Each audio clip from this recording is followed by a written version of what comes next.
herself as Telem Aya. She was a Mortis warhound, close enough to see the shadow play in the dust, and she raged at Hindara. Moderatus Otesh shook her head. She was still pale with receding panic. They'd fire on us if they could. But they couldn't. Telem Aya was too far back down the slope, likely on ground too unstable to risk weapons discharge. Ulien listened to their raving as her heartbeat slowed to normal. She felt the chill of what she'd done, but her discomfort didn't reach the level of guilt. All order was gone from the War Master's forces anyway. As long as they could stay ahead of any other Mortis engines, there would be no repercussions. There was barely any hierarchy to answer to now. Since the wall fell, it was every god machine for itself. This is Princeps Ulien of Ordex. I speak for Hindara. She had no idea if her transmission would reach Telem Aya, but in the absence of guilt was reawakened pride. She didn't appreciate being spoken to in such a manner. Telem Aya replied. More anger, paved thick with promises of retribution. Ulien let it play out like background music for a time, baring her bloody gums in a smile, then sent back a clipped reply of her own to terminate the link. Engine killed. Their brush with death close to the top of the breach had been 2 days ago. Since reaching the summit and striding through the breach, Hindara had stalked amidst the ruined districts of the Inner Palace, engaged in hour upon hour of hard fighting. She joined up with Legionis Astartes' forces, besieging Meru Bastion, and, battling one-armed, she'd helped bring down walls and destroy enemy tanks with volleys from her turbo laser. Few Legio Ordax resupply vessels had made the journey past the Ultimate Wall, isolating them in the vanguard. The truth was, Hindara had been in the field for months since her first deployment on Terra's surface, and she'd seen better days even before her amputation. Incidental damage was adding up, and more serious wounds were rotting through her iron bones as they went untended. The night before, as Meru Bastion fell, a nasty twist of fortune sent a missile pounding into the side of Hindara's head. It struck the moment her voids failed, scarring her cockpit with scorch marks, damaging several control systems, and splitting the reinforced glass of her eye windows. They were riven with cracks as complicated as cobwebs, further ruining her crew's already ash-limited vision. She marched with a hitching stride now, the joints in her right leg fouled by damage from Loyalist cannon fire. She had to conserve her energy too. Her void shields no longer lit upon command, and with the pain of her injuries playing through her nerve cables, her crew kept her reactor banked to quieten her increasingly erratic machine spirit. Each of the Palatine bastions were fortress towns in their own right, ringing the Sanctum Imperialis in a boundary. Meru Bastion had been the ugliest, a brutal castle of a thing. Old data spurts painted it as a palace, but any beauty it once possessed was lost when Rogel Dawn layered it over with rockcrete and ceramite, and left its walls with hives of anti-infantry turrets. Tearing it down was a pleasure. Another of the Loyalists' strongholds dead on the inexorable march to the Sanctum Imperialis. There had been no sign of the Primarchs for days. Not the Angel of Fire that Angron had become, not the creature that was supposed to have once been Mortarion. Perturabo was said to have abandoned the siege, but Ulien still saw masses of Iron Warriors within the Horde, so who knew what was true there? Crackling transmissions from orbit promised Horus's landing was imminent, and Ulien considered those chanted promises no better than propaganda. She focused on the war before her, not the prayers coming from above. Avalon Bastion was next, its battlements a dark blur on the horizon. Word across the scrambled Vox was that the enemy were in full retreat now.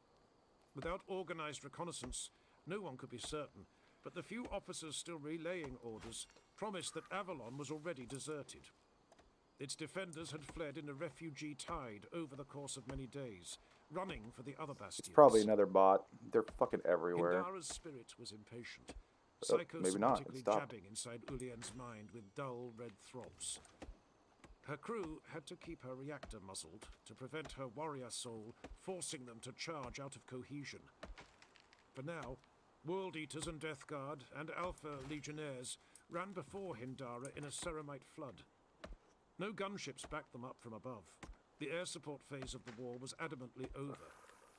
But the beetle shapes of Legion tanks broke up the ranks of infantry, and winged things soared through the dirty sky. Red-skinned things in the shape of men and women, bloated things in the shape of alien flies, things that Hindara's crew called demons, glad of the layers of armor separating them from the creatures. Her eyes always slid away from the things the moment she tried to look at them. As soon as she looked away, she forgot they were there. The Horde had the numbers to bring about the war's end, while the Defenders only possessed the numbers to delay it. But the losses were going to be grotesque. Ullian didn't want to die for the Emperor's stubbornness. She wanted to live, to see the War Master's ambitions come to fruition. She wanted the Imperium that Horus had promised. An empire for eternity. A kingdom of humanity that would never fall. Hindara grumbled, sensing her princeps' unease, but too drugged by her cooled reactor to do anything more. There it was again. The treasonous little notion Ullian couldn't quite shake. Horus was a hero, the War Master of the Imperium, the pacifier of the galaxy.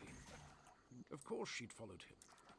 Eligio Audax had willingly worn his colors and cast their fate with his. But what would be left after this war? What would be left of terror and the armies fighting to take it? Surely even now, quiescent alien kingdoms at the Imperium's edges were reawakening, daring to cast jealous eyes at the worlds they'd lost in the Great Crusade. Would there be enough of the War Master's hosts left to hold the Imperium in its entirety? And what would those hosts look like, with all order and discipline and humanity raked out of them? The Legiones Astartes were already blood-maddened and fighting by the side of those things. The regiments of Imperial army wearing the War Master's eye were no better. Ullian Gruner didn't want peace. Peace was boring. I need to see what lumber is worth. Weak. She wanted wars see if it's she worthwhile. could win. And the Mechanicum, blessings upon its name, was turning on itself, speaking in shrieking cants of scrap code. Raving prophets advocated the abandonment of the self, immersion within the manifold, fusion with the machine spirit. Conflicting philosophies from cults that had never agreed on anything before, but at least had the restraint to keep out of each other's ideologies. Now they screamed with a kind of scattered unity, 0.7, praying so for the 0.69. sacrifice of flesh and soul to be reborn in cradles of holy iron. Hindara wanted it too. Ullian could feel that.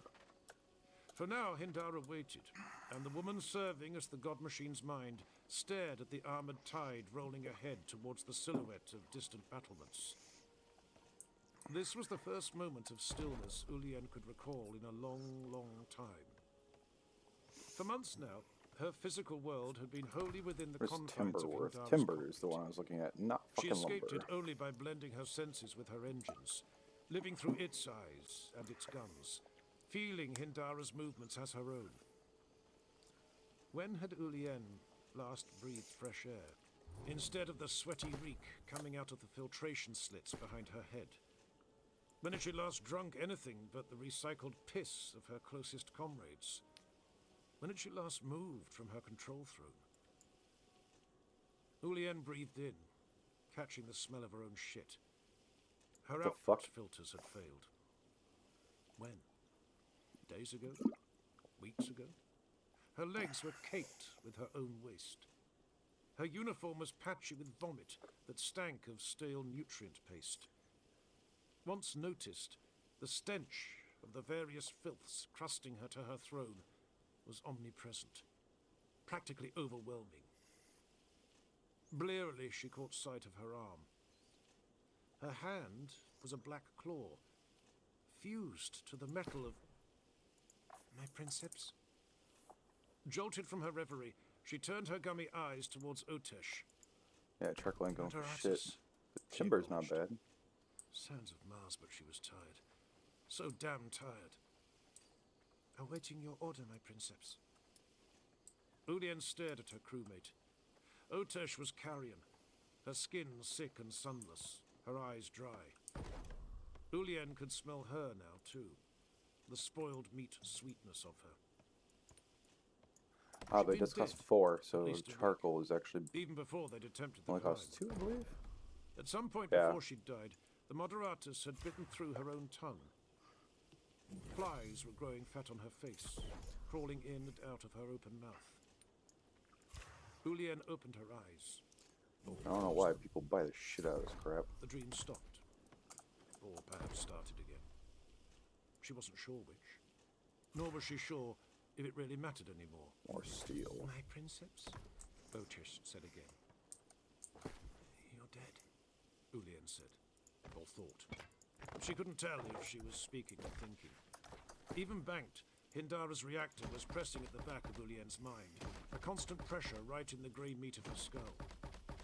Are you dead, Otesh? My princeps? Ulien heard the words, or imagined hearing them. They were spoken by Otesh, or by the thing wearing Otesh's skin, or they weren't spoken at all. Ulien felt wet warmth on her face. She was weeping, or she was bleeding from her eyes again. Walk, she said, closing her hands around the arms of her control throne. She felt and heard her gloves creak. She was still wearing them. Her hands weren't black claws melded to the metal. They weren't. They weren't. Though she couldn't bring herself to look to make sure. We walk. Advance with the horde. Hindara rattled and clanked her way forward. The pressure eased just a little in Ulien's head. The smell of foulness receded. The warhound's remaining weapon arm came up. Her stride, though hitched, became a loping run. The ground shook as they began outpacing the infantry. They were charging through the ranks of creatures, half hidden in the dust, that it hurt to look at. So Ulien kept her eyes on the walls. Spires were appearing through dusty mist, blunted by bombardment. Fallen battlements, ruined defense turrets. If Avalon was truly abandoned, that meant a spillage of refugees and retreating soldiers in the expanses of no man's land between here and the Eternity Gate. To Hindara, it meant prey. The God Machine's soul urged its commander with a somatic nudge through their tangled linkage. Ulien's skin prickled. She parted her lips, and blood made strings between her rotten teeth. The walls of Avalon Bastion grew taller, darkening, resolving, and then something new. Above the battlements, a lone star shone in the blandness of the ashen sky. Through the iron of her titan's bones, Ulien could hear the legionaries cheering, chanting at her feet, calling out to Hindara, to Horus, to the creatures in their midst, and to Angron. Sound dumb shit. Angron! Angron! The newborn star started to fall, trailing a tail of fire.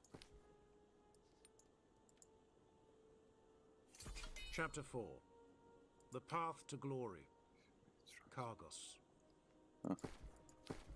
He moved with the horde again, this time with Inzar at his side.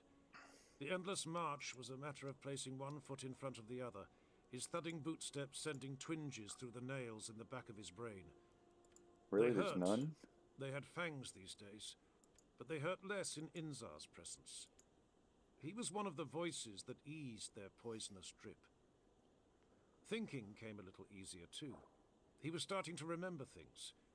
Who he was, what he'd done, the names of the warriors around him. There was Drylath, Centurion of the 53rd Assault Company. There was Rangor, bedecked with gladiatorial blades. Kargos couldn't recall the warrior's rank, but he knew Rangor cheated at gambling games of knucklebones aboard the Conqueror. Strange what was coming back to him now. Kargos glanced at Inzar as they marched in broken rhythm. The word-bearer seemed to have changed little, and there was a curious comfort in that.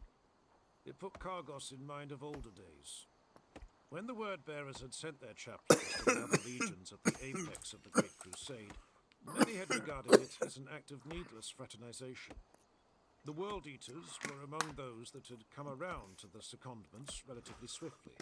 Inzar was a good example of why. He had served with the 8th Assault Company, and Captain Khan had admired his cold tenacity a great deal, coming to trust Inzar's counsel. If Lorgar's legion had sent preachers, the sons of Angron would never have granted them a moment's grace. But the word-bearers had sent warrior priests, who were far more warrior than priest. The chaplain held no truck with codes of wartime conduct. When notions of martial honor came up in debate, they made him sigh. He'd insisted such things were dreamed up by men and women wanting to gird themselves in patchwork denial. Righteousness doesn't make a warrior, Inzar had said at the time. Warfare does. A true warrior did whatever was necessary to win the war. Also All true. else was ephemera. To a point. Such was the creed of Inzar of Colchis, and the sentiment secured him a warm welcome into the Eaters of Worlds. They were good years, were they not? Kargos cleared his throat. What? The years we fought together in the Great Crusade. A brutal time, my friend. Years of satisfying service. I think of them often. Kargos nodded. They had been good days. The galaxy stretching out before them, unconquered, ready to be carved apart by Legion blades and divided by the Primarch's desires. I always felt a kinship with those of your bloodline, Inzar confessed. So many of my kindred brought whispers of warrior lodges and gladiator cults to the other legions. But those of us that fought with the World Eaters never needed to preach. Glorious truth is that you and your legion were ripe for enlightenment from the very beginning. Enlightenment? A hell of a word for where we are today. Don't speak of your blessings as a curse, Inzar said. The nails ache, but are you not stronger with them? More powerful, faster of reflex? You and your shitty poetry, Kargos grunted. You and your Spare me shitty the poetry. Medicae analysis. I'm an apothecary. Was an apothecary, he thought. Was. Kargos licked his cracked lips. It wasn't funny, but he could feel the laughter coming up like bile. He fought the queasy feeling for as long as he could, but it racked him anyway. A sudden laughing fit that tore out like a series of aborted howls. There was no mirth in the sound. He laughed only because the machine in his skull pinched those nerves at that point in time, and he danced to their song. Kargos had laughed like that a few times in these last weeks. It was worse than the pain, being forced to convulse by amusement you didn't feel. Inzar made no comment on it. He carried on speaking as if there'd been no laughing jag. His tone was warm with amusement. Your vocation is the very reason you should know better than anyone not to spurn the blessings you've received. For shame, my brother. Kargos grunted something that was neither agreement or disagreement. How long had it been since someone had talked to him like this, sharing brotherly jests? He sifted through the blood-dimmed murk that passed for his thoughts. He didn't know. It felt like forever. He had only fragmented memories of the first analyses of the nails, the reports he'd witnessed in gleaming hololithic displays, those diagrams of musculature, readouts of his digitally flayed brothers had told quite a story. Even the genetically reforged body of a space marine was fundamentally mortal. Signals between the brain, the muscles, and the central nervous system worked within mortal boundaries. The nails banished those boundaries. The pain engines overwrote the electric pulses between brain and body, letting warriors abuse their own bodies, pushing more kineticism through muscle and sinew, whether it was receptive or not. And with it came joy. As all other emotions dulled, a regrettable byproduct of the implant's technology, the adrenal delight of brutality soared. At Angron's wish, the Legion's apothecaries had beaten the nails into their brothers' skulls. And then, righteously pleased with their work, the butcher surgeons of the 12th Legion had implanted each other. They'd sacrificed the solace of a painless life for greater physicality on the field of battle. Inzar turned his red eye lenses upon the World Eater. Sacrifice has to hurt, Kargos. That That's what makes it a sacrifice. You give up something precious to earn something greater.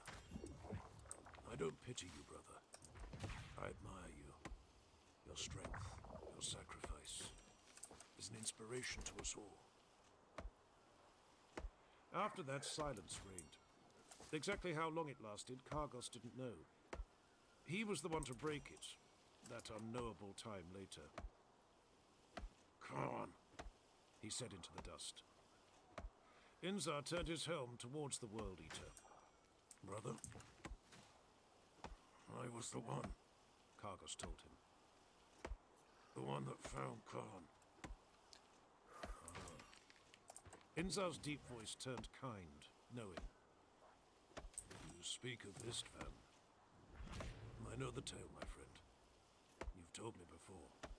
No. Skane found him on Istvan. Kargos managed to hold back the scudding threat of more laughter. And Skane called to me. On that day a lifetime ago, at the very beginning of everything, they pulled their captain out from under a land raider's treads. How long had it been since Kargos thought of Istvan? I have not seen Skane thus far during the war, Inzar noted. That's because he's dead. Oh, that grieves me. He was an excellent soldier. A traitor, though, at the end. He tried to run from the Conqueror. Lotara executed him. Indeed. Then Shipmistress Sarin did what had to be done. Inzar was a practical philosopher over such things. But you were speaking of Khan? Kargos grunted agreement instead of nodding. Another little shift in the mundanities of life since he received the implant. Moving his head even to nod sometimes spiked the nails. They say he'd been cut down by the Black Knight. I see. How interesting. Was Inzar smiling behind his faceplate? Kargos thought so. The word-bearer sounded like he was being told quite the heartwarming tale. And did you take that from Khan's body, or did he bequeath it to you with his final words? Take what? I didn't take anything from Khan. Kargos flinched. He was going to laugh again. The nails were going to make him do it, and he didn't want to. Not so soon after the last time. Inzar was patience incarnate. You took nothing, my friend. Stop smirking at me, you Colchissian bastard. I can hear it in your voice. As they trudged together, Inzar gestured with his saw-toothed Crozius mace. He aimed it at the weapon loosely gripped in Kargos' right hand. If you took nothing from Khan, then why are you carrying his axe? Khan had been on his knees when Kargos found him. That, more than anything else in the long months of this war, told Kargos that the world had lost its mind.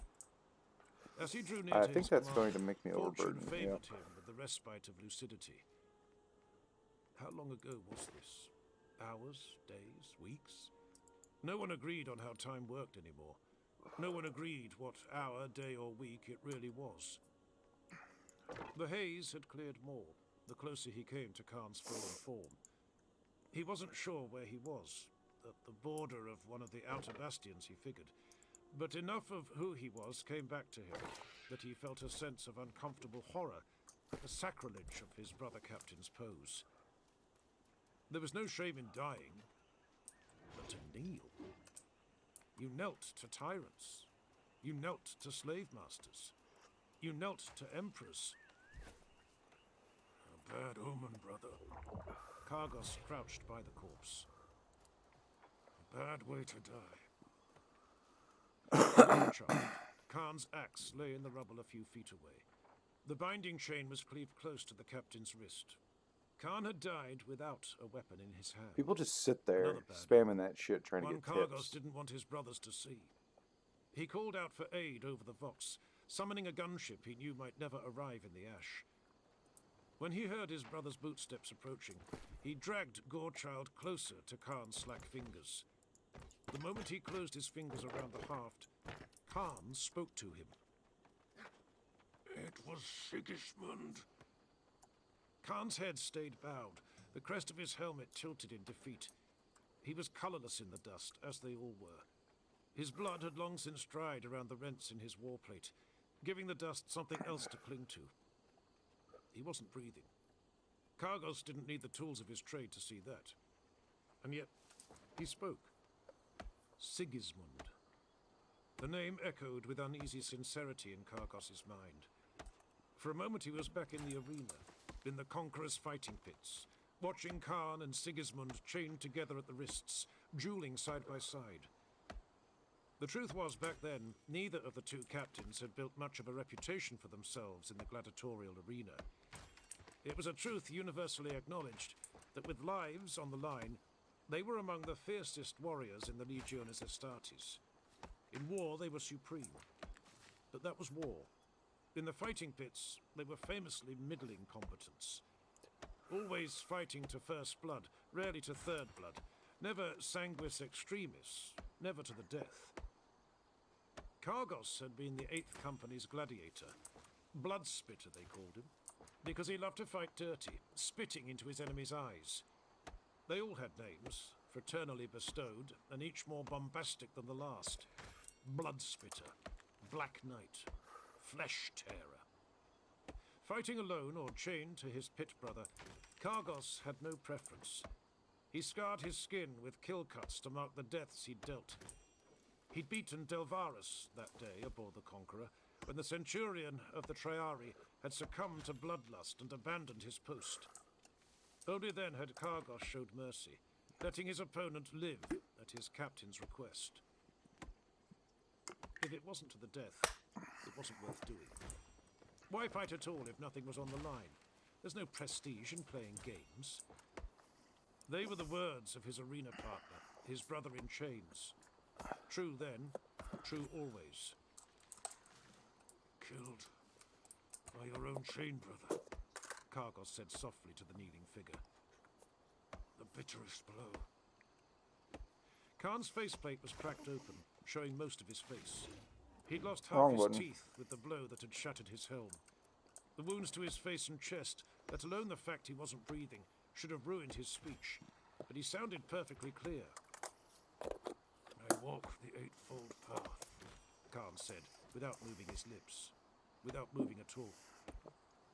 I walk the path to glory. A cluster of flies danced a slow pattern across his bare skin. One of them alighted on the surface of his open eye. Kargos said nothing. Several shadows fell over him. His brothers were here. Get his body back to the Conqueror. The replies were mixed. A chuckle here, a growl of affirmation there. Why? One of the warriors grunted behind him. He was the best of us, said Kargos. That's why. Kargos rose, and Gorechild came up from the dust with him. The chain binding it to his wrist rattled with that age-old gladiator melody. The weapon's weight was a pleasure. He could feel the indentations of Khan's fingers in the grip. He could feel where the trigger rune had been worn smooth. After that, things swiftly lost clarity. He couldn't remember loading Khan's body onto any gunship, but he also couldn't recall leaving his captain there in the rubble. One or the other had to be true, and he had no idea which. His memories devolved into the grey-stained cycle of trudging forward, following shapes in the dust. Maybe that was when the march to the Eternity Gate truly began. Maybe it was, Inzar agreed.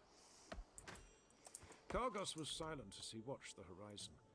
His throat was a parched channel, down into the pained meat of his body. Blood of the Emperor, but he was thirsty. Walls were beginning to appear in the murk ahead. High, dark smudges that were surely the battlements of one of the Palatine bastions. Meru, perhaps, or Pythia, or Avalon. No, wait. Had they already fallen? It is the Avalon bastion, Inzar said. How do you know my thoughts? Kargos snapped. Can you read minds now? A gift from the things you call gods? The word-bearer's voice stayed patient, stayed understanding. You are speaking aloud, my friend. You've been talking ceaselessly since we met 3 days ago. 3 days? 3 days? Almost 4, Inzar confirmed. Kargos grunted what might have been agreement or dismissal. Inzar breathed in deeply, the sound audible through his helmet's vocalizer. And I would wager you found Khan a week before that. Perhaps even longer. If you say so, Preacher. Do you feel what I feel? That shift in the air, these last few hours. That presence nearby. Kargos felt nothing but the needles in the back of his brain. He wasn't shy about saying so. Your father is here, Kargos. I sense his holy wrath, how it pulls the Horde in his wake. We are but pilgrims in his shadow. Angron? Here? How long had it been since Kargos had seen the thing his father had become? These were the kinds of thoughts he struggled to hold on to. They kept slipping, half-formed from his mind, before they could find traction on his tongue. There. Inzar interrupted his thoughts, pointing skyward. Do you see? Above the distant wall shone a single stone. The moment Kargos's eyes fell upon it, they locked there, and a cooling shiver ran through his skin. The nails bit a little deeper, but the pain was numbing, almost a relief. You sense it, said Inzar. I see a flicker of fire in the sky. You believe that is Angron? I know it is. Inzar stared up at the faraway blaze, enraptured. The Neverborn sing of him behind the veil. It is a jealous song, in truth. They envy him for the honor of his exaltation. They were created immortal. We mortals, even our Primarchs, must fight for it. And through sacred fury, Angron has achieved it. He has won, Kargos. He has walked the path, and oh, how they love him and hate him for reaching its end. The path, Kargos repeated. He could hear Khan's last words once more. We walk the eightfold path. We walk the path to glory. His blood iced. He had to suppress a shiver. sounds like more tiresome Colchissian doggerel to me. Does it really? Inzar's voice held no edge to the World Eater's tone. The chaplain walked on at Kargos's side, his eye lenses turned to the sky. I speak for the sake of your soul, my friend. I am here to guide you onward, as Lorgar guided Angron. None of us have a choice, Kargos. We all walk the same road now. Immortality! Kargos barked the word, rich with mockery. Immortality, Inzar agreed. Or eternal agony. I'm already in agony. Kargos said with a grin. You learn to live with it. No, my friend, you are in pain. Words cannot convey the gulf between mortal pain, which we all know, and immortal agony, which awaits us all. From the east came the great rattling tread of a Titan, Reaver class. It sent tremors through the ruined earth, close enough for Kargos to see its hunched silhouette stalking forward. As it strode for the walls, a multitude of shapes that may or may not have been human ghosted at its heels. He heard pack howls from those shapes. He heard whispers that couldn't possibly cover the distance to his ears. Kargos felt himself gripping the axe tighter as he looked at the chaplain once more. Don't jest with me, preacher. I'm hardly a man of fine humor, Kargos. That was true enough. For whatever reason, the notion made the nails itch, and Kargos had to growl the words through clenched teeth, biting back a sudden flux of the unwanted laughter. What happens after we die? Do you really know? For the first time, Inzar's body language betrayed surprise. Kargos heard the other warrior's breath faintly catch, and heard the brief flinch in his companion's armor joints. He didn't answer at once. Instead, he kept his gaze to the sky, watching what he claimed was the star of Angron's wrath. Now you choose to ignore me. Kargos laughed. And it was a natural laugh. Blood of the Emperor, it felt good. Inzar finally lowered his gaze from the heavens. Your father has given your legion a great gift. The butcher's nails were the beacon that lit the way. Lorgar gave our legion a similar gift. He gave us the truth. Kargos let his gaze drift. Not to the star. He could feel its presence as a prickling heat against his skin, despite his armor plating. But to the silhouettes and shadows of the horde all around. He watched them. His brothers. The things pretending to be his brothers. And the humans enthralled to it all. Inzar's soothing voice was the perfect percussion. It was an ugly truth. It almost broke him to learn that reality was a hateful lie. A thin crust over seething, smiling damnation. Can you imagine it, my friend? To be the first living being to learn, to truly know, that what awaits every man, woman, and child is an afterlife of dissolution in an ocean of boiling horror. Kargos clacked his teeth together, hard, to prevent whatever was building up in his throat from emerging as a sound. He felt as though he were going to vomit laughter, and if it broke free, he feared he would lose control of his limbs, as if the nail's joy would somehow possess him, for who knew how long. More shitty poetry, Kargos murmured, doubting his own words even as he spoke them. On the contrary, I'm being as clear as I am able. Weaker souls, they will burn briefly, mere instants of agony before they boil away to become part of the warp. But stronger souls, the souls of Psychers, they can look forward to an eternity of... The chaplain trailed off, hesitated, tried again. Dark times will pass.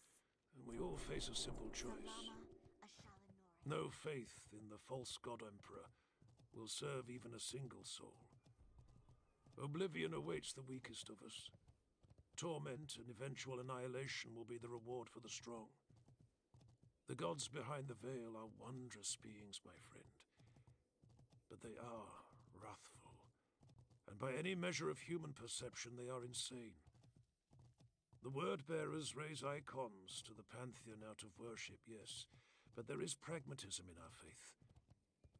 We are the legion that first found something worthy of worship in the realm behind reality. But we are also the legion that first found something to fear. Kargos could smell blood, and the back of his head was growing sickeningly hot. The nails were bleeding into his helmet. He felt his own wet life pooling at the back of his neck. He tried to speak, and failed entirely. Lorgar saw all of this. He brought Angron to the precipice, and gave your father a chance at immortality. A fool looks at him now, and sees a monster. Those of us with vision see everything he has overcome. He is the Red Angel. He is the war god's son. A man that refused to accept mortal death and the agony of the underworld. He pissed on the notion of eventual oblivion. Instead, he chose to live forever, no matter the cost. Around them, the shapes and shadows of other warriors began to bay and howl and roar. Kargos' skin prickled. It took intense effort not to join in and cry out loud, as bestial as the rest of them. Inzar's voice went on, a fervent drone now, a preacher's insistence and a brother's reassurance. You hate Angron for what he's done to you, for the sin of making you strong at the cost of your reasoning minds. My friend, he has done so much more. He has given you a choice, something denied to so many others. You can choose to die as all mortals die, to suffer as all mortals suffer, or to walk the path and live forever. Inzar was the eye of the storm, the lone focus of calm. Titans shook the ground with their tread. Men and women and demons and the dead howled. As they did, Inzar raised his Crozius, aiming it at the lone star in the sky. Look upon your father, Kargos. For above all else he has given his sons an example to follow. Above them, high beyond the walls of Avalon, the flaming star began to fall. He has given you a Messiah.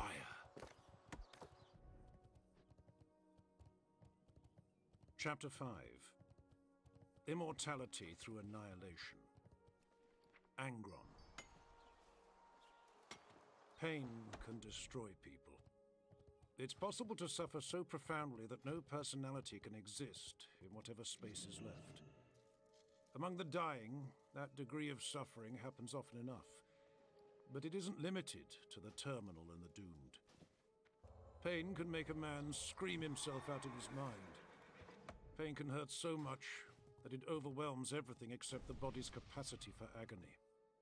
The creature that had once been Angron had learned fury could do the same thing.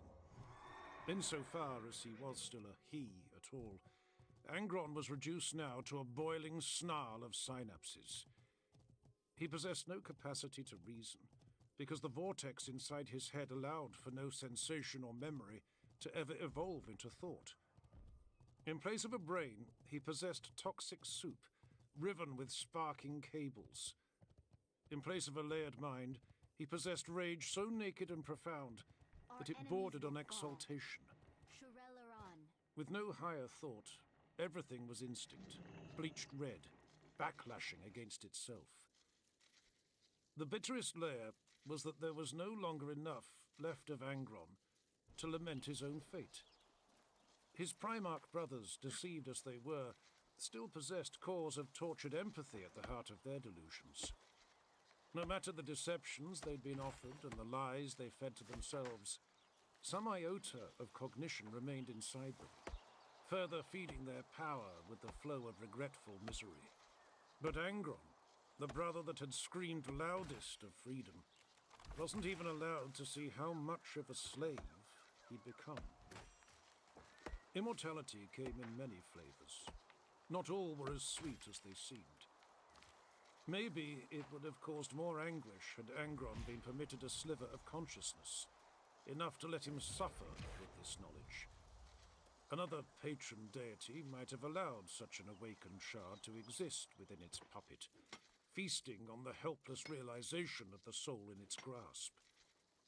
But the Blood God was the father of massacres and the lord of war, and it cared nothing for cosmic irony. Its servants' anguish was irrelevant. Nothing mattered but the blood they shed, and few of its slaves served that purpose as well as the thing that had once been Angronius of Nuceria. Angron ranged ahead of the armies, chanting his name. He soared above them, flying through the ashen soup that Terrazair had become. Some of those behind and beneath him were mortal, his sons and daughters in ascension and damnation. Others were never born of flesh or blood or bone. They took shape from the realm behind reality, and he was like them now. He did not live as a mortal man lived. He was incarnated, tethered to this cold plane of existence only by bloodshed. Every second of his existence on Terra was threatened by the pull of the howling void. He killed everyone. He destroyed everything, holding on to incarnation only through slaughter. Beneath him was Avalon, one of the last remaining Palatine bastions. He knew this in the vaguest way, not as a fortress with defenders who was past such coherence, but more as the memory of a promise that he chased. Someone was at Avalon. He knew this too, without conscious thought. He knew it the way a slave fears the kiss of a whip, even in his sleep. Someone was supposed to be here. Someone whose blood would run hot down his throat in steaming gulps. Someone whose death would anchor him to this life, freeing him from the pain of the pulling void. And yet, Avalon Bastion was a bloodless battlefield. The enemy had abandoned it, evacuating before the horde. Angron sensed this utter absence of life as he soared above the silent battlements. He knew nothing of what it might mean tactically or logistically. He knew only that there was nothing here to kill. Not the one being that needed to die. No one at all. That's when the acid sloshed behind his eyes again. There was a vision that came to him in these warless, bloodless moments, a single image boiling in the thresh of his senses. It was a goad, driving him deeper and spurring him on, as it lashed at what remained of his mind. Wings. Wings of white, dappled with blood. Baladash Malanoran. Wings flaring from armor of gold. We will have Wings he slavered to break in his clawed hands. Wings he would tear from their sockets of muscle and bone. He roared at the whiteness in his head, a venting of wordless rage. Nothing to destroy here, nothing to kill. Dead stone, cold metal, empty, all of it empty. Wings. An angel's wings. Wings of white feathers, an angel of gold. Lightning sparked around the cranial implants, parasiting their way through his brain. It was almost savage enough to send him falling from the sky. Wings. His brother's wings. His brother the angel, whose blood would flow down his throat and bring strength and a cessation of the pain. His brother who wasn't here. Angron shook the sky with another carnosaur roar, an animal effort at discharging pain. It failed utterly, as it always did. In these moments, even the paltry scraps of identity he still possessed were drowned in the war god's song that formed every atom of his being. But somewhere in the dust below, he sensed the heat of life, and that was enough to catch the attention of his diminished brain and its primal hungers. A flicker, no more than that, but enough. Angron dived blind, trailing flame, graceless as a gargoyle, The dark fast as a times will falling pass. star. There was prey here after all. The death of the Titan, Conclamatus, was recorded in no imperial archive, at least none that survived the Siege of Terra, and went unacknowledged by the palace's defenders. She was already written off as dead days before she died, already mourned by those with a mind to mourn her. Her princeps and crew had volunteered to remain behind at Avalon when the others fled the bastion. Not that they had much of a choice. The war had crippled Conclamatus, leaving her barely able to move. Rather than limp into no man's land and inevitably suffer reactor paralysis halfway to the sanctum, she had stayed at Avalon Bastion and taken a knee outside the towering wall. There she stayed, in the ash and the dust, waiting. Her stabilizers were shot through, her locomotors violated by months of engagement in the outer palace. After retreating for repairs, Conclamatus was pressed back into service before a single adept brought a blowtorch near her broken skeleton. Guides us. So she knelt in the dust for stability, not symbolism. Down on one knee with her ramshackle structure braced for maximal fire. She had what could generously be called a plan, though perhaps more realistically, an intention. When the Horde descended upon her, she'd unleash the reserves of ammunition she still possessed. What precious little had been left to her after she'd bequeathed the bulk of her stores to her retreating sister Titans. She was a warlord, regardless that she was reactor-scarred, and that she'd been driven to one knee, and she intended to die as a lord of war, just as she'd lived. Her arms held level where her crew imagined the horizon to be. The right arm was a bellicosa, humming with a low charge, still capable of bringing down a city block. The left was a claw, the talons mangled from overuse, but all still articulated, still capable of opening and closing. On her back, feeding directly into her shoulder cannons, was a pauper's sum of solid shot. Those macro Gatling blasters would whine and cycle and spin. They would make for a single and hopefully glorious final symphony. Her plan never came to pass.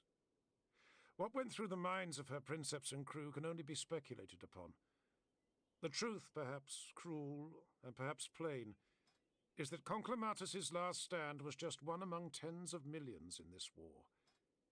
Why should her crew be immortalized when so many others went unseen, unknown, or destined to be forgotten? The horde pouring towards her cared nothing for the identity of the human lives protected by her armor plating, and her killer cared even less. With that in mind, the accounting of her final stand comes down to this.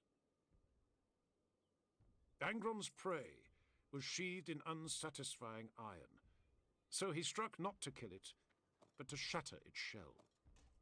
In that moment there were many things he did not know.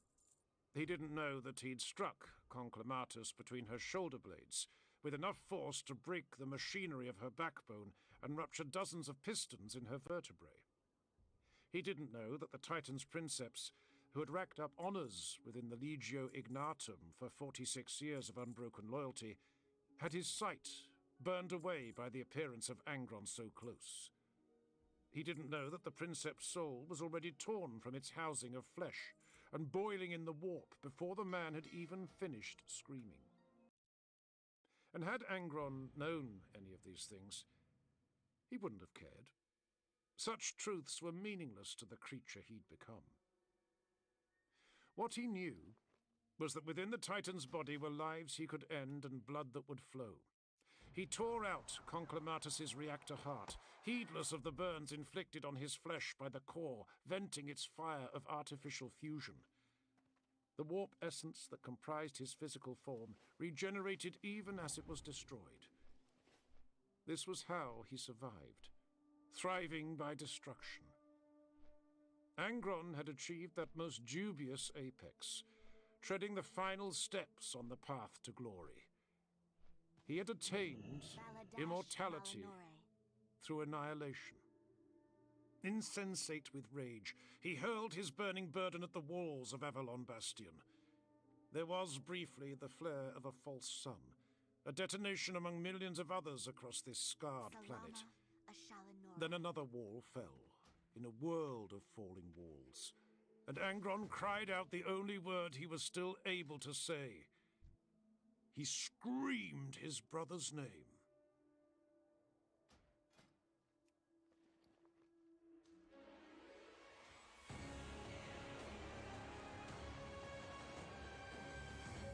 Part 2. A World Gone Blind. Chapter 6. The Last Man on Terra. Amit. A demon was born in the moment a queen died, poisoned by the king she loved. As she sighed out her last breath, tangled in blood-patterned silk sheets, the demon gave its birth cry in the realm behind reality. The queen's lost soul, ripped from her body into the seething warp, was the first thing this demon ever devoured.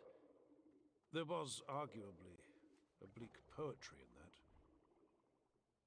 History, that ravening liar, would come to swallow the names of the treacherous king and the queen he betrayed. Cosmically, their reign meant nothing, just two humans in a species of swarming quintillions, ruling over yet another empire of moral conceits, on yet another world turning in the endless dark. The true impact of their lives was with the Midnight Murder, with the war that followed the murder, and with the plague that followed the war. So much suffering from a thimbleful of herbs in a single cup of wine. The creature born from their actions didn't know the names of those responsible for its genesis. Treachery was its real father, sickness its true mother. It grew behind the veil that separated reality and unreality, taking shape in the tides. There were governing laws within this boiling warp, but they resembled nothing of material physics. Time didn't exist there. The demon grew. Awareness bloomed. Strength blossomed with it. The creature was given names by the cults that rose to worship it, as well as the men and women of supposed piety that sought to destroy it. It took the names, the worship, and the hatred as its due. The timelessness ended at a point between forever and never. The demon manifested on a world once called Earth, now called Terra. It was drawn with numberless hosts of its kin to shriek their disgust and rage at the broken walls of an embattled emperor. The creature's entire, timeless existence had led to this moment. At last, the demon could bring its breed of torment to the waking world. A dream, no more. It tore its way from the warp and into reality. Its hands were 9-jointed talons, fused to the hilt of a corroded sword. Its lone eye was bulbous, milky, crusted half-closed. In the cancerous plasma that passed for its flesh, it bore the plague that once swept through the king and queen's long-forgotten kingdom. It salivated virulence. It screamed disease. It died 4 seconds after manifesting. And it died by butchery. Evisceration reduced it to dismantled pieces of dissolving corpus. The demon's remains, an unbinding helix of ectoplasmic slush, burned away to nothing in the filthy air. Its killer was an Astartes warrior in war-cracked plate, with a serrated knife clutched in one fist and a chainsword in the other. Both blades dripped strings of unearthly gore. On his breastplate was a winged skull cast in beaten bronze. This was the Imperialis, the symbol of undiluted loyalty, worn throughout the ranks of the warriors still standing. On one of his pauldrons, written in symbolic Enochian script, was the name Nasir Amit. In keeping with all his kind, Amit was, and was not, strictly speaking, a human being. It was more accurate to say the warriors of the Legiones Astartes were a subspecies, ideated from a manipulated vision of the human template. It was most accurate of all to say Amit was barely human in any way that mattered, and more a living weapon of hybridized genecraft, encased in layers of powered ceramite. Some of his kind rebelled against this idea of pure weaponization. Others embraced it.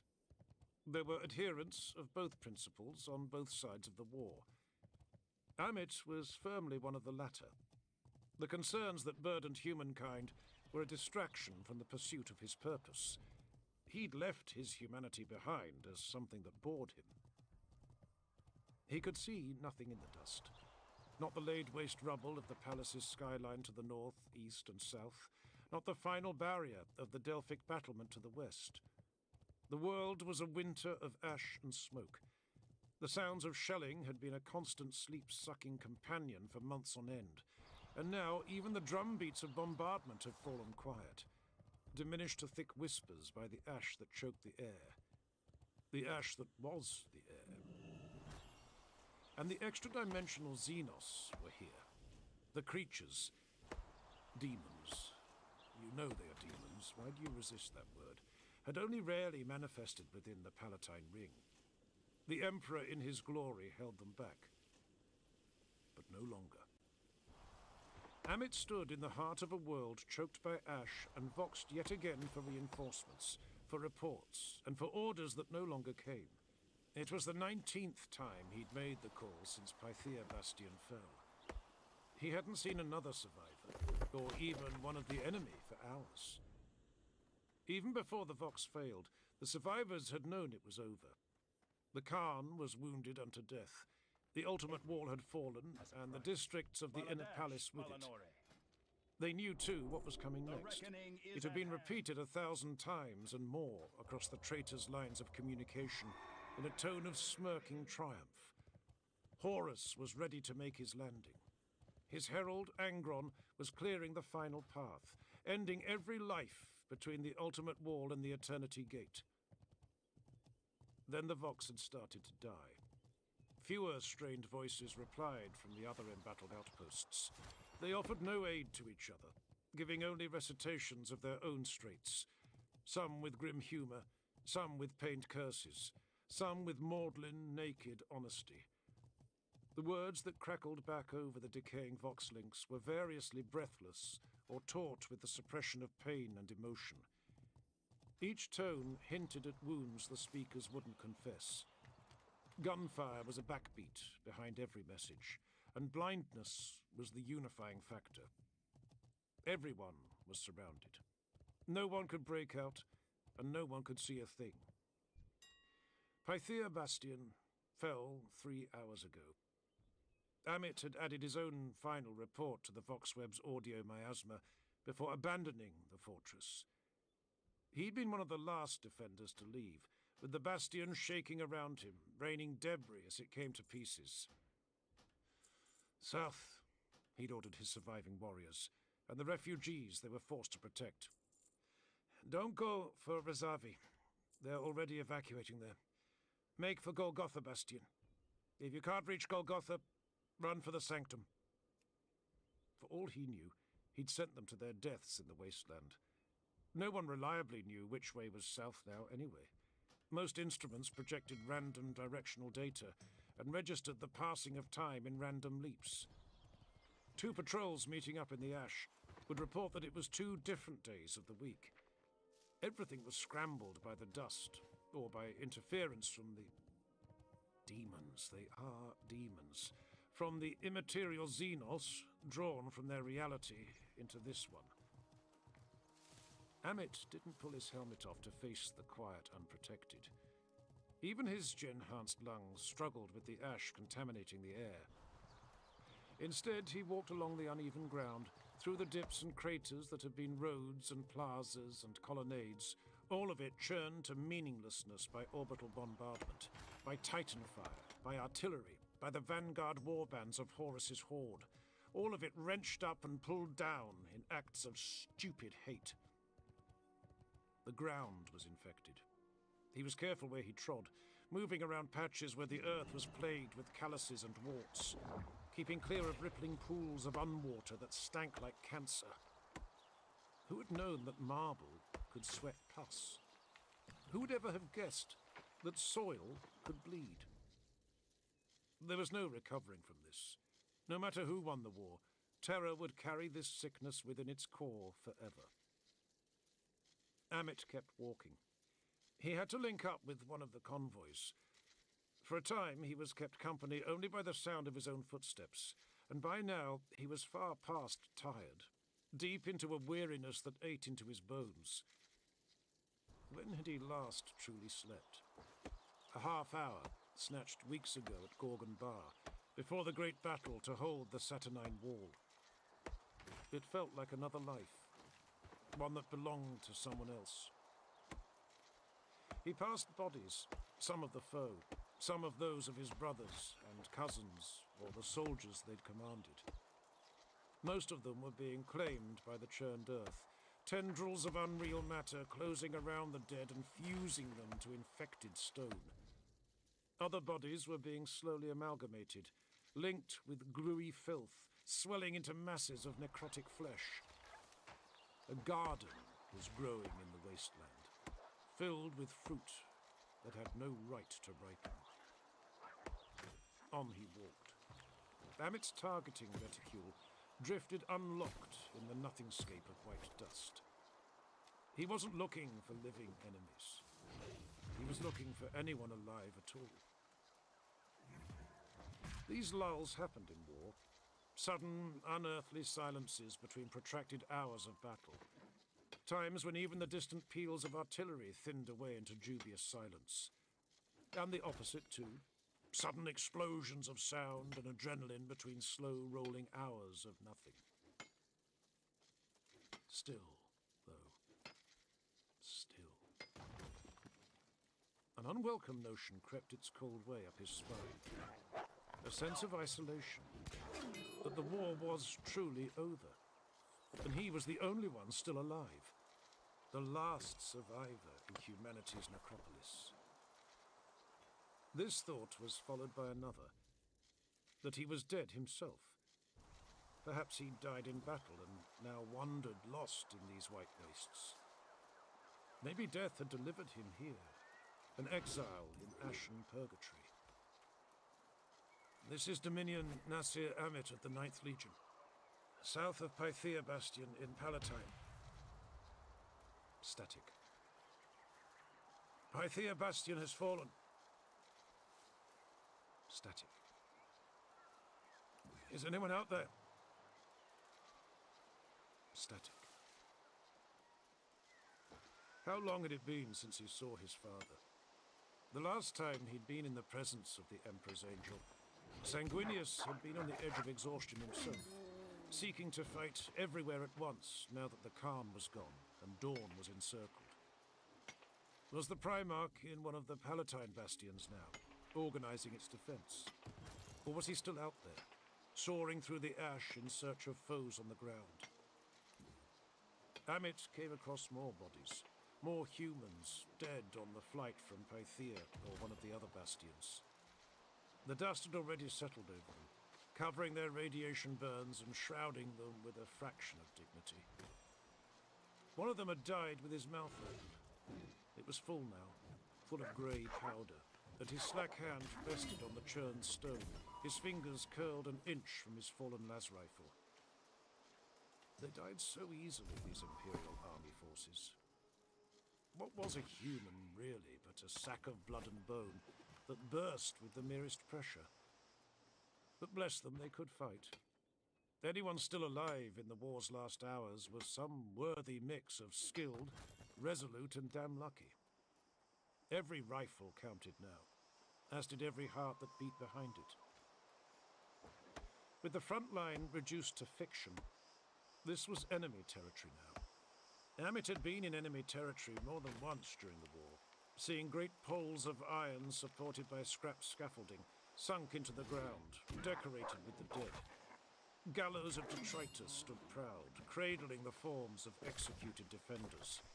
Human soldiers, civilians, Astartes warriors, all defiled in death, their corpses chained and flayed, and desecrated in a dozen other ways to draw the black eyes of insane gods. Yet there was no desecration here yet. Whatever killed these fleeing men and women had come from nowhere, quite literally. Amit gazed into the nothing all around, his wearing down armor joints crackling with servo slippage as he panned his head. It was still here, somewhere. Movement drew his eye. A dead woman's mouth opening, long fingers curling from between her teeth, a spasm quaking her carcass. Amit moved closer as a horned thing climbed from the pile of dusty dead, birthing itself back into reality, using their deaths as its doorway. They looked at one another, transhuman and monster.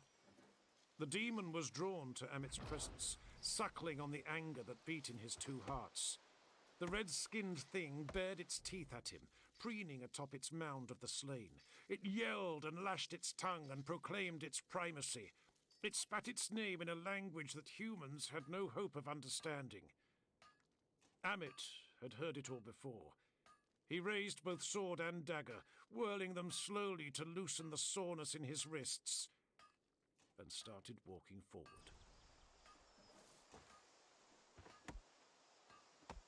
Chapter 7.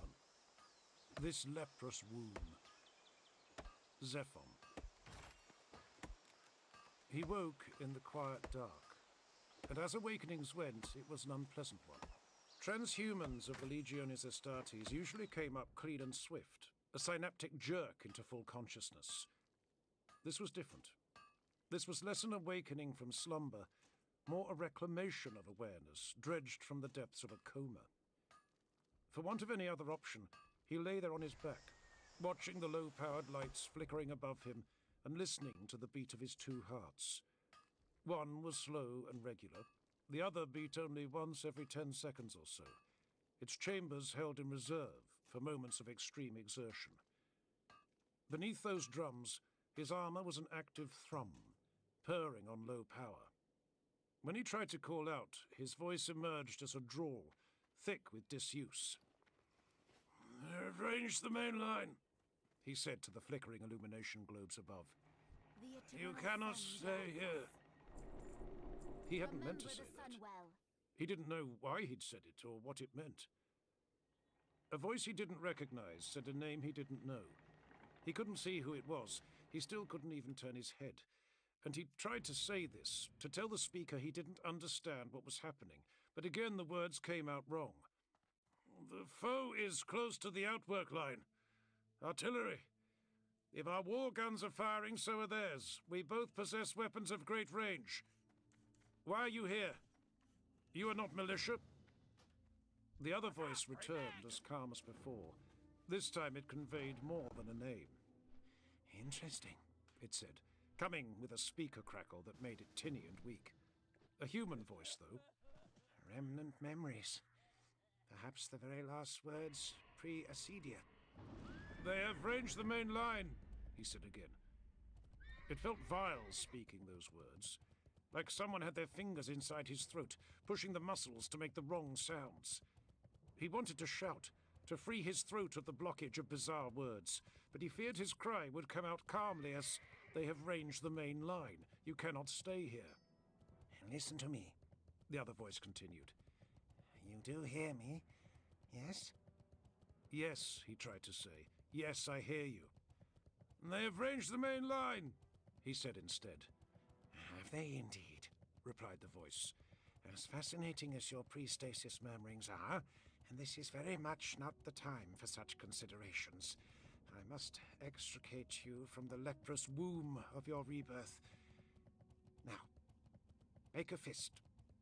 Can you do that?" He made a fist. At least, he thought he did. "Good," said the voice. "Good. Now open your eyes again." He hadn't realized he'd closed them. He opened them. They were gummy, his vision unclear. He tried to say this too and failed again. "They have ranged the—" "Sacred Mars, shut up!" the voice sighed. And then in a mumble, "Perhaps they were right about the brain damage."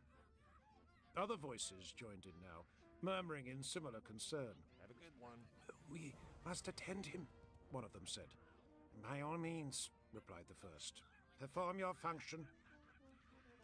"Lord," this new voice was far gentler. "Lord, it is Shafir. I am with you. We are all with you. Can you open your eyes for me, Master?" He opened them yet again. A blurry figure was leaning over him, its features indiscernible.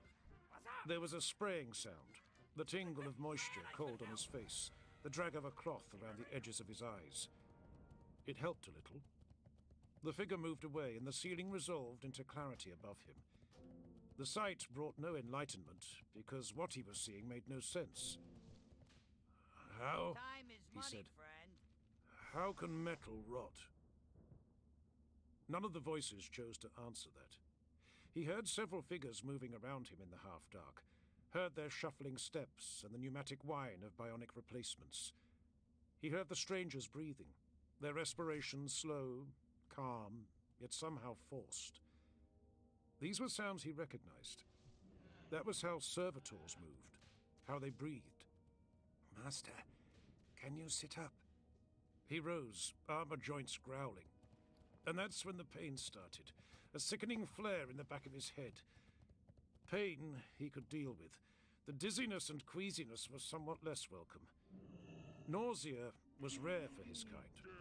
Astartes were engineered to be above such mortal flaws.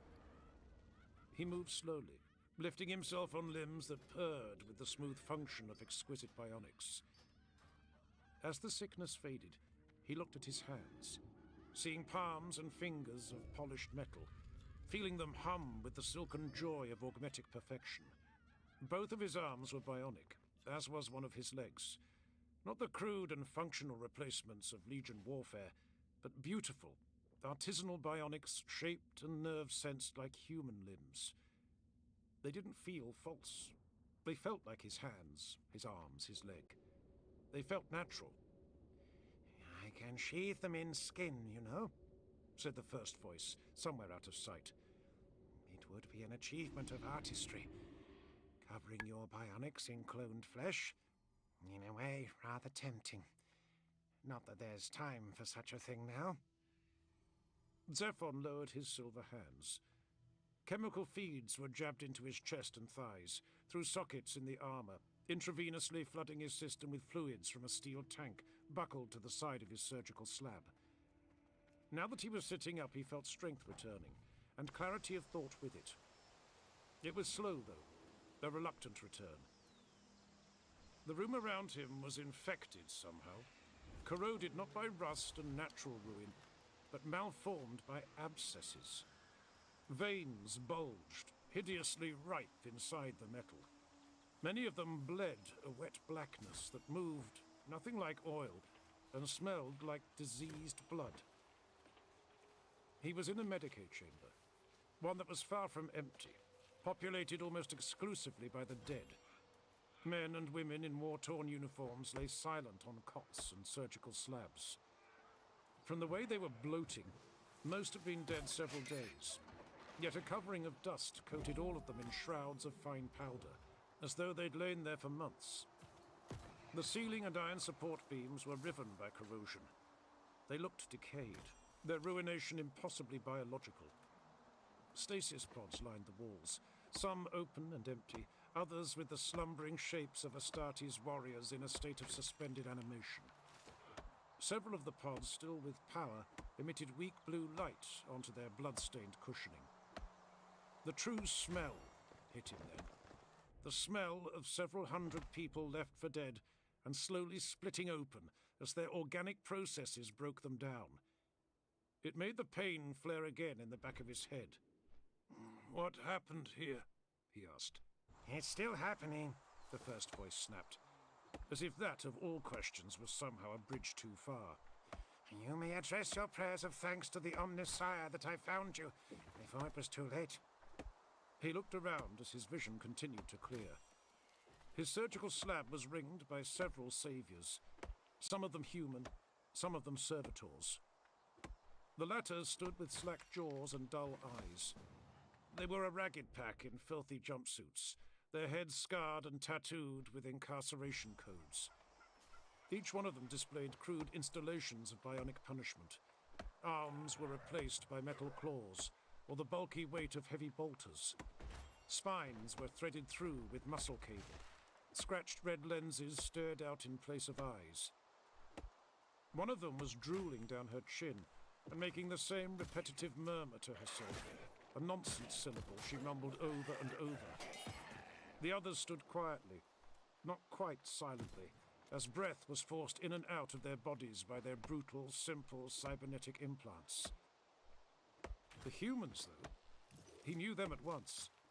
Shafir, devoted Shafir, in her shawl of Legion red. Orestes, clad in monkish robes dyed the same familiar crimson.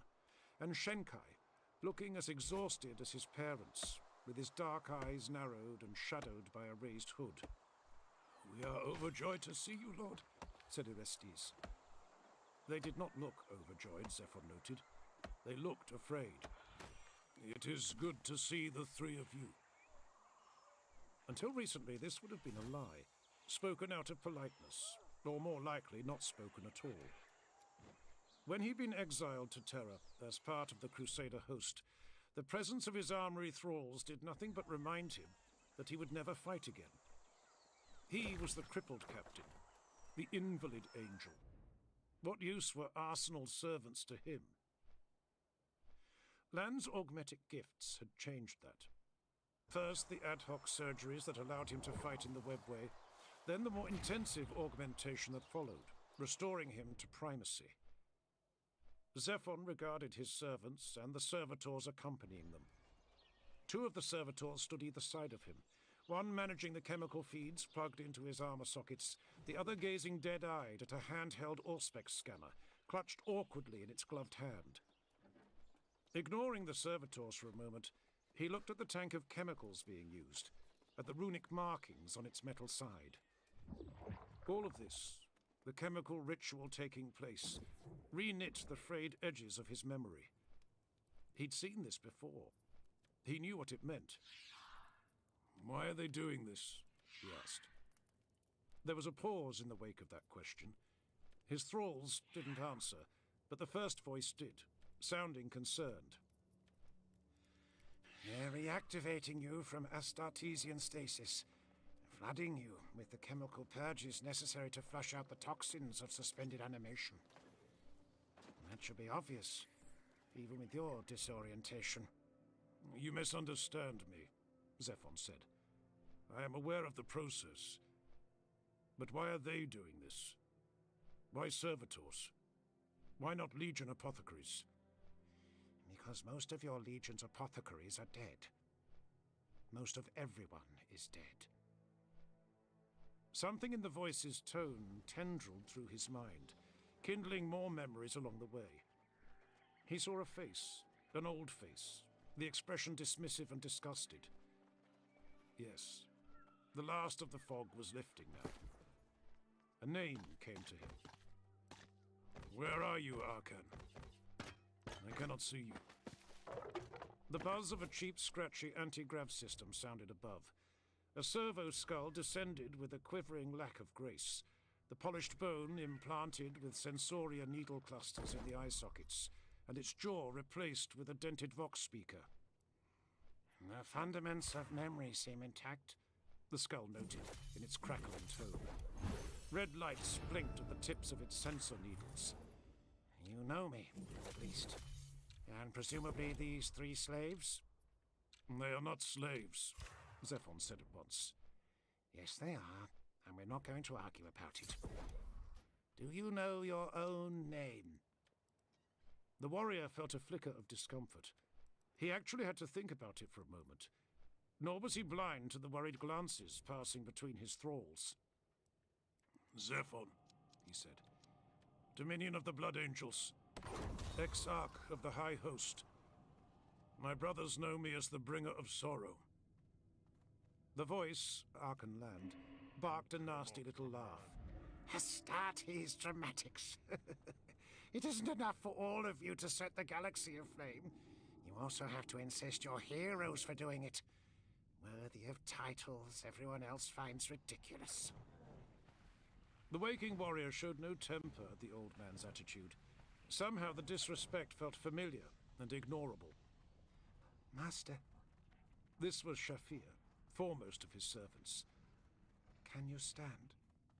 Zephon took a breath, looked around the blighted chamber once more. Not yet. Sensation is returning, though. I confess I do not understand what I am seeing here. What is this place of horrors? Allow me, said Arkan Land in his crackling tone. The servo skull clicked several times, and a spillage of blue light streamed from the skull's left eye. A degraded hololith took shape of a skinny old man in tattered robes, hovering several inches off the blood-stained floor tiles. Even in the poor-quality hollow, Land looked some way past weary, deep into a new level of exhaustion. His face was gaunt, his skin grimy. He had a tremor in one of his knuckly hands. You look well, my friend, Zephon lied softly. Oh, do shut up, Land sneered. As to your location, you're in one of the Medicae sepulchres of Razavi Bastion. Down in the catacombs. It's where they stored you with who knows how many other dead, wounded and stasis-bound. They told me you were either dead or terminally brain damaged, which in the case of your transhuman breed amounts to much the same thing. Reports conflicted on the matter. I decided to see for myself. You were supposed to be in storage at Bab. It's taken me forever to find you.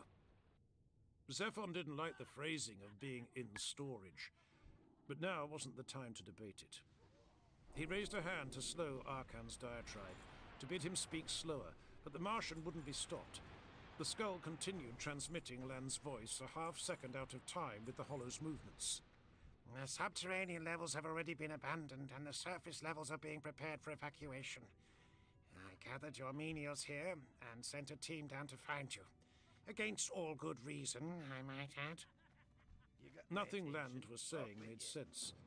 For the defenders to be evacuating Razavi Bastion, the enemy must have... Arkan, he said to the flickering hollow. The ultimate wall has fallen. Truly. The Martian's smile was anything but pleasant. It's riddled with holes. The War Master's horde is advancing across the districts of the Inner Palace. Zephon's armor hummed in the silence that followed. Master, said Orestes gently. Zephon could see he was trying to conceal his urgency. Can you stand yet? It was a trial to force himself to his feet. Servos in his hips and knees rolled smoothly, but his strength was taking its time to return. Seeing his weapon strapped to Shenkai's back in a buckled grav harness brought a relief that bordered on profound. Something like hunger rushed through him as he rose, awakening with the restoration of consciousness and motion. It turned his tongue to leather. He felt it in his parched veins, as if every process inside his body cried out for lubricant. It was a thirst beyond dehydration. I am bloodless, he thought. I am desiccated. A husk. How can they not see it? But they couldn't. There was evidently nothing to see. All three of his thralls closed in on him, examining his bionics, poking at the damage to his warplate, sealing the cracks with smears of armor cement. Zephon had never felt the blood need descend outside of battle. There it was a pressure, an internal enemy to be resisted through willpower. Here, in the dark, it biled up into his throat and threatened to choke him. The beat of his thralls' hearts was strangely lovely, forming a hypnotic, sodden percussion. Lord, someone was saying. Interesting, someone else was saying. Interesting.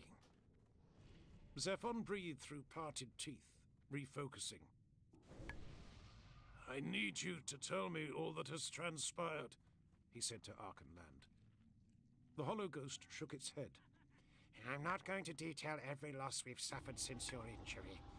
The war would be over before I was halfway down the list of disasters. And then summarize. I need information, Arkan. There was a pause. For a moment, Zephon was sure Lan's petulance would win out. Thankfully, he was wrong. You were wounded at Gorgon Bar. Your Sasan membrane forced you into a Starcesian stasis as a trauma reaction to the organ failures, the cranial rupture, the hemorrhaging. Zephon was unsteady, but he felt fine, at least in terms of recovering from whatever wounds he'd sustained in the fire bright enough to blind him. Heat so hot it possessed its own searing sound. The unreal thunder of falling rocks, the wounds he'd sustained in the explosion. I remember, he said. I remember Gorgon Bar. Well, everything after that has gone supremely poorly. They've swarmed the Inner Palace. Almost everything has fallen except the Palatine Ring. Sidoni Bastion, Meru, Sheol, all gone. The last we heard of Pythia and Avalon Bastions, they were close to breaking. Bab and the others still hold, but each one is besieged by the Horde. Their forces surrounded. The 4th Primarch is encircled at Bab Bastion. Trapped there. The 4th Primarch. Zephon felt a surge of irritation, but it was thin and weak. It didn't override the dry vein hunger. Say his name, said the Blood Angel. Say Rogel Dawn. As I said, Lan continued without missing a beat, the 4th Primarch, and the bastions that aren't already in ruins are being overrun or abandoned as we speak. Everything in the Inner Palace is decaying, or infected, or rotting, or mutating, or cancerous. We fall back as swiftly as we can, staying ahead of the foulness. You don't know what it's like out there, Zephon. Master, Orestes interrupted without bothering to look over at Lan's Hologhost. We must examine your range of motion. Zephon nodded permission, his attention remaining on Lan as he systematically tensed and relaxed his muscles, biological and bionic alike. He rolled his shoulders and stretched his arms. Armor joints revved and tendons crackled in the stinking dark. Orestes, his assessor of physicality, paid rapt attention, studying for soreness, stiffness, for any flaws at all. What little light there was flashed from the silver of his cybernetic limbs. Despite the damage to them, the scratches and dents they'd suffered in the rock slide at Gorgon Bar, they were exquisitely wrought. The Martian had engineered them himself to replace the Blood Angel's failing bionics. It was all coming back to him now, the good and the bad. They had ranged the main line. Why are you here? You are not militia. He'd confronted a civilian just as the shelling began, and he'd shielded her. embracing her as the building came down upon them, warding her body with his own. There was a civilian at Gorgonbar, he murmured. The artillery. I tried to save her. Really? Lan sounded far from fascinated. What a thrilling story. Her name was Keriscon, one of the Praetorians' new interrogators. Do you know if she survived the explosion? Not only do I not know, I also don't much care. You're welcome, by the way. You'd be dead were it not for the archaeological fortune in Dark Age nanotech and artisanal bionics I used to repair your brainstem and central nervous system all those months ago. Their regenerative capabilities are admittedly crude and of dubious legality, but it was enough to prevent you hemorrhaging to death from an excruciating brain bleed. Dark Age. Zephon hesitated. That is a lot to process, to be thrown so casually into conversation. I think you meant to say, thank you, Arkan. Your legendary generosity has paid off yet again. Zephon took a breath, fixing the hollow ghost with a gentle stare. I said exactly what I meant. As ever, Zephon, your achingly soulful sincerity is a tedium I've neither the time nor the patience to deal with. I trust with this saving of your life, my debt to you is discharged. Besides, he added sniffily, there's no component in any of my work that isn't entirely safe and entirely within the realms of my understanding. That is comforting to know, Zephon replied. Somewhat. Yes. Well, as I said, you're welcome. Now, please get up and get out of there. All seems in order, Orestes said, still circling, still overseeing the process. He watched as the servitors at Lan's command pulled the chemical feeds from Zephon's armor sockets. The Blood Angel dragged his fingers through his long hair, gathering it in a knot behind his head to keep it from his face. He did it carefully, aware of the pain throbbing all the while at the back of his skull. His hands came away unbloodied. That was something at least. He could remember everything now. Every hour of the war, every minute of fighting and falling back, fighting and withdrawing. And he had the guiltiest feeling, just for a moment, that ignorance had been bliss. An unworthy thought for a warrior, let alone an angel of Baal. But there it was. How fares my legion? Where is the Primarch? We do not know, Lord. Shafir demurred. There has been no reliable word of the Emperor's Angel. A handful of your Legion kinsmen still live, Land added. But as far as that genetic mutant you call a father, I'm afraid I've no idea. The family of thralls tensed at the disrespect, which of course Arkan Land ignored entirely. The 12th Primarch hunts the 9th. That's all we know. And we only know that because the ground shakes when he screams the 9th's name across the sky. Your beloved Pater may already be dead, Zephon. And if the 9th has any sense, it's hiding from the 12th. Best to put it out of your mind for now. In the wake of those words, which might have seen Land killed by some members of the 9th Legion, Zephon stared into the old man's hololithic eyes. You look tired, Arkan. Ah, sighed the Martian. You have no idea. Zephon rose and took the Auspex from the servitor's grip, activating it and passing it over his body in a slow sweep. The model was just a crude battlefield pattern, but it served its purpose as a Medicae reader. When he passed it over his head, it pulsed a warning tone immediately. Flashing runes detailed sealed skull fracturing, potential cranial nerve damage, and scarring of brain tissue. It couldn't be more specific. The Auspex was too crude a model for that level of accuracy. A glance at Orestes told Zephon that his assessor thrall had already conducted the same scan, with the same results. He'd been fortunate, that much was clear. His injuries would have killed a human outright, but his gen-enhanced body had shut down into the healing sleep prized by his kind at their most grievously wounded. With his life function slowed, his implanted organs had been granted the time they needed to heal, seal, and scar over the worst of the damage. More than likely, an apothecary or medicae had toiled over him while he was in Susan as well. Then there were Land's implanted treasures to consider. The compensatory surgeries performed after their disastrous excursion into the webway. Zephon shivered. He looked over the rows of stasis pods, seeing 100 in this chamber alone. 32 of them were sealed and occupied. There are other legionaries in stasis down here. I cannot leave them. They will be killed in their sleep. The hollow ghost looked at him as if he'd sprouted horns and started speaking in tongues. People die in war, Zephon. It's pathetic that an Astartes should need reminding of that. I cannot abandon my brothers. No? Then you'll die down there with them. Most of them are already dead.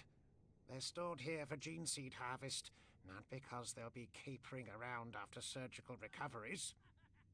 I'm not blind, Arkan. I can read the stasis coffin displays. Some of them are alive. With surgery, they will awaken from suspended animation. They will live. You realize your own legion has abandoned these unfortunates? My brothers would never do such a thing. Land laughed at the denial. The war has moved on, Zephon. Every one of your kind still breathing is out there in the dust, fighting for his life. And do you think the loyal legions have the warriors to spare for something like this?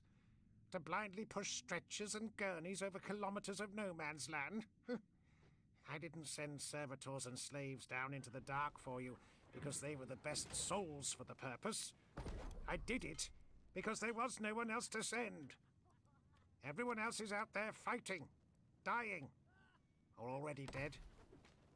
Zephon stood by one of the pods, looking in at the somnolent figure. He didn't recognize the warrior's face, though the pod was marked with the Enochian runes of his legion, and the figure wore Blood Angel's armor.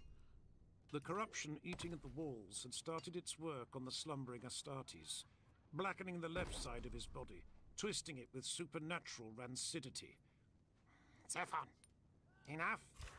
There's no time for your sentimental frippery. If you can move, you need to get out of there. I've lost a great many servitors even reaching you. The sub-levels are overrun with exoplanar mutation.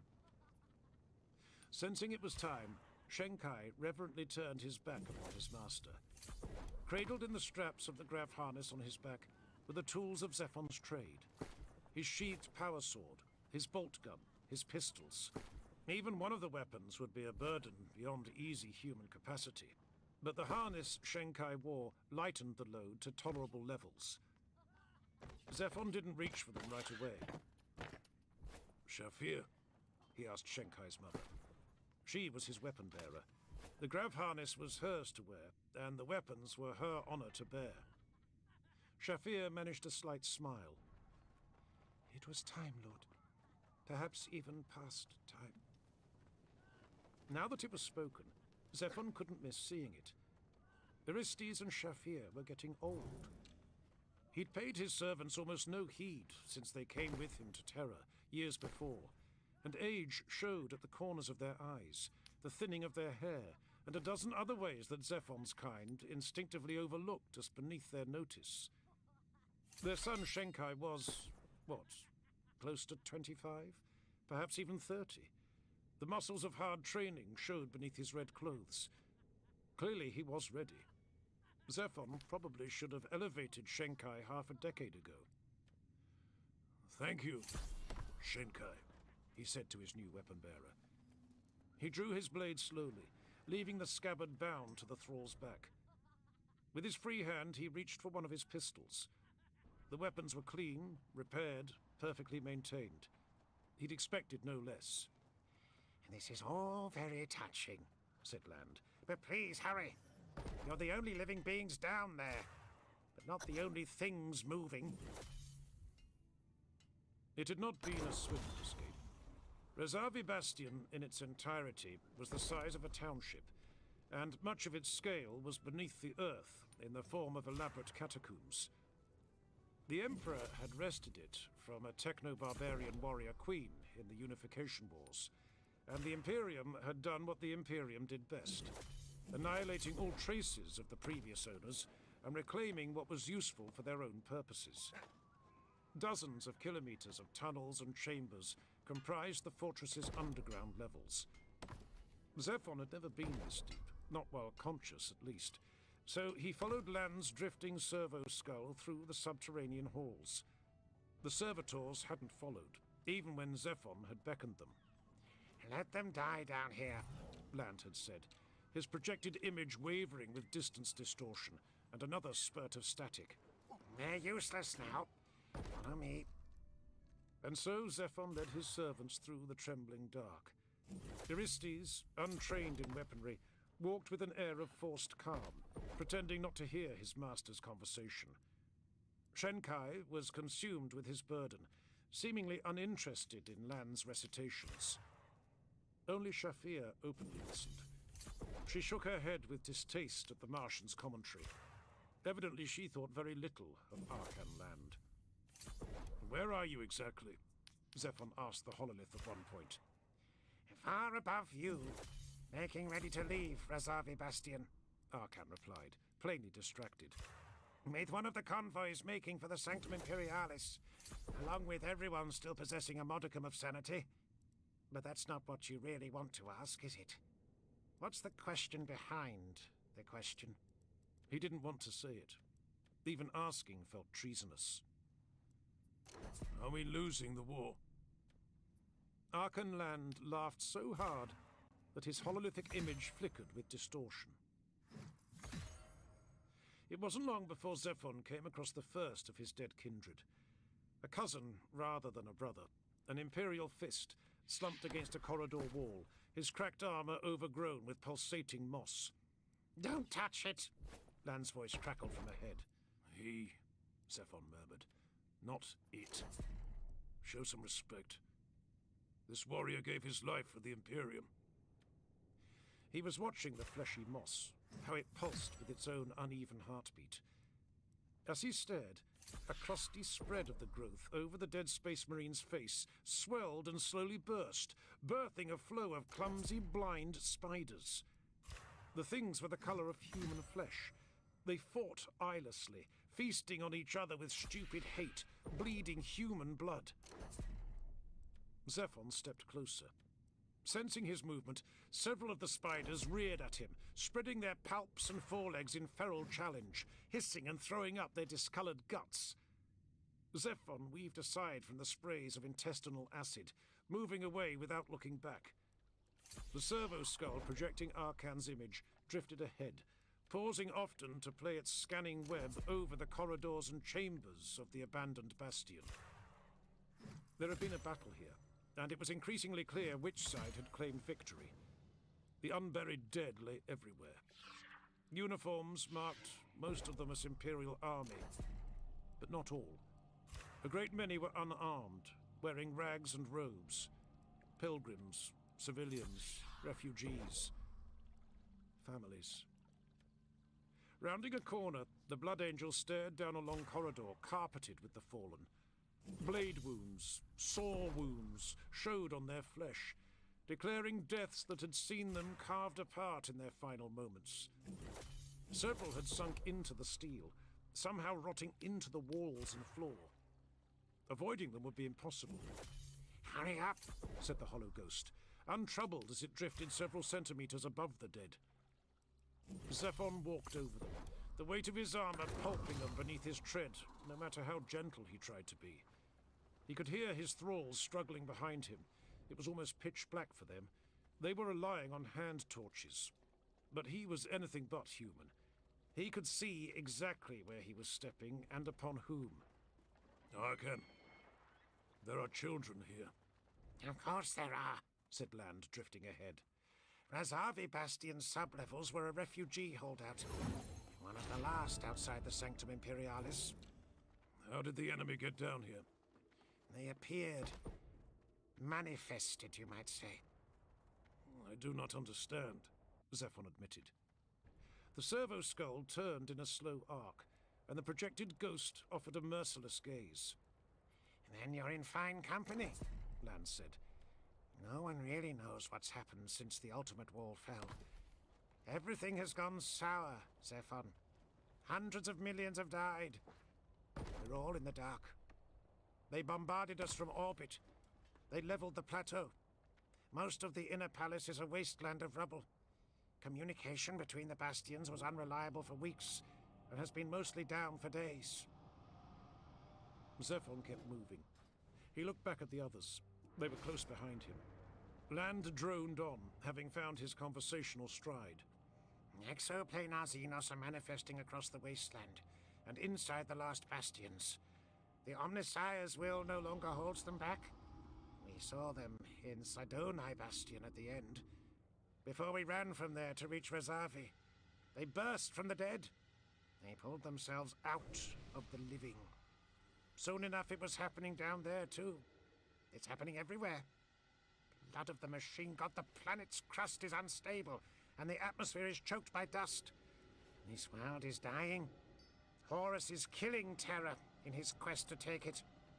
There seemed nothing to say to that. With one hand on the wall for balance, Zephon moved on and tried not to tread on the fallen. Many of the bodies were in the process of some impossible cadaverous fusion, conjoined where their dead flesh touched. He saw bodies melded with the walls, curling fingers reaching out from the metal, half-formed faces shrieking silently from the steel. One of them asked him for help. He turned, seeing a cluster of cancers in the shape of a woman, a hive of tumors glued to the wall with its own corruption. It reached for him with shaky tenderness, as if to see if he was real. Please help me, It said again. Ignore it, Lance said. Ignore all of them. They think they're still people. Don't leave me down here, The thing said. Where it had once had a mouth, a split in its lumpen head kept smearing open, showing 100 hairy teeth. Who are you? He asked it, fighting to show none of his unease.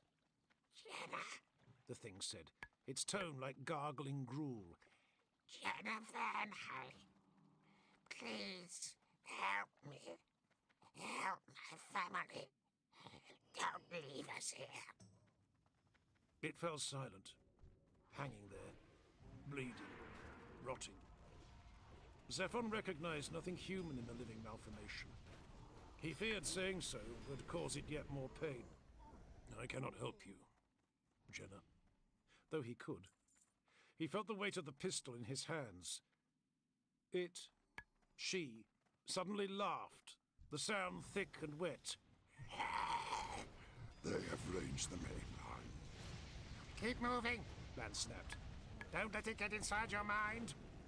The thing, the woman, started to flow, her form dissolving into a slush that steamed as it ran down the wall.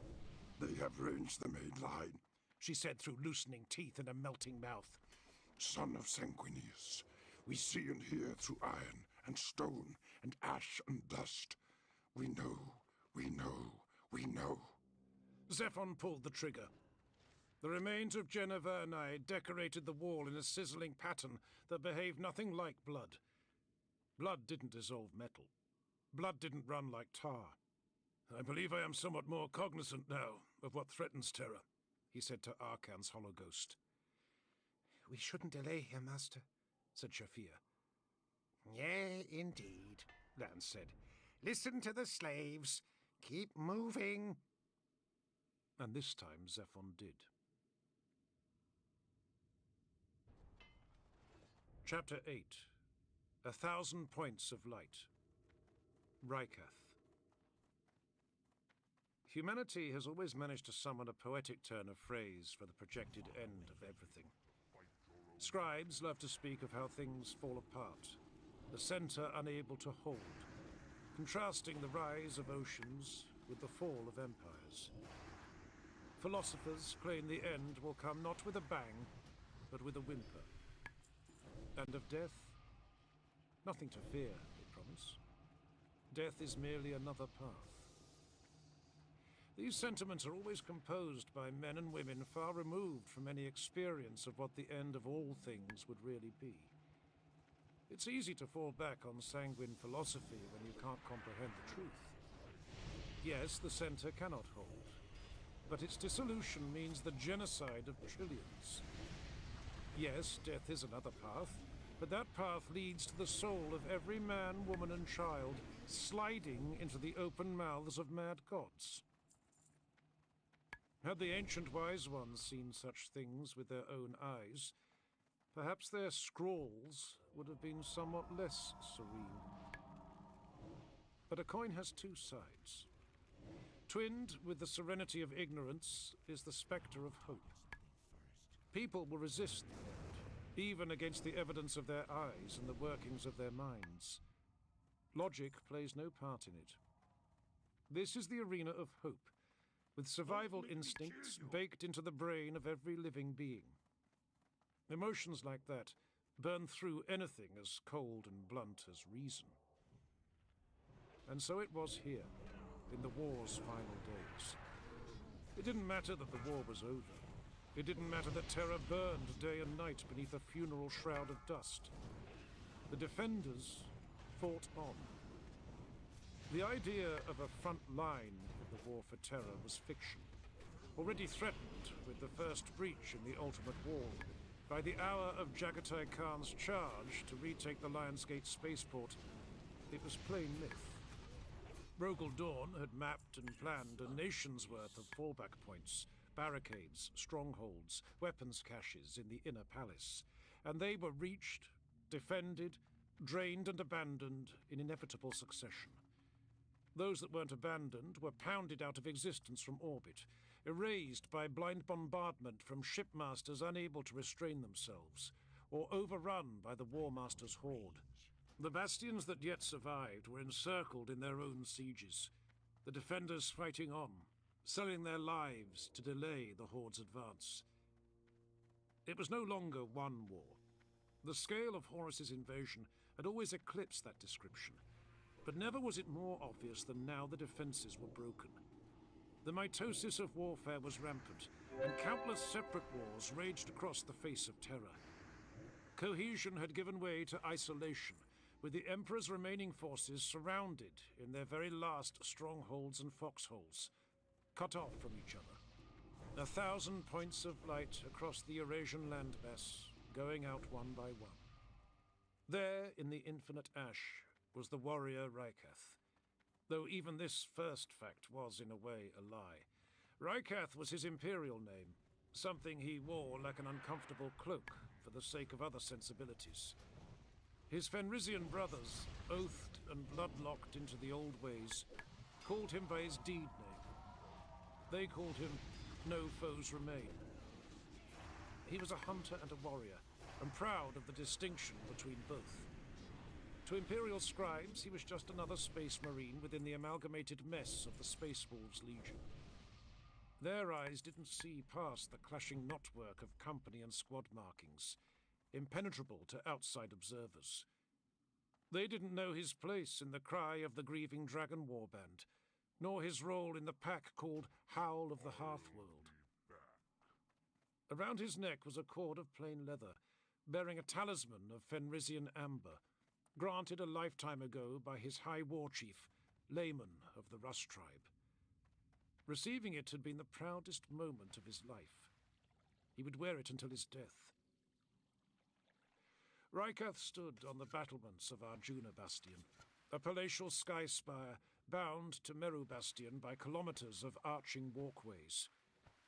With Meru overrun, Arjuna had stood alone for hours, protected by an ever-diminishing host of defenders.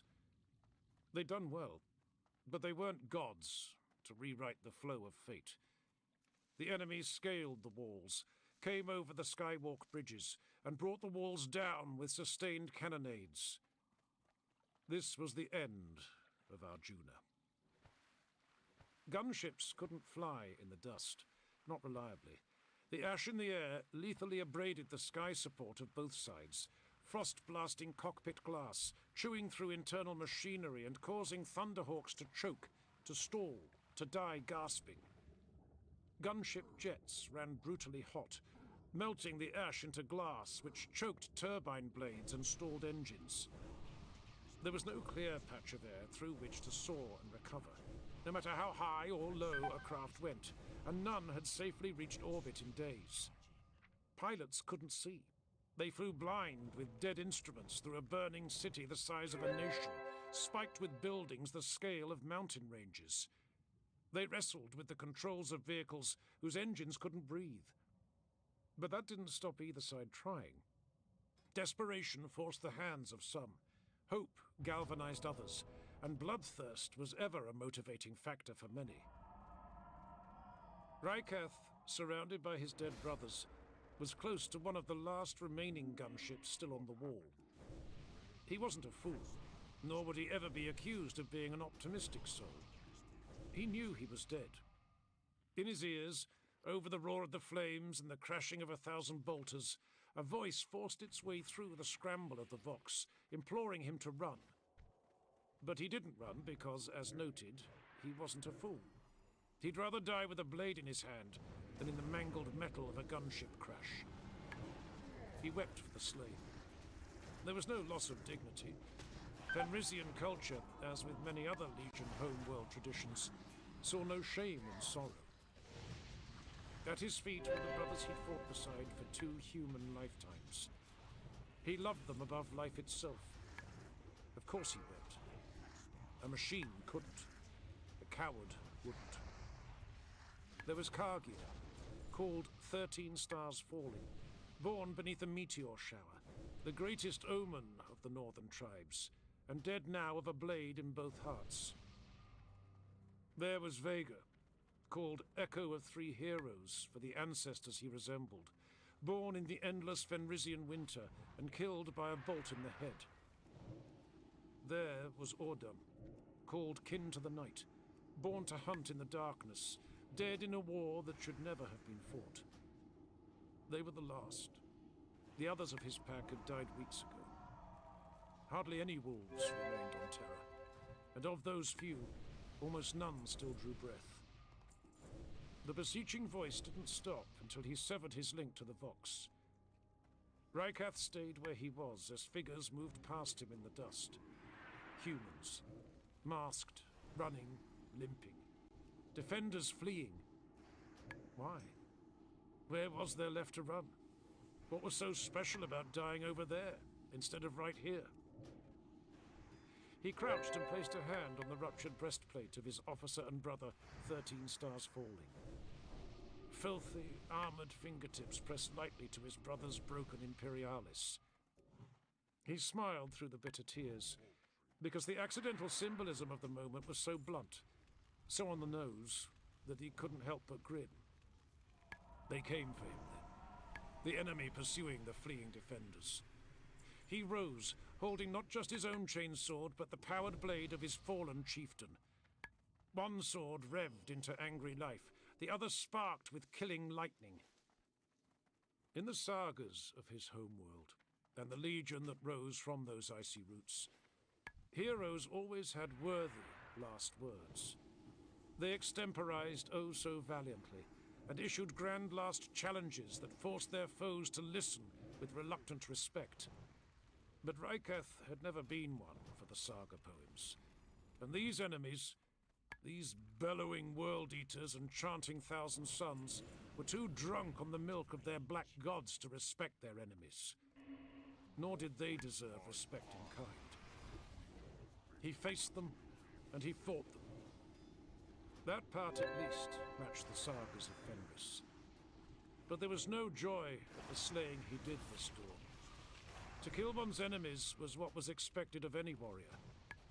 What mattered to him in these final moments wasn't who he killed, but where he himself stood, ready to die. He was dying with his brothers, part of his pack to the very end. This was right, the way it should be.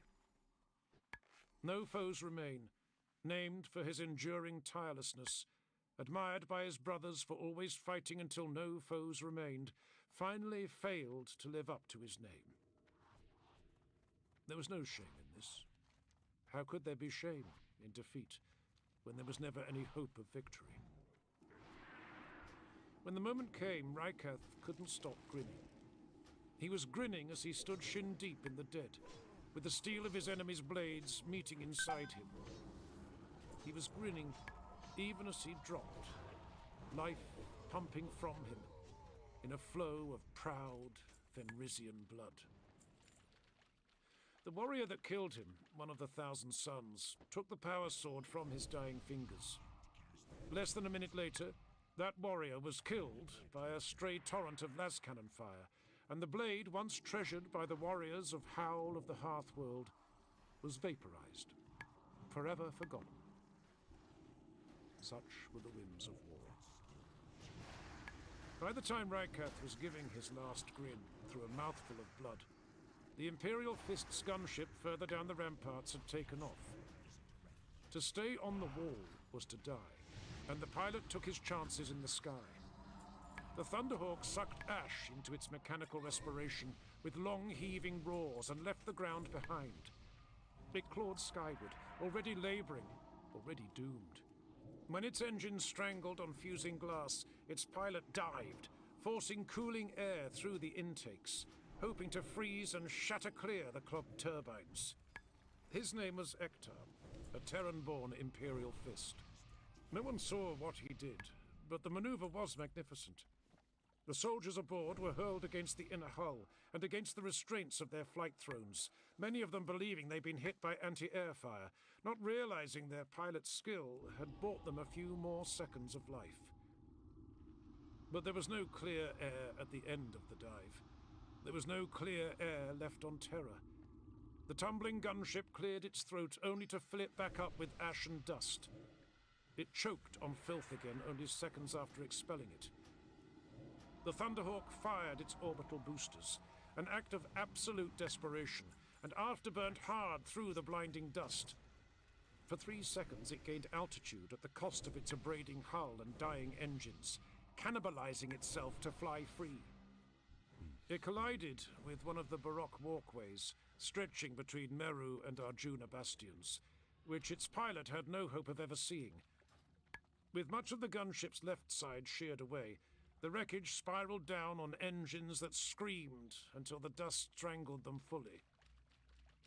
What was left of the hulls speared into no man's land, wreckage and shrapnel flying every which way, carving through a scattered infantry regiment in Horus's colours who were pursuing a convoy of retreating Imperial army. Arjuna Bastion fell less than an hour later. And out went another lot. Chapter 9. One Last Joke. Transactor 7Y1. Down again through the dust, past the skeletons of Imperial knights still standing upright as flames ate their bones, over tens of thousands of bodies carpeting the earth, up and over the battlements of Pythia Bastion, its walls sundered and overrun, banner poles now flying Horus's colours in the wind. Beyond fallen Pythia, farther still, deeper into the dust. No grand architecture of the Palatine bastions in this place.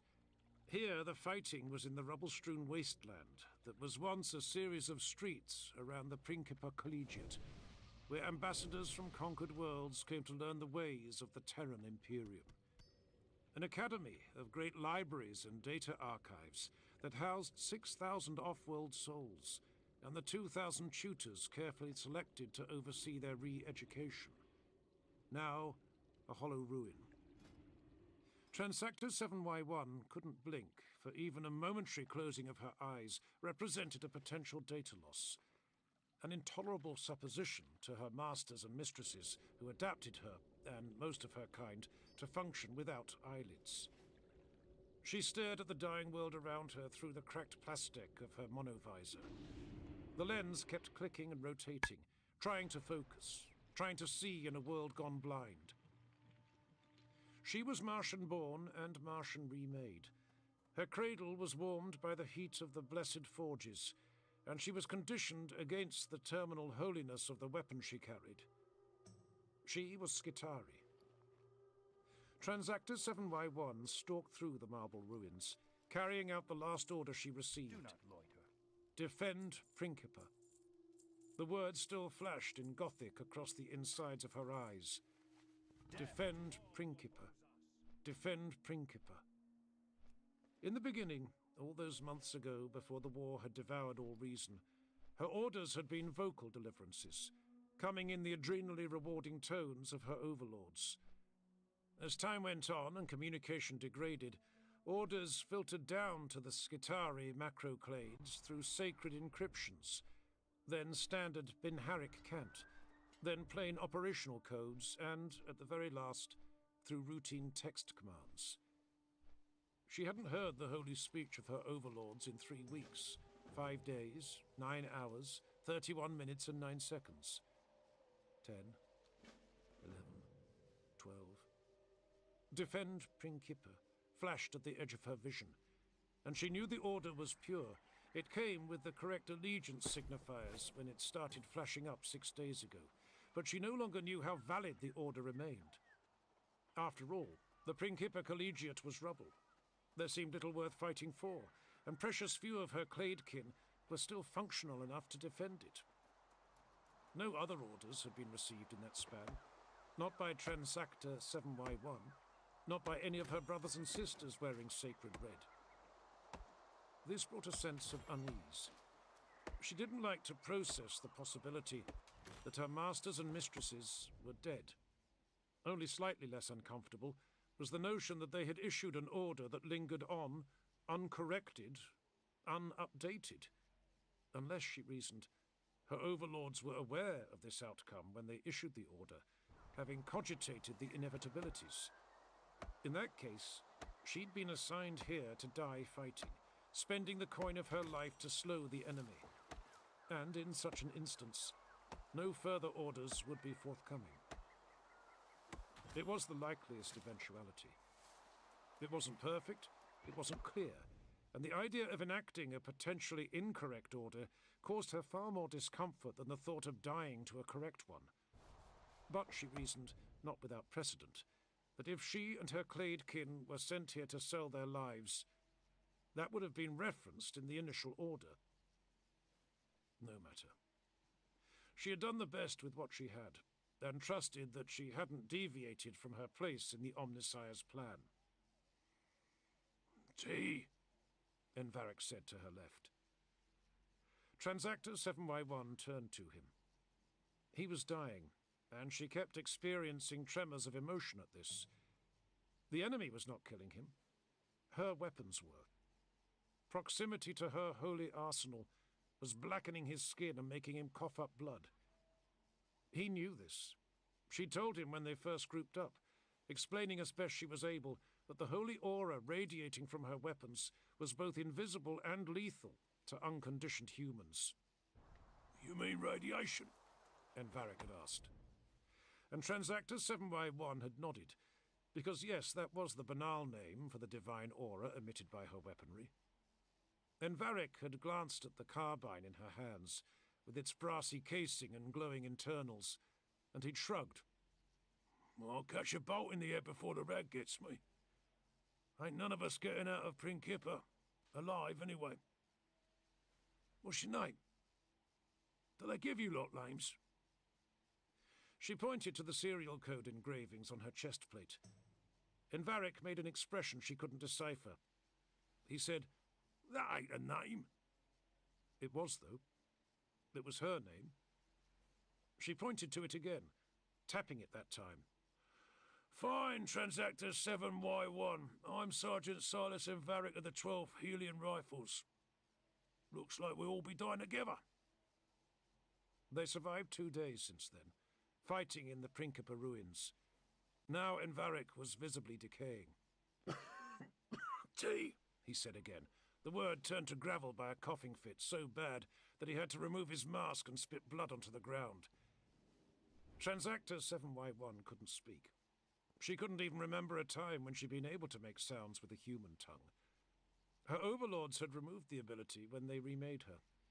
She could blurt pulses of code from the vocoder in her throat, which was useless right then because Envaric was an unaugmented human incapable of processing Martian code spurts. So she relied on her handheld data slug. It displayed a series of pictographs that roughly adhered to whatever she was trying to convey. When she'd first warned him of her weapon's lethality, She did so by keying in several sigils, representing herself, her rifle, a biohazard rune, caution, illness, and pictograph depiction of a dead human. But she needed no such dubious nuance now. Just one symbol blinked on the data slug's tiny screen. Question mark. Ben Varric struggled to breathe. He sat with his back to the low broken wall they'd been crouched behind for the last 15 minutes. Catching his breath, he cast a goggled glance at her data slug, then looked at her helmet's impenetrable visor, the closest thing she had to a face. Any sign of the others? Transactor was staring over the top of their barricade, scanning and panning over the low stone wall. She stopped her vigil, clumsily dialing a code into her data slug with thick bionic fingers. It beeped with a single sigil. Alone.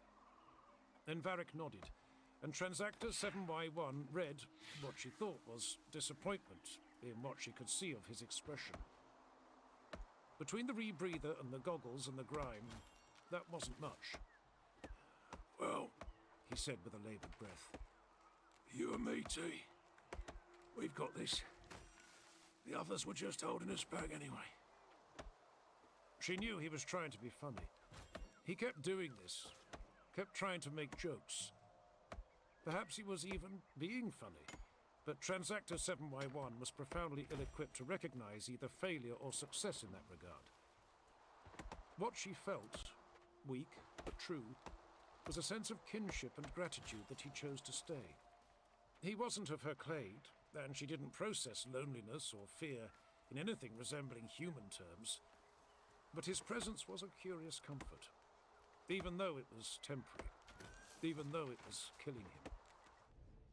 And Varric closed his eyes for a moment, resting the back of his head against the wall. The ground shook with the aftershock of yet another cataclysm not far from where they hid. But he didn't react. It was taking him longer and longer to recover after each action. Something exploded elsewhere in the ruins. It was answered by the ambushing snaps of radium fire and the returning protests of bolt guns. They weren't entirely alone after all. Yeah, all right. Envaric grunted, with plainly false enthusiasm. Let's get to it. They moved again, keeping low, drawing closer to what had once been the external curving wall of an auditorium, emerging above them in the dust. It wasn't long before they found the bodies of 3 Helians, freshly cut down, blown open by bolts. These they passed with barely a glance. At the shattered archway leading into the auditorium, they paused with their backs to the wall. The whines and grinds of power armor came from within. Transactor 7Y1 was the one to make a visual confirmation. She lifted her radium carbine and panned slowly down the steps, tracking through the dust, looking for signs of... There. Silhouettes in the ash. Too tall to be human. Too inelegant to be martial.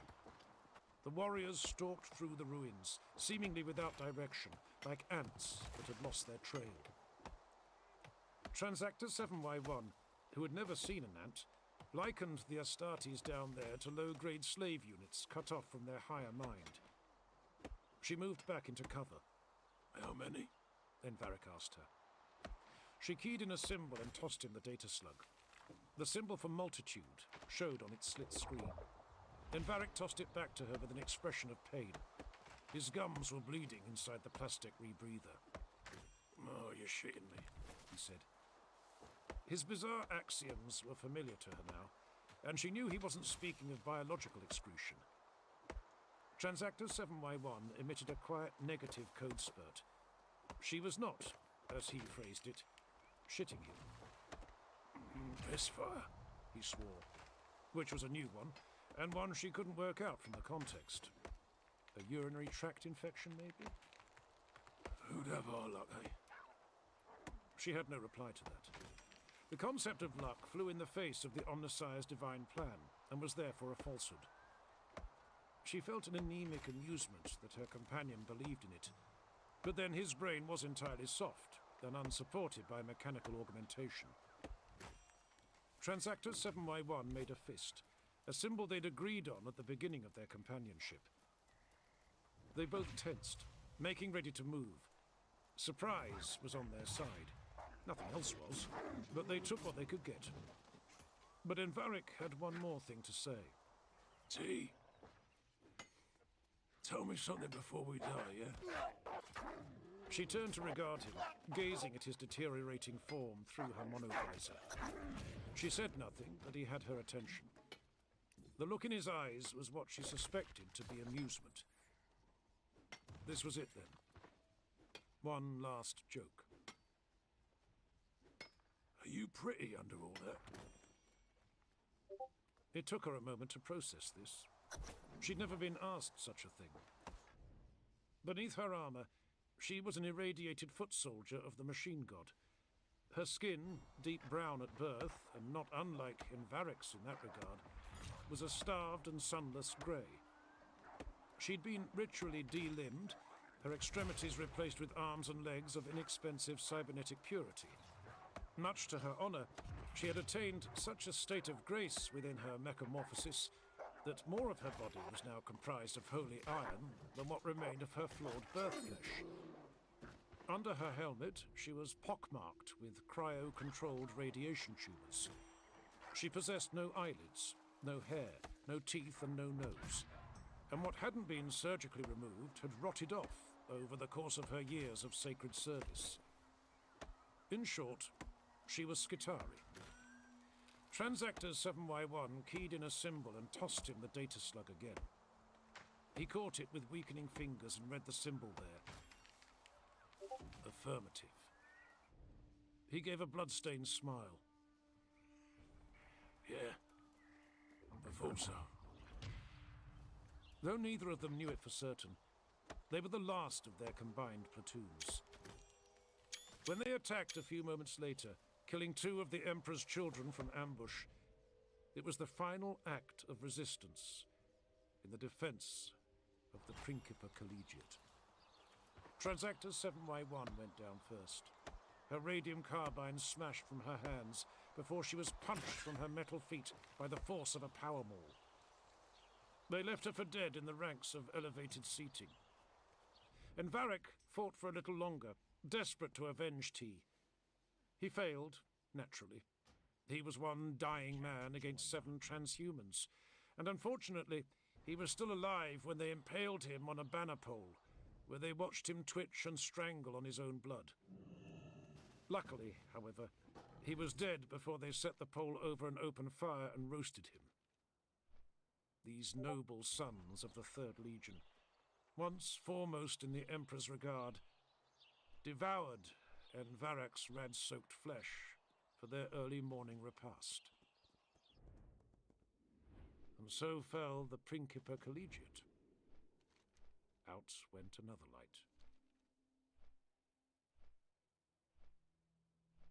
Chapter 10. The Last Guardian. Vulcan. The Primarch ran his hand down the silver carving, following the lines depicting a human warlord on his knees, weapon offered up in surrender.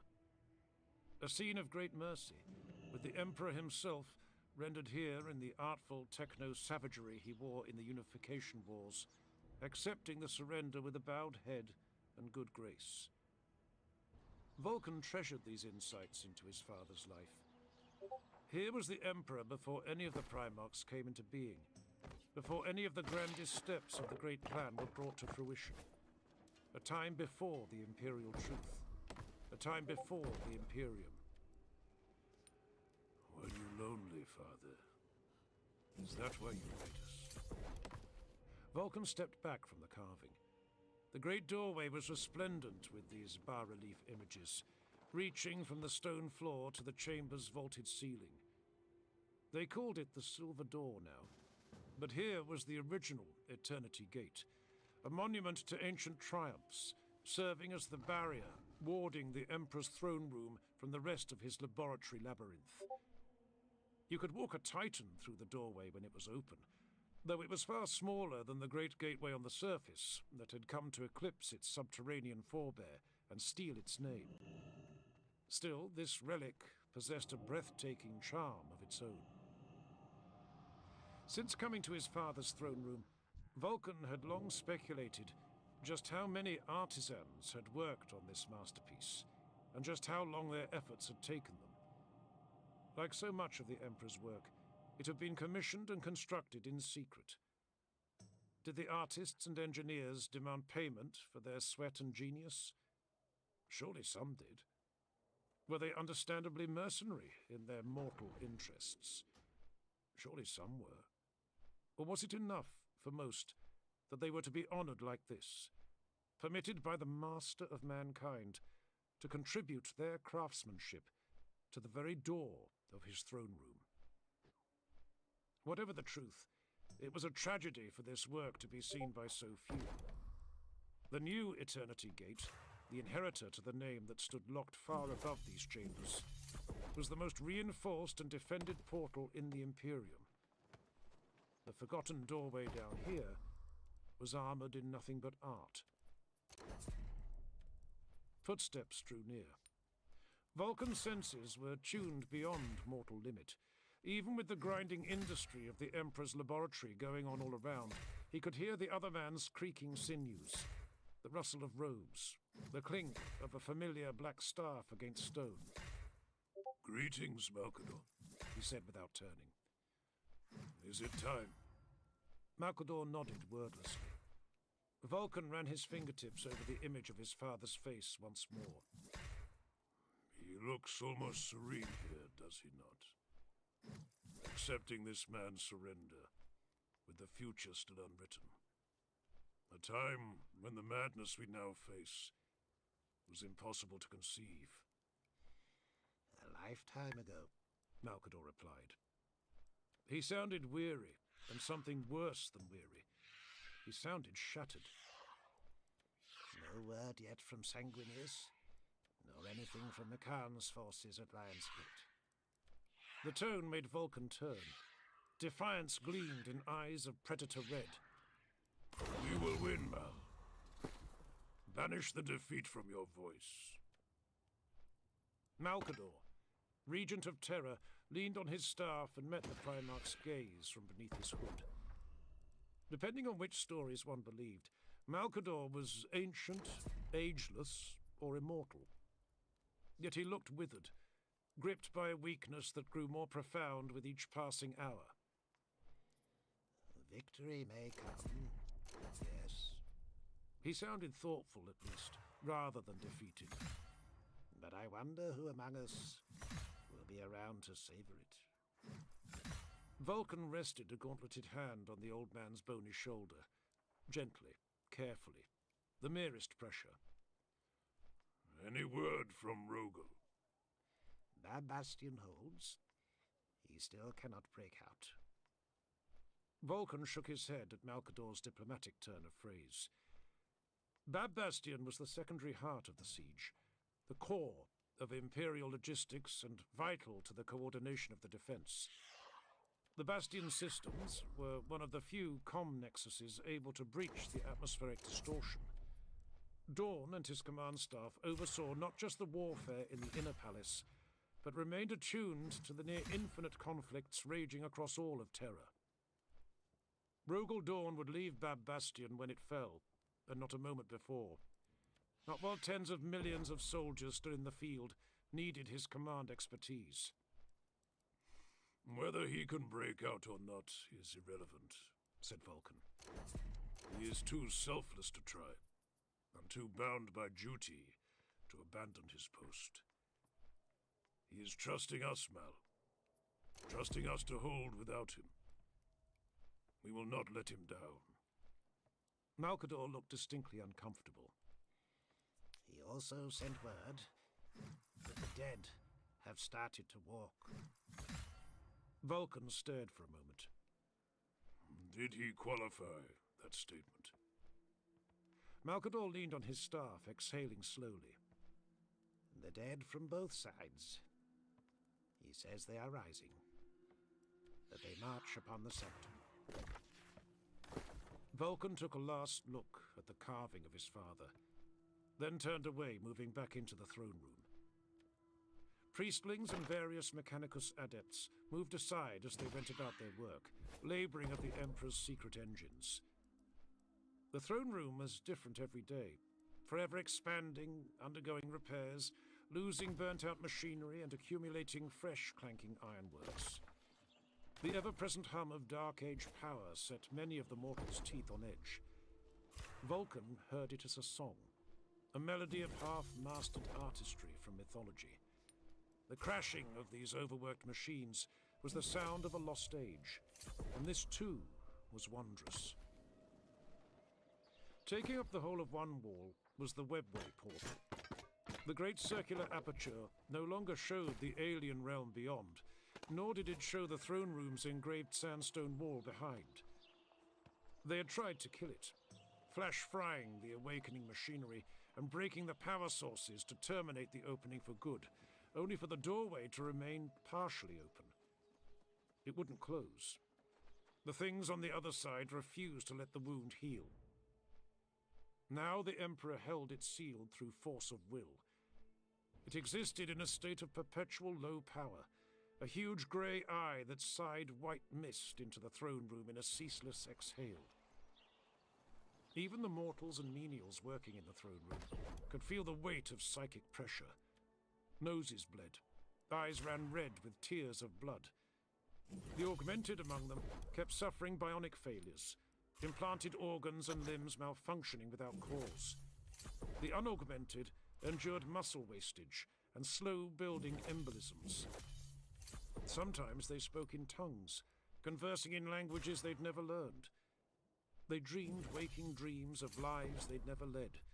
Their memories were overwritten by warfare in the age of strife, by a primitive boy's existence on the banks of the river Sakaya, by the feel of wheat against their fingertips, and the weight of the first bolter in their fists, and on it went.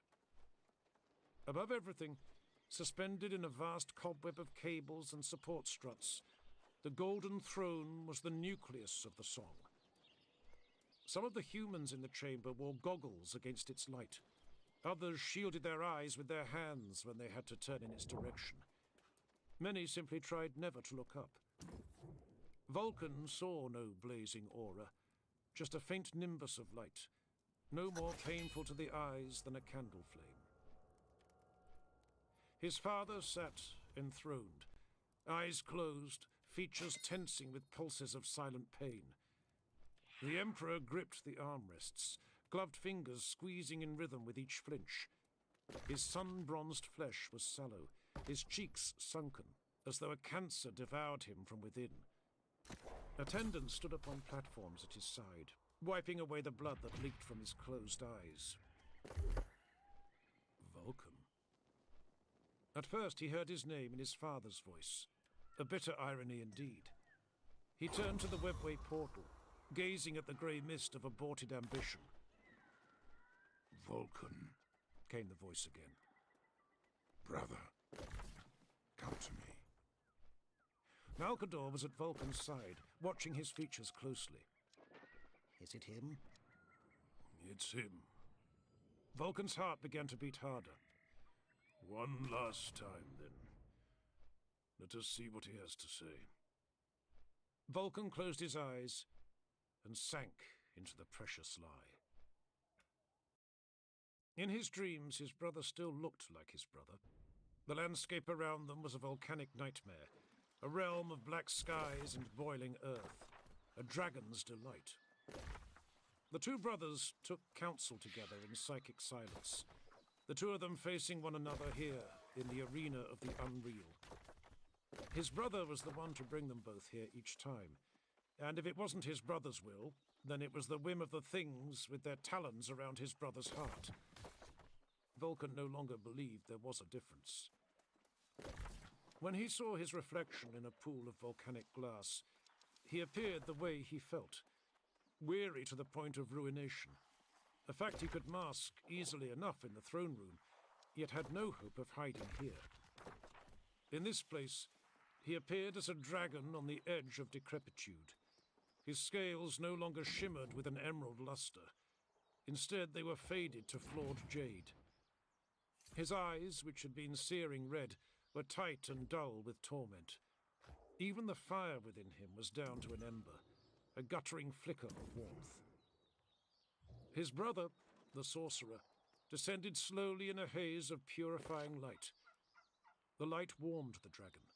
It quickened his blood and reknit the throbbing internal breaches inside his body. It promised true healing, if he would only stop resisting it. I hate seeing you like this, his brother said. Compassion shone in the sorcerer's one eye. It needn't be this way, brother. You are not my brother. The dragon grunted as he shifted his pained form. Even his bones ached. They sent pulses of cold through the meat of his muscles. You still deny me, the sorcerer said, the words rich with regret. Do I not bring you here? To Nocturne? To ease your spirit? The dragon managed to laugh, though it tasted of dust instead of fire. This is not Nocturne, he said. The stars hang where they should in the sky, yet they shine wrong in the black. The chemical processes of the rocks are exact, yet the stone feels wrong to the touch. This is Nocturne through the eyes of someone that has seen my homeworld, but never understood it. Someone that never loved it. The dragon, despite his throbbing joints, bared his fragile fangs in a tired smile. Someone, he added, or something. The sorcerer went to one knee, the very image of unthreatening reverence. The voice, trembling with emotion, scarcely rose above a whisper. I am still me, brother. I speak only the truth. The dragon sighed another ashy breath. The truth, if it even matters in dreams, is that my brother died long ago. You are not Magnus. You are an impossible god's idea of Magnus. Laughter echoed all around them. The laughter of 1,000 mocking voices, delighted at a joke only one of the brothers could ever understand. The dragon crawled back from the chorus of mad mirth, all while the sorcerer stood in silence, radiating compassion, radiating patience and understanding. How can you not hear that laughter? The dragon asked him. You are mocked. Mocked without end by the god you pretend you do not pray to. There is no laughter, said Magnus the Red. I hear nothing but your lies, Vulcan. The dragon gave a weary smile with a mouthful of cracked fangs. Enough! Enough of you. And enough of the thing animating you. Leave me be. Let me in, countered the sorcerer. This is only the beginning of your pain, brother. I've foreseen far greater agony in your future. Agony even you cannot endure. But that pain will end with the mercy I bring. In place of devastation, I offer you enlightenment. The dragon dared not turn his back on his one-eyed brother, even here in dreams. He withdrew slowly, crawling over the rocks, his slitted gaze never leaving the sorcerer. Let me in, Magnus said again. How much strength does father have left? How much time remains in his performative defiance? An hour? A day? The sky above the ash clouds seethes with the god's arrival. The Khan is finished. Guilliman is still lost in the endless black. Angron bathes the Palatine Ring in imperial blood, and soon he will break Sanguinius. Fate sings of all of this, Vulcan. I will reach the Webway portal. I will break Father's barrier. In a million futures I already have. Don't make me break you with it. The dragon gave a growl. I am not sure I can be broken. You can die, Vulcan. You can be unmade. Everything of mortal origin can be unwoven with the lullaby of obliteration. Please don't make me be the one to end you. Does this fate of yours sing of that too? Magnus smiled. It grieves me to admit it, brother, but yes. To oppose me is to suffer annihilation. I wish it were not so. And it need not be so. The dragon managed to return the smile.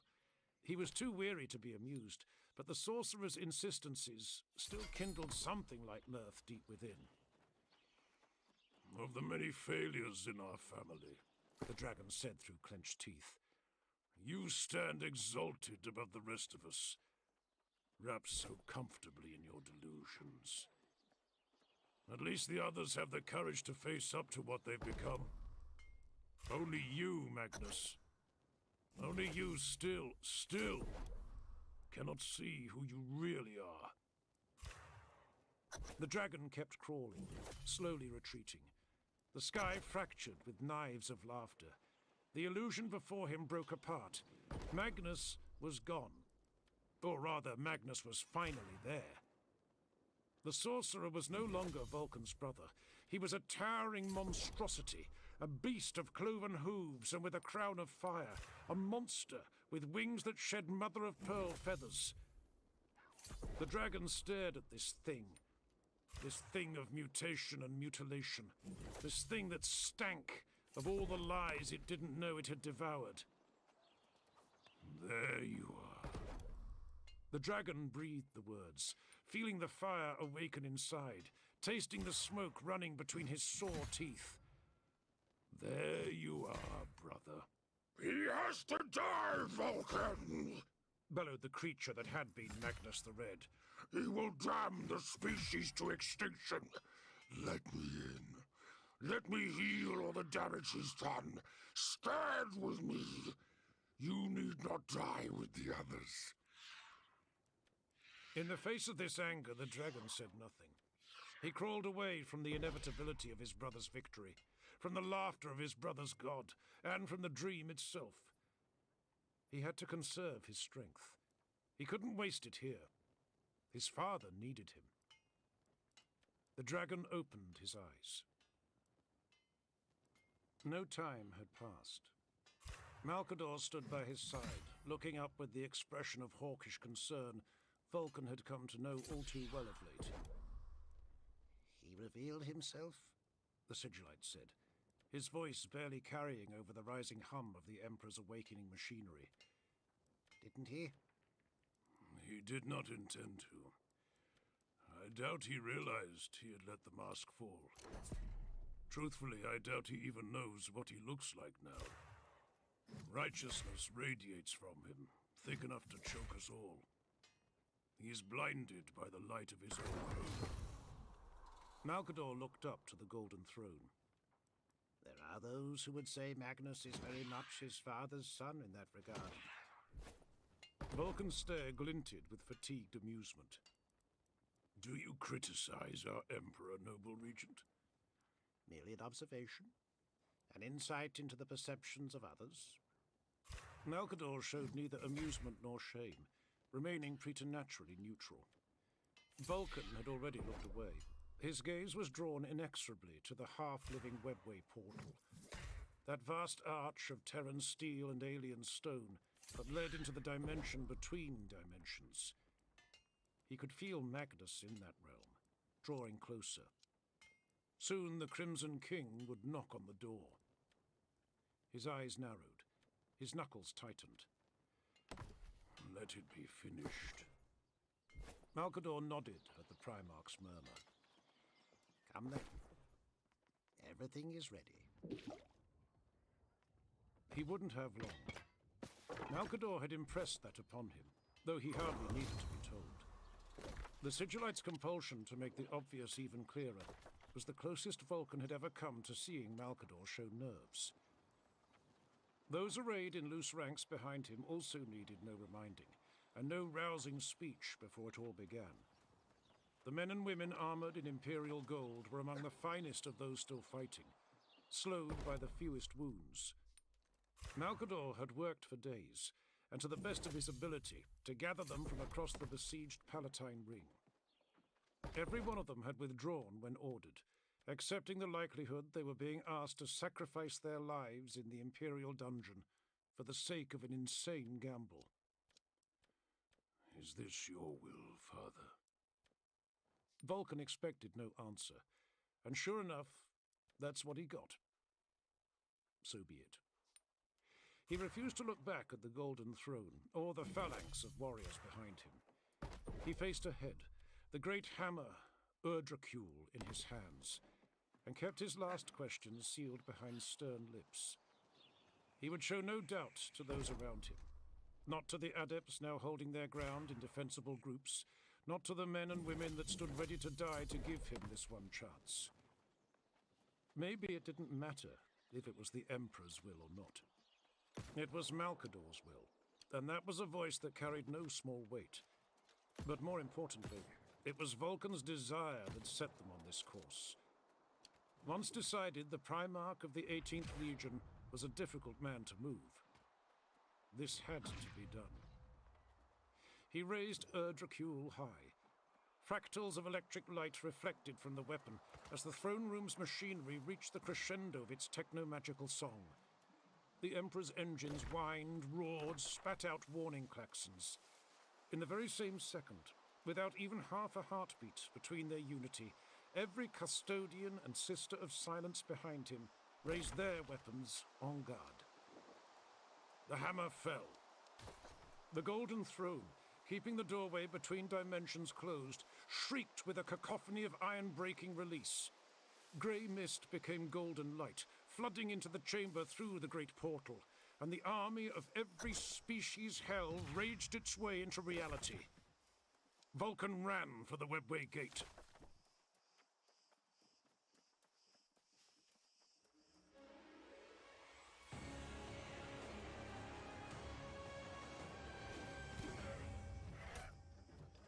Part 3.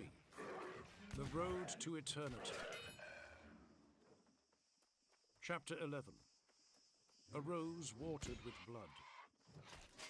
Lotara. She didn't sleep anymore. In the hours assigned to rest, she wandered the corridors of the Conqueror, listening to the ship's metal bones creak as they bent to the warp's slow whim. Screams echoed down the hallways, as did laughter that sounded like screaming. She used to assign squads of World Eaters to hunt down the sources of those sounds, but that habit had disintegrated like so many other elements of basic military efficiency. The only World Eaters left aboard the flagship were the ones too blood-mad to make it down to Terra. They were just as likely to be responsible for those screams as they were to destroy whatever was causing them.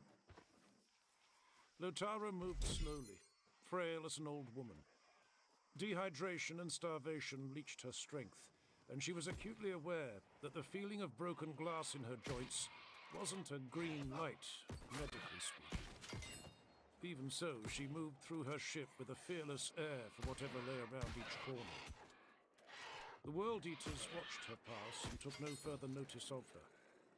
The human crew wisely avoided her glare, and these days she had no orders to give them anyway. The fleet's duty consisted now of hanging in low orbit above Terra and firing whenever and wherever the War Master's equerry, Argonis, commanded. That required only a skeleton crew, a few thousand souls at most, and most of those were slaves and thralls in the gunnery decks. Today she wanted answers. She was going right to the top to get them. Lotara made her way to her personal chambers. The door refused to register her palm print in yet another system failure aboard the ship. These days, she couldn't keep track of them all. After several attempts, the reinforced door rumbled open of its own volition. She doubted the sensor had even acknowledged her. It seemed more like the fickle whim of the Conqueror's machine spirit. Iron groaned all around, as if mimicking the captain's irritation. A deep core protest at the external abuse. The warp mist encircling Terra wasn't gentle with the War Master's fleet. It was a rough anchorage that strained the hull of each warship. The lights aboard the Conqueror had been dulled to emergency red for weeks with all the power fluctuations. But now even the crimson of crisis lighting flickered as it threatened to give up. All together, she breathed to her ship. We've been through worse, haven't we? This lie no longer helped, but she found herself saying it anyway. The captain's quarters exemplified the conqueror's brutalism. A chamber of grey edges and panel slabs with an armoured window overlooking the ship's crenellated spine. When she'd first claimed the cabin with her promotion all those years ago, Khan had been the one to escort her there. He was waiting for her there now, with his back to the view of Horus's armada. You have no manners whatsoever, she told him. These are my private quarters. It was supposed to be a jest between soldiers that had served together for years, but it came out as a parched murmur that barely reached her own ears. Khan either didn't hear or didn't care to answer. He turned away from her, looking past the fleet at the choked sphere of terror. Around the cradle of mankind, the warp's poison tides had replaced the night sky. Khan had been silent since returning to the ship. The scarred mess of his features scarcely showed any expression, only the occasional twitch as the nails bit. And it still felt wrong, seeing him without his axe. Lotara's vision swam as she stared at him, and everything reddened, everything darkened. Where Khan stood, a cluster of meat hooks hung from the ceiling on a spider's lair's worth of chains. Dead world-eaters, exsanguinated in ritual execution, hung suspended there, just dead meat in powerless ceramite, their heads taken, and their skulls offered to... She closed her eyes against the venom of her own imagination and slapped herself twice. It helped a little. Are you staying for this? She asked the figure by the window. If you are, keep out of the way. Khan turned to regard the hololithic projector against the wall. As he moved, Lotara could see the grievous damage to his armor, inflicted by bolts and blades. His breastplate was a cracked ruin, revealing the sundered flesh beneath. She could see the burst, clenched meat of one lung. As she stared at him, she heard the gentle rattle of chains moving in the breeze of the chamber's air filtration. She couldn't remember exactly when he'd returned to the ship, only that one day she'd looked around the bridge, and there he was, at his station.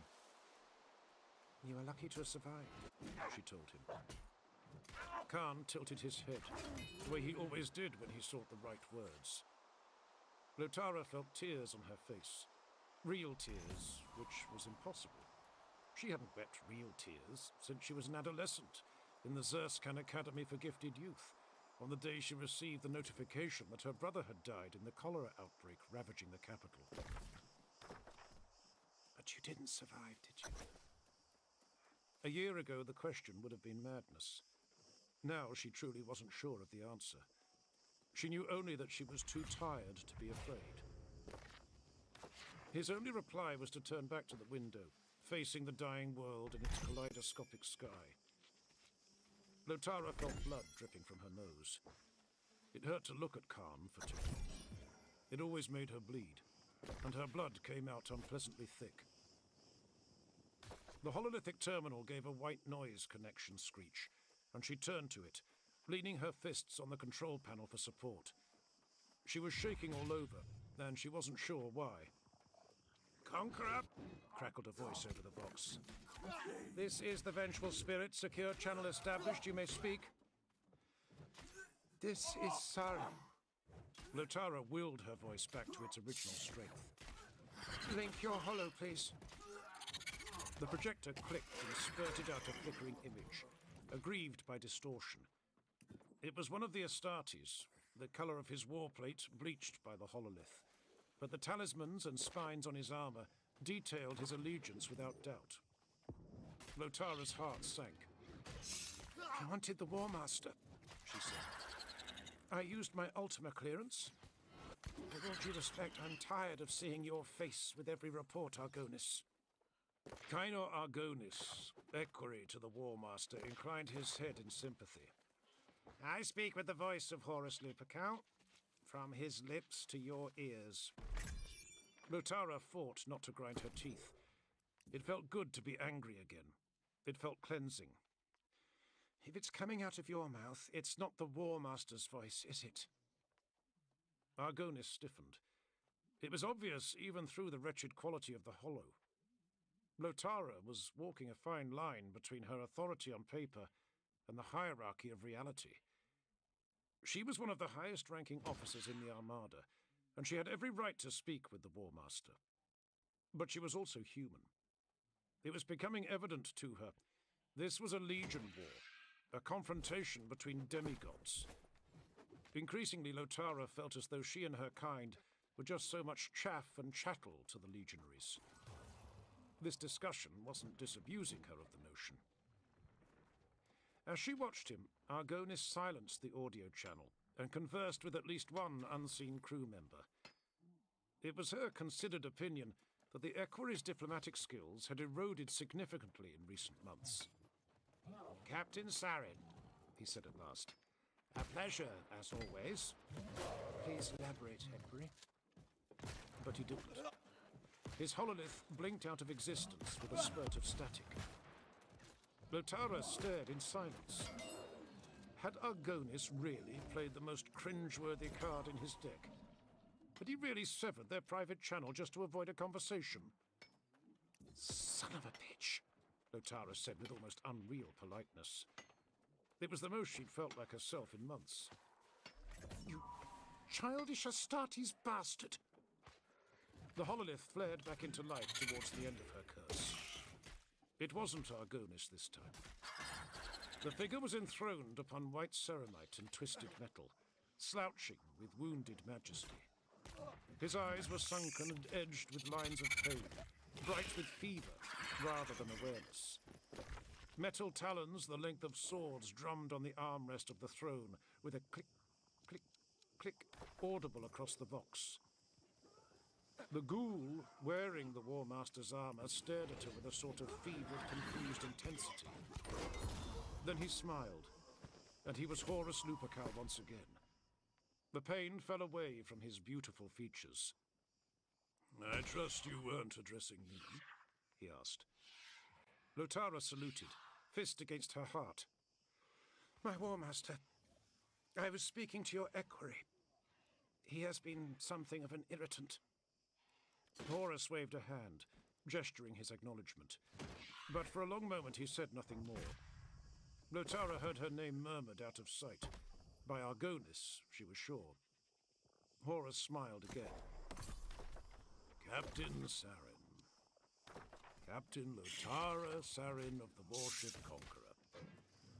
I trust all is well? How may I be of service? War Master Lupercal. Horus interrupted her. The rose watered with blood. Lotara's jaw tightened. It surprises me that you're aware of that poem, War Master. Horus ran his gloved hand over his shaven head, as relaxed as a demigod could be in casual conversation. By the saga poet Eurykidas Dematos, was it not? Whatever happened to him, Captain Sarin? Dematos had died with the rest of the remembrances aboard the Conqueror when Angron had given the order to end their theatrics once and for all. As far as Lotara was concerned, nothing of value was lost on that day. Khan killed him, Lord. And took great pleasure in doing so. I only regret that we couldn't kill the poem, too. Horus chuckled. Indeed, indeed. War Master, if I may ask, she began. But Horus interrupted her again, his smile becoming a grin. And worshipful foes, awarded medals carved upon flesh, in scars of shrapnel and sourceless fire, this flock, her flock, unburied, within great drifting tombs of silent enemy iron. A queenly shadow cast against the dappled theatre of eternal fusion, across the tide of our voiceless ocean. And here, enshrined in this royal steel, we carve her invocation. Lotara watched him, the Emperor's own son, War Master of the Imperium, as he recited the final lines of the poem written in tribute to her. It was bad enough to endure when courtiers across the Imperium had lapped up that insipid verse like the fops they were, burying their faces in the trough of literary propaganda and insisting they were dining on high art. But to hear it in the War Master's deep and kindly tone was almost too much to bear. She wasn't sure if he was mocking her with the recital. She wasn't sure she wanted to know. War Master, I wish to speak of supplying the fleet. With the ash thinning out, we can harvest more resources from the surface. My crew is starving, dying of thirst. She could see Horus wasn't listening. His lockjaw grin had faded, and with cold assurance the War Master gestured with the great talon. Malachhurst, attend me. Lotara held her tongue. Malachhurst was long dead. Argonis entered the picture instead. He leaned down, speaking at Horus's ear. She couldn't follow any of this. It was a fight not to let her discomfort show in front of the fey ghoul that the War Master had become. I am weary, Captain Sarin. Horus's voice was bereft of emotion, practically bereft of life. As are you, I imagine. Yes. We all are, aren't we? But our triumph is close. It is so close. This I promise you. War Master, please. She trailed off that time. She didn't like how he was looking at her, the sudden fervency in his sickened eyes. You don't even realize, do you? Realize what, Lord? That you're not her. You're not Lotara Sarin. Before she could muster the breath for a reply, not that she had any idea what to say, it was over anyway. The signal was severed. Horus was gone.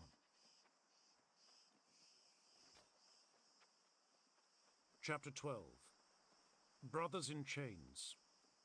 Kargos. The Land Raider tore across the wasteland, rocking and shaking over the broken earth.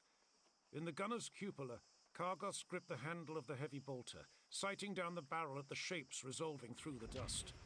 They were closing fast on the refugee convoy's rear guard. It was a hell of a convoy, streaming across the wasteland towards the Sanctum Imperialis.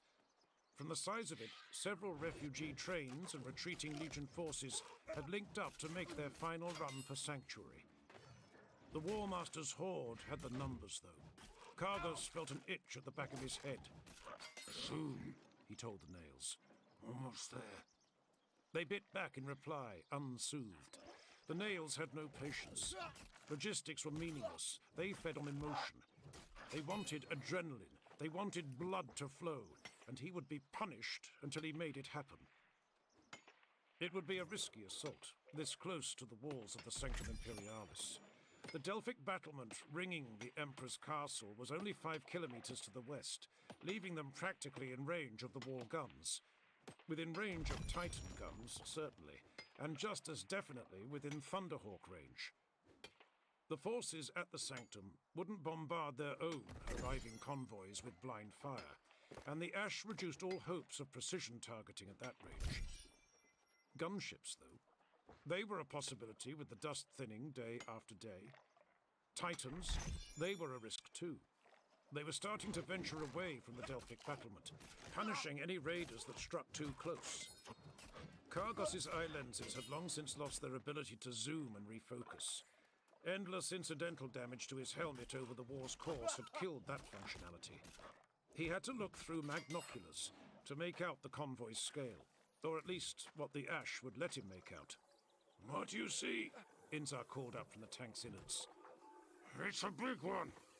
We'll have to hit it hard to break through. Inzar acknowledged him, and Kargos could hear the preacher relaying more orders over the Vox. Their tank was at the lead of the assault force, his stolen 7th Legion Land Raider cutting ahead of the pack to form the tip of the ragged formation. With so many Imperial convoys streaming across the wasteland between the Palatine bastions, the bounty of targets made for easy prey. Scenting blood, The War Master's horde poured into no man's land in their hundreds of thousands, hunting down fleeing Imperials with abandon. Even the most directionless slaughter still served the war's purpose.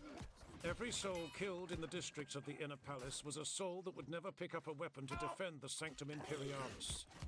The Legion officers on the ground let their warriors loose, letting massacre and butchery become quaint tactical virtues. The Emperor, wherever he was, still couldn't see reason. That much was obvious to the War Master's horde. The closer they came to the walls of the final fortress, the weaker their never-born allies were, and the rarer their manifestations became. Kargos hadn't seen his Primarch since the astral display above Avalon days before. But Inzar was forever ready with assurances that Angron was out there, tearing down the Palatine bastions. Thoughts of his gene-sire made the nails sizzle through the meat of Kargos's mind. A not entirely unpleasant heat. An example for his sons to follow, the preacher had said. A messiah. Freedom from death. Immortality through annihilation. The words echoed through the gladiator's mind in a ceaseless cycle. He hadn't spoken any more of it, though he kept sensing Inzar's eyes upon him, judging. Always judging.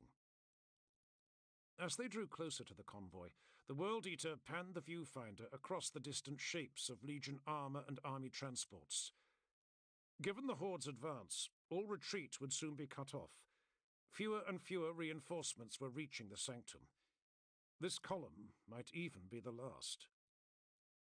It was Kargos's 9th convoy raid, or perhaps his 10th. They tended to blend together, just like the days and nights. On the last one, be it the 8th or the 9th, they'd stolen the tank they now commanded. That had been Inzar's decision. Kargos had been content to sit huddled in the rattling confines of a rhino transport, but he freely admitted that their new ride made their predatory duty so much easier. The ash and dust were thinning over time, and that helped even more. Gunships were flying again in brief bursts. Titan support was beginning to show up. Orbital drops were no longer the purview of blind prayer. It was far easier to hunt when you could see what you were hunting. He turned the magnoculars to the west. He could see it now, the suggestion of it in the distance. A hazy shadow consistent with where the horizon was supposed to be. A siege wall. The last siege wall. Far from here, but not far enough. He called down to Inzar. "I can see the Sanctum!" Inzar's reply came with a growl. "We're getting too close to the Sanctum." Be right back. 9+, what the fuck is all this?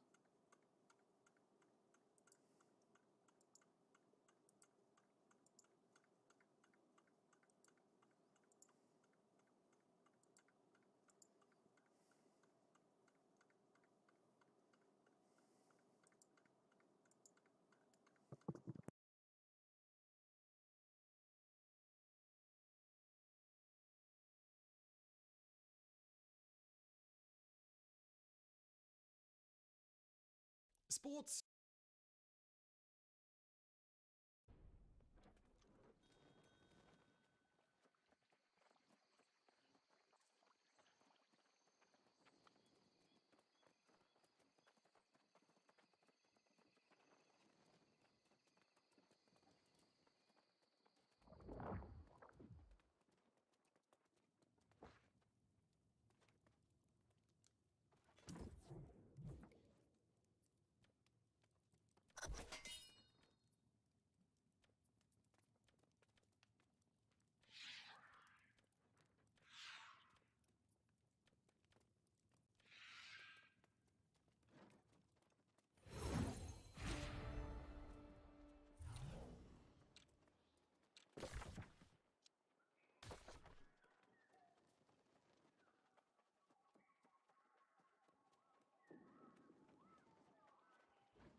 did me a good turn with seeing as how everyone is talking a couple of shipwrecks out on the coast. The Dagger and the Grey Mist. If you'll go there and grab as many jars of wine as you can find, we'll shack up and ride this thing out. I mean, not just the two of us, but everyone in the settlement, of course.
are likely as old as mankind in one form or another. We play games when we have the time and ability to do so, and that means we've had a long time to develop different sports. Some obviously become popular and take the world by storm, like baseball or soccer. Others are a little more obscure, or in the case of these 10, a lot more obscure. Number 10. Parahawking mixes falconry and paragliding. The sport of paragliding dates back to the 1950s, taking advantage of parachutes, which were still a relatively new invention. Falconry, on the other hand, is thousands of years old and was enjoyed throughout the Middle East as much as 5,500 years ago. So a lot of time separates the birth of these two endeavors, and yet somehow they managed to come together in the form of parahawking. Parahawking involves paragliding with falcons or other birds of prey and using them to help find thermal currents and updrafts. It's been practiced for years. There have also been accusations that the sport amounts to animal cruelty and forcing the birds to participate. Number 9. Girl chasing involves a girl on horseback being chased by boys on horseback. The history of mankind is very preoccupied with the idea of pursuing members of the opposite sex. Historically, this has been very much one-sided, with men pursuing, wooing, or even chasing women. And who knows, maybe that's where the Kazakh tradition of girl chasing came from. Unlike the romantic kind of chasing a girl, this one is frenetic and somewhat terrifying since it involves literal chasing on horseback. Kazakh people have historically been some of the greatest horsemen in the world and even invented stirrups, so maybe hunting would be a better name. Nevertheless, this traditional game, also known as Kuzku, is part of Kazakh tradition and dates back generations. The game involves a girl, also on horseback, being chased by boys on horseback. It's something of a race, and there is a predetermined finish line. The boys have to catch the girl before she reaches the line. The upside for her, she has a whip and can use it to chase them. Upside for her, she has a whip. If a boy catches her, he wins a kiss. If the girl escapes, she can whip the boys. Number 8. The Calcio Storico is a violent mix of soccer and boxing. If the media is describing Calcio Storico as the most brutal sport on earth, then you can assume it goes pretty hard. It does. A mix of soccer and wrestling, or just straight up brawling, this Italian game dates back to the 16th century and involves punching, headbutting, and choking. Are there any rules? Well, there are some. You can't kick anyone in the head or sucker punch them, but other than that, have at it. There is a ball in play and a goal that can be reached to score points. The winner is obviously the team of 27 that scores the most goals. There's a referee, but the game is not sympathetic to those who are injured. If you need to be carried off the field, the gameplay won't stop. There are no player substitutions. In laying waste to your opponent, almost anything goes. If you happen to be an expert in Muay Thai, for example, you're more than welcome to use those skills. Just remember, no head kicks. Also, no teaming up. Fights have to be one-on-one. Despite being a game, things can get personal, and how could they not? In 2007, officials in Florence banned the game for a year after the match turned into an all-out fight that resulted in 50 players going to court. Number 7. Cockboru is like football, but with a dead goat. People all over the world invented games that involve hitting or otherwise moving a ball towards some goal. The rules change from game to game, but the basic idea is very much the same. But to see just how much the rules can vary from one game to another, check out Cockboru, a traditional game from Kyrgyzstan that requires players to be on horseback. Also, the ball is traditionally a dead goat. Like American football, the goal is to carry the ball, or in this case, maybe a headless goat, into the end zone of the other team to score. More modern versions of the game don't actually require an actual dead goat, and they'll use a fake stand-in, but it seems people will still do the traditional thing if they can. The game itself may have evolved from shepherds in fields losing some of their flock to wolves. And what else do you do if you have a carcass in your field? Well, maybe have a little fun. Number 6. Inuit ear pulling. Up in the Arctic, sport diversity is a little harder to come by. Sure, there are winter sports played on snow and ice, but what else? For the Inuit people, ear pulling is a sport that doesn't require the frosty outdoors, but will test your pain endurance. One of the events at the annual World Eskimo Indian Olympics in Alaska, which has gone on for more than 60 years now, ear pulling is a two-person sport. A string is used to link the ears of competitors looped over the back of each other to tie them together. They then pull away from each other to see who can endure the most discomfort of the string pulling on their ear. It's meant to mimic the pain of frostbite, and unsurprisingly, it has led to injuries in the past. At least one competitor has had the string dig into their ear so badly that they needed 7 stitches to close up the wound. Number 5. Spinning combines drifting and acrobatics. If you're a fan of auto sports but find most racing lacks variety, then maybe spinning is the sport for you. Popular in South Africa and called the most reckless sport, it combines the best of drifting with acrobatics in a way that makes it seem like someone is going to die at any a moment. While a car is set spinning, hence the name, doing donuts and burnouts and so on in a parking lot, the driver of the car may open the door or just hang out of the window, perhaps upside down or in some other death-defying position while the car is basically left to control itself. The sport was born in as unlikely a fashion as the way it plays out. It came from the practice of gangsters stealing cars and then spinning to show off what they'd stolen, becoming a little bit more glamorous and grandiose with the passage of time. Another story claims that it was just created by a guy who thought hanging upside down out of a moving car would be cool. These days, formal competitions are hosted by companies like Red Bull. Number 4, German wok racing. Luge, bobsled, skiing, and snowboarding all involve someone heading down a snowy hill at high speeds, and you'd think those 4 sports would have covered all the way you could do such a thing. Turns out that's not quite true, because Germany came up with wok racing. The sport is mostly the same as all the others, with the key difference being that you're heading downhill in a wok. While the sport started as little more than a gimmick, it soon became bafflingly popular. Over 3.6 million Germans tune in to watch televised races. 6,000 fans showed up for the 2010 championships, and the sport somehow even managed to sell out, with fans and the media lamenting how commercial it became, with every conceivable surface of the athletes being covered in sponsor logos. Number 3, death diving is an extreme belly flop sport. There are a good number of sports that require the use of a swimming pool, from diving to water polo to just competitive swimming. One thing most aquatic sports have in common, however, is that if you belly flop into the pool during the course of that sport, you probably messed up. There's no grace to a belly flop, and mostly it's just awkward and painful. So of course someone made it a sport, and somehow they made it more dangerous and more painful. Known as dodsing in its native Norway, the sport isn't technically belly flopping from 10 meters in the air, it just could be that. The idea is to jump and hold your body in an X formation with arms and legs out. Then at the last possible moment, draw your arms and legs in to land on the water in a more safe, non-belly flop position. The longer you hold out, the better. And presumably, if your timing is off, you're landing that belly flop. There are national championships every year, and rumour has it that there have been serious injuries ranging from broken noses to punctured lungs. Number 2, Boktrol Spoeg, or kudu dung spitting, involves spitting antelope poop. You'd be hard-pressed to find a lot of people who want to watch Boktrop Spoeg, and even fewer who want to participate. Also known in English as kudu dung spitting, this South African sport requires you to take a pellet of poop from an animal called a kudu, which is a kind of antelope, and then put it in your mouth. You then spit the dirt as far as you can. Whoever spits the farthest is the winner, although it's hard to say anyone is a winner Guy's when fucked you're up. playing a game where you put poo in your mouth.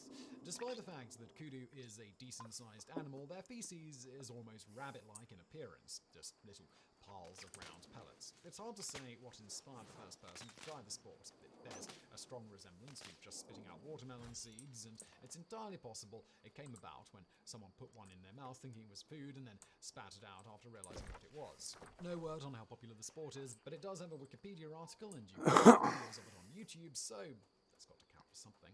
Number 1, camel wrestling is mostly what it sounds like.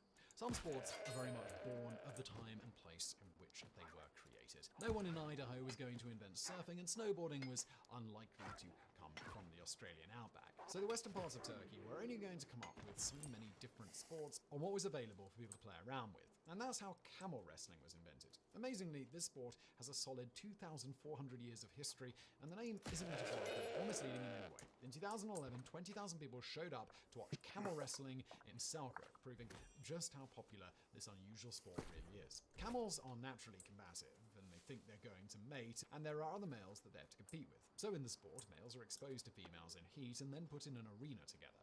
They have gear on to protect them from biting each other, but otherwise it's just 2 male camels fighting over a female. The winner either knocks the other camel down or makes it run away. It's been compared to Spanish bullfighting in terms of cultural significance and tradition. Just as curious as the sport is the fact that it really offers no one involved any benefit. The camels don't actually get to breed, and the human owners don't even make any money off of it. It's been called a rich man's sport simply because it costs a lot of money and provides fleeting entertainment rewards. The winner of the 2011 tournament got a machine-made rug.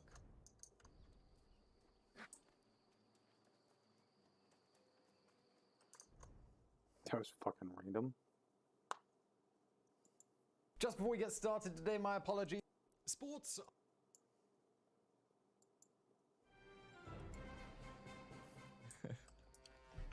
Jackal, let's go. Who do I want to be my partner in crime? Kara, you know how you said you get Jackal a lot? Well, here you go. but what if she's evil? What if she's actually an imposter?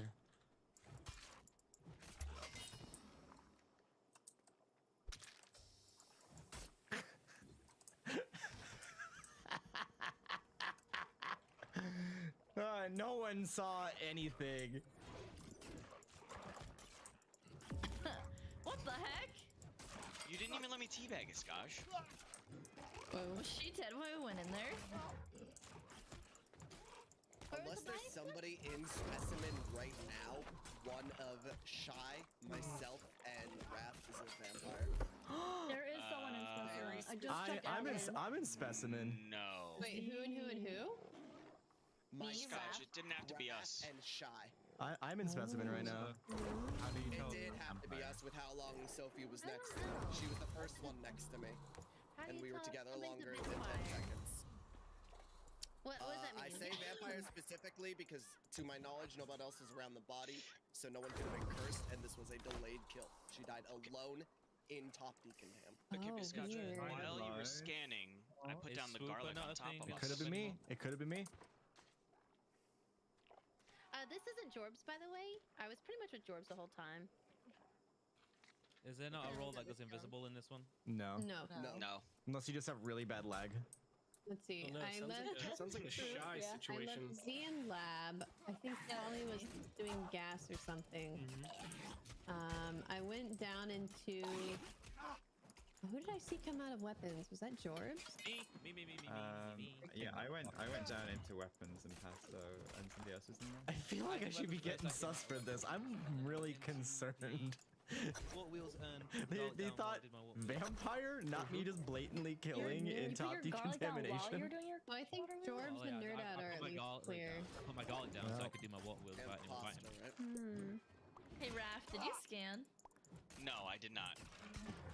Let's play a game of how many votes do I have? What do you mean? I have no votes. Harry. Oh, okay. Again, it's one of I mean, Shy or myself. It's not those Skosh. Remember, I put down the garlic. I think I'm just gonna kill Scotch. Are you kidding? I am so confused. I thought that was a blatant kill. Oh, okay. What is Scotch doing? He might be gesturing around. I don't know if Kara's my buddy.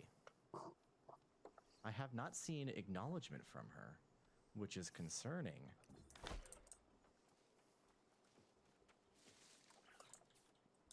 What's Pasta doing?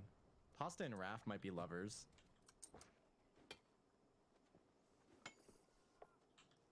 Someone just blocked a vent, I just saw. Oh my god. Hello. Jesus. So many people running through death vat. What the? Yes. This is how What you other- use our one button Skosh. Yeah. What'd you see? What Scott? happened? I also know that whichever one of the three is not the okay, one of the three of us is a vampire, and I know the role of the other one. Ooh. Well, we have to. Okay. Someone Skosh, else, no. Don't announce it, Skosh. Don't announce it, but it's me. That one's me. Huh? Yeah. Yeah, Don't it's announce him. it, but I'm gonna tell you. It's him. So who's the It's- vampire? No, I'm not. I don't think it's Shy. It's not me. You I gotta did vote not. somebody. I did not. Yeah, we have to vote someone now. Sophie. I did not sink my teeth into Sophie. Doesn't want to, though. Why? I did. But I did. I just put 2 votes on Shy. Wait, you did? You did? Biter. Vintage Zoe, thanks for 6 months. What? Who did it? Oh, I heard that. I actually heard it. Whoa, don't vote me. Tell No, me the it's truth. not me. You got 2 votes on Shy. Here we go. I have a present. Alright, I voted Shy. Present. No, don't do I it. didn't give you a present if you don't give What's the present? Who are you giving it Yeah, to? what was the title Candy. of your present? Hi, trick or treat.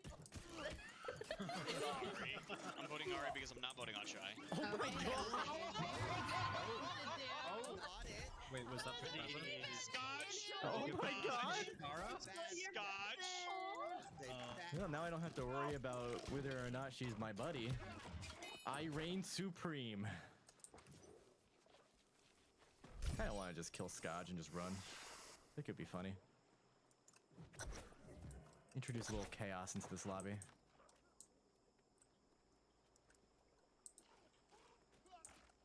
Oh, here goes nothing. Where's Scotch? Where's Scotch? Where's he at? As soon as I see Scotch, I'm killing him. Don't care where. Don't care who's around. Okay. What the heck? What happened? Ari?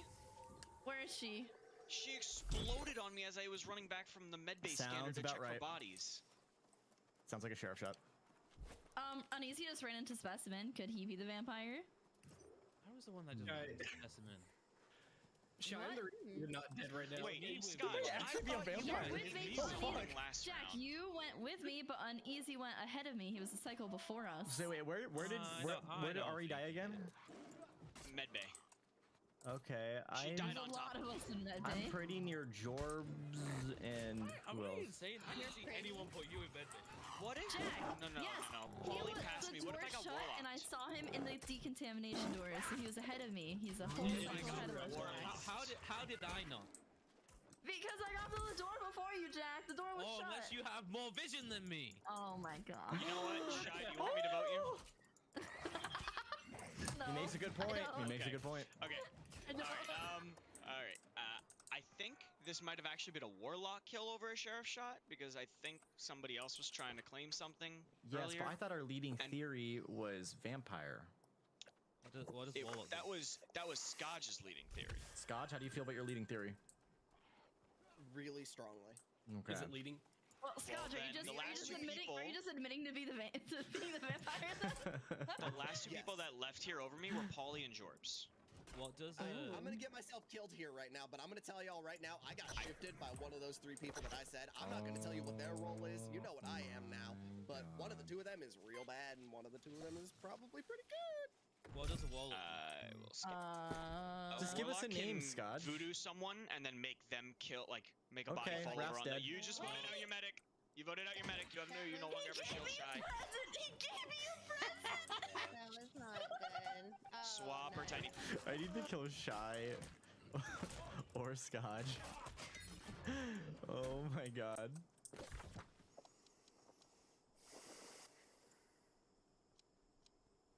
Sounds like there is a warlock or a vampire. That's weird because they were wrong about that first kill. Who is on cams right now? What's up?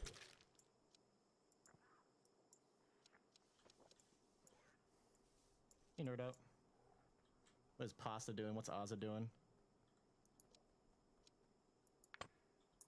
There's Uneasy. I am concerned. Gibby, my garlic.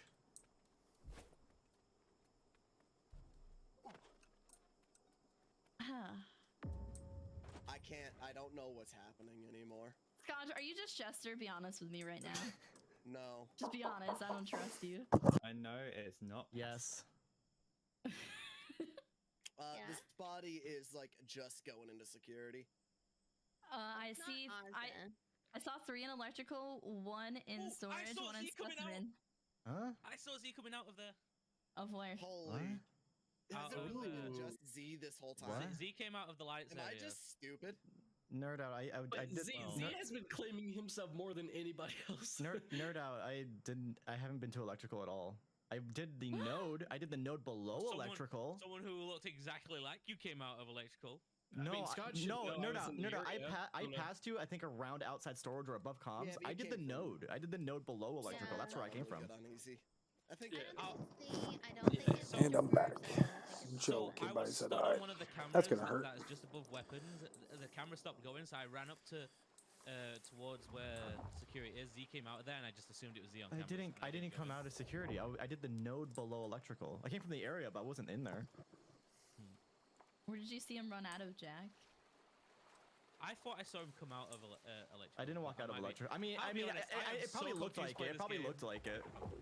Like, But Okay. so I was confused by below this game. electrical. Just take everything I say with And a pinch of salt. Scotch, you didn't Yo. shift Raph because Raph is the one that shielded me, and now he's dead. You didn't shift me because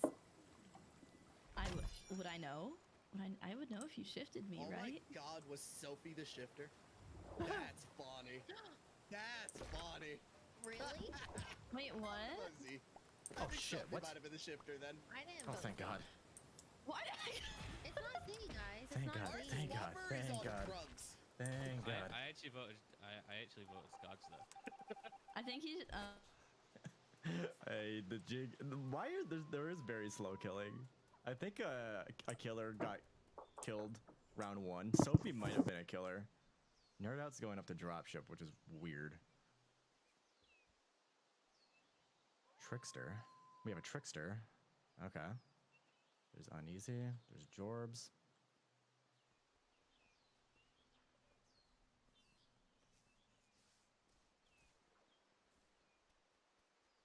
Anyone in here? Oh my God. Well, No. Pasta's My money's gone. on Scotch. Jack. What happened He's to gotta be pasta? Scotch.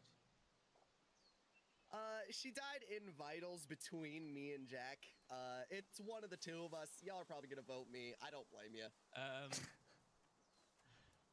I like Scotch's Jack. All right, no. So either Scotch is really just giving up. I don't know the roles. So Scotch walks past me in vitals, passes stood AFK. I turn around, come back, and passes dead. But like, I would know it was Scotch. So it just seems so stupid for it to be Scotch to, like, it seems so stupid. Okay. I think Scotch Like- sounds more genuine here. I'm concerned, Shy, what you're gonna do. I have no idea what's going on. I'm genuinely so confused. I'm is figuring one you're Swapper. I'm person- assuming you're Swapper. There is one I'm not. person. Oh. That's the that crazy part. should- I'm not even the swapper kid. I don't know what's going on. There is one person that should be able to clear me from the first round. Well, if you're not the swapper and the swapper killed Kara, I think I have an idea as to who is. What? I can tell you. I forgive. I can say forget. that Jack didn't kill in the first round, but I don't know. I can't remember how many kills there were. in the Scotch, can you tell me what you saw one more time? There was just the. It was myself. It was okay from left to right. It was Nerd Out, Pasta, and myself in vitals. Trickster lights go out. Walk over. I get a report button. Okay. I went down into specimen from admin. I checked office, or I checked the admin panel, and I did see 2 in office. I didn't see 3 though. But I The went thing through is, like the I'm so decontaminant door. confused. I'm so confused to why he would kill that. Oh, But you voted me? Yeah. is it just Scotch and Z? my lover! No! No, I have nothing to do with Scotch. Nothing to do with Scotch. Yeah, it wasn't me. He was innocent. I know nothing. Yep, I know nothing. I know nothing. This is such a weird game. I think I need to kill Scotch now. Who is the Swapper? Maybe it's just Scotch. Maybe that's just why he's acting weird. It's just Scotch.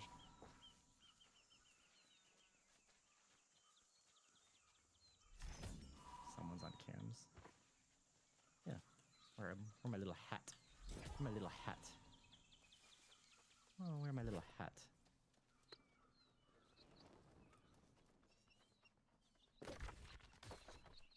Someone just walked out of camps. Hey, Jorbs.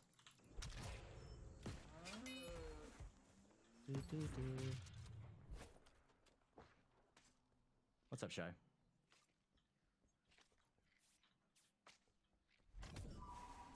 I wonder if she's going to go check security. I was talking.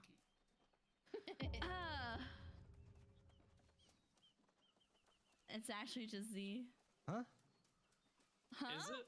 Huh? Yeah, uneasy and Scotch were in specimen. Or at least you guys passed me. I don't know what you two were doing, but anyways. I was in weapons this whole I didn't sit time. no, you weren't. Also, I I've been checked admin undercover panel. sheriff this entire round. I Okay, killed that's- Sophie at the beginning. You want to know that vampire theory? That was me. But I just killed. I did say they In could have top just gone into specimen. decontamination. Okay, I checked admin panel, right? There's one in security, one in electrical. But yeah, And then George Jorbs. is dead in security. Yeah, and guess who was evil? Jorbs. What the heck? There's no way. They're way. Then go ahead, Z. Way. Z? Yes, hi Okay, Scott. Z. Go ahead. Go Just shoot shot. me. Just shoot me. I'm shooting my shot. I skipped. No, you didn't. Yes, I No, you did. didn't. 100%. No, you didn't. Okay, who's the jester in here? Hey, you know I can kill the jester, so that's fine.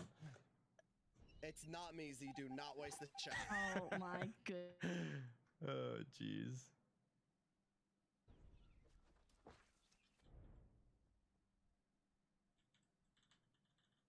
I mean, there could be a freaking arsonist. I mean, if you guys are just gonna follow me, you guys, there's another killer afoot. I ran away. Hi, Shy.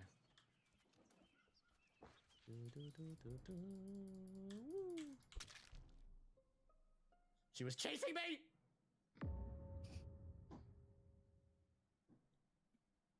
Well, she is dead now. She is dead.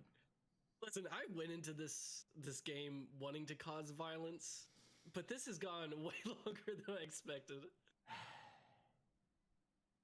All right, I'm gonna give Scotch the Jester win. I'm not Jester, brother. I'm just stupid. You should make that into a t-shirt. I've never heard a more relatable sentence. Oh, man. How am I gonna decide this one? Wait, Did you're you the swapper? know each other? I thought it was Shy. I No. thought she was just lying. No, I'm a damn crewmate. I got shifted on, Z. I'm a crewmate. I was the seer. I'm hoping to get assassinated right now to make this problem a whole lot easier for myself. But they're probably dead. Yeah. So you know what, Z? Fuck it. I believe you, dude. Holy shit. This is awesome. This is really epic, guys. Holy shit. Who's the Jester? Oh, God. I guess we just run.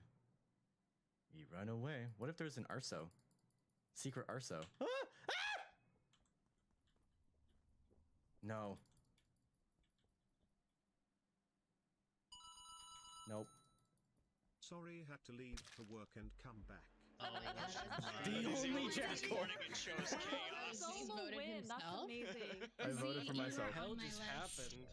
Wow. Uneasy. I converted Kara, and she was evil, I guess. Find the brain cell days.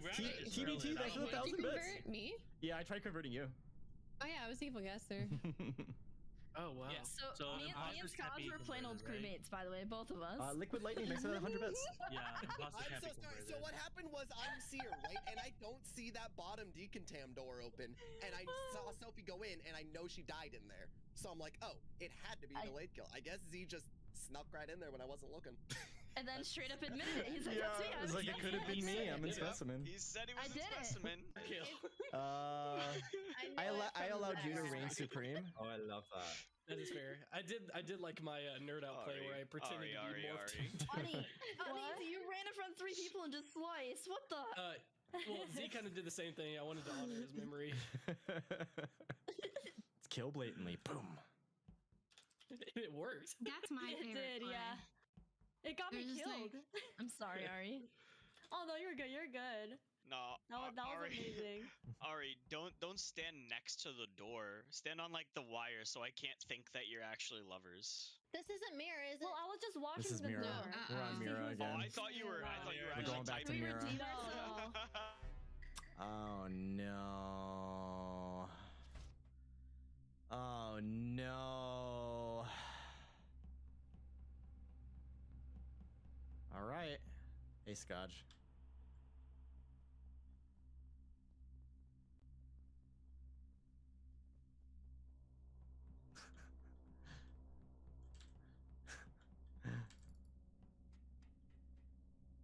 See if Uneasy. Oh fuck! Oh yeah, I forgot. Oh, I'm so dead.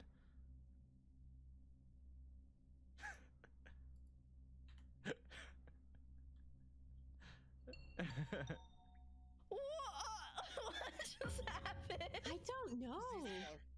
No, Huh? wait. Polly exploded. I have no idea how Polly just died, right? I'm No not idea. Z's the warlock. Polly Yeah. shielded What? me. And it's still in the middle of nowhere. Wait, He's the what? warlock. What? Who?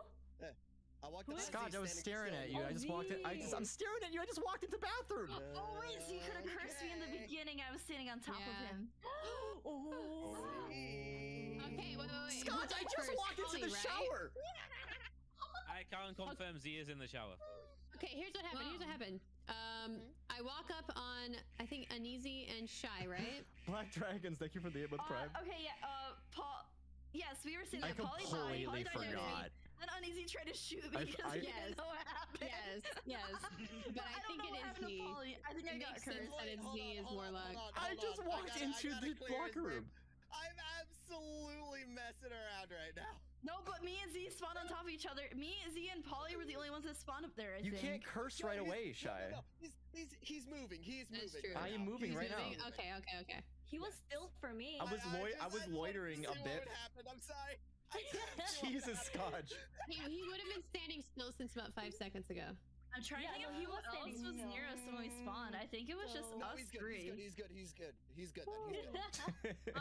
Polly did come down a little after me. Maybe someone that was in Vault Room and bit him. I don't know. Could have been that too. Z is a good bean, I think. I'm a great bean. I'm a great bean. I don't think it's Ozza, Pasta, or Nerd Out for the skill at least. Oh yeah, I don't think it's Para either. Well, I don't think it. Either. Oh, what the? What? Jesus! I think. I'm shooting Z. Raph was spy. I think that's. Yeah, that's pretty spy. Raph was spy. Oh shoot! Already? Hi, Jeez. Raph. I don't think he should have done that. I would have just killed him. They're not thinking that I'm just something else? How did they know it was spy? They just defaulted the spy. The hell, guys? Why are you guys turning on your brain cells all of a sudden? I just need to be seen. Honestly. Let's see, do that. Hey, what's up, Nerd Out? Don't kill me.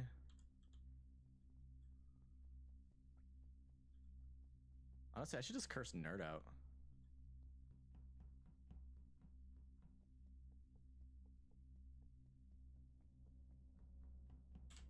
Oh, God.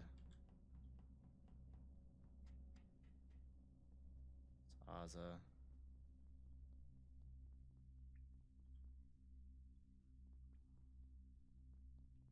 He is... Come on, kill someone.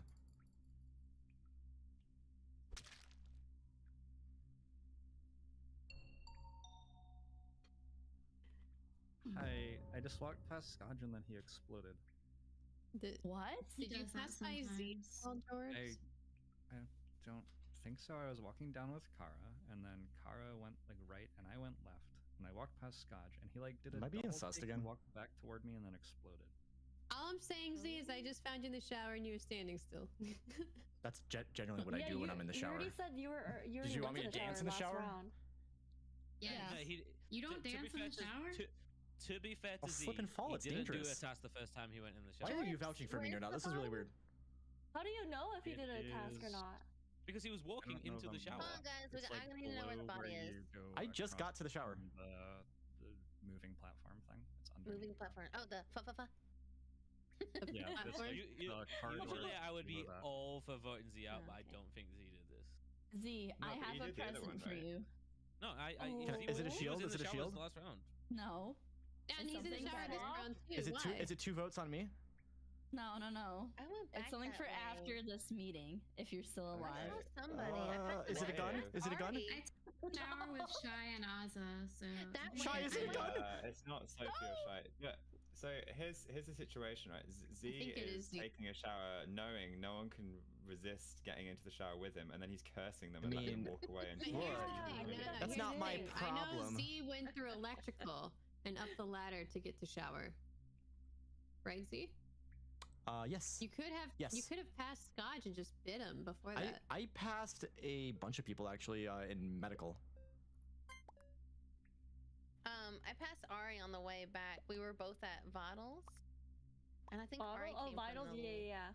Yeah. Thank you. guys, I have a. What if it was pronounced Thank you. nutrients Thank you. instead of nutrients? You know That what? would be These are the weird. questions we should be asking in this meeting. Crazy. Not Yes. sweet. I love. I need to just kill, honestly. I'm going to abstain from cursing. And I'm just going to kill.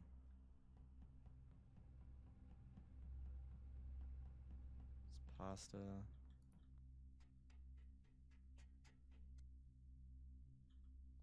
Want to just double kill? Perhaps?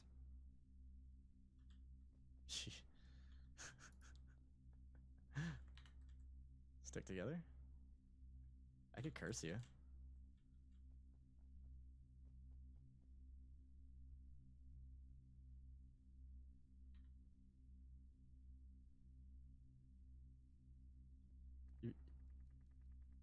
What do you want to do? I cursed you. I cursed you.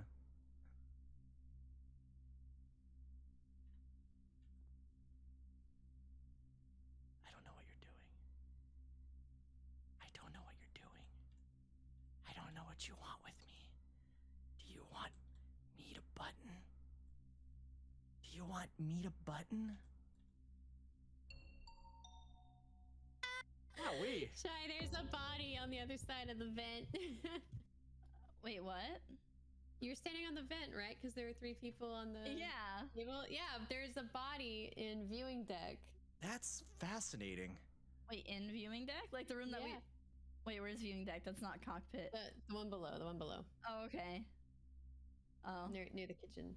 I've been sitting on the whole time with you. I've been in button room this whole time. Why Feel good about nerd out, you right? now? Yep, we haven't left.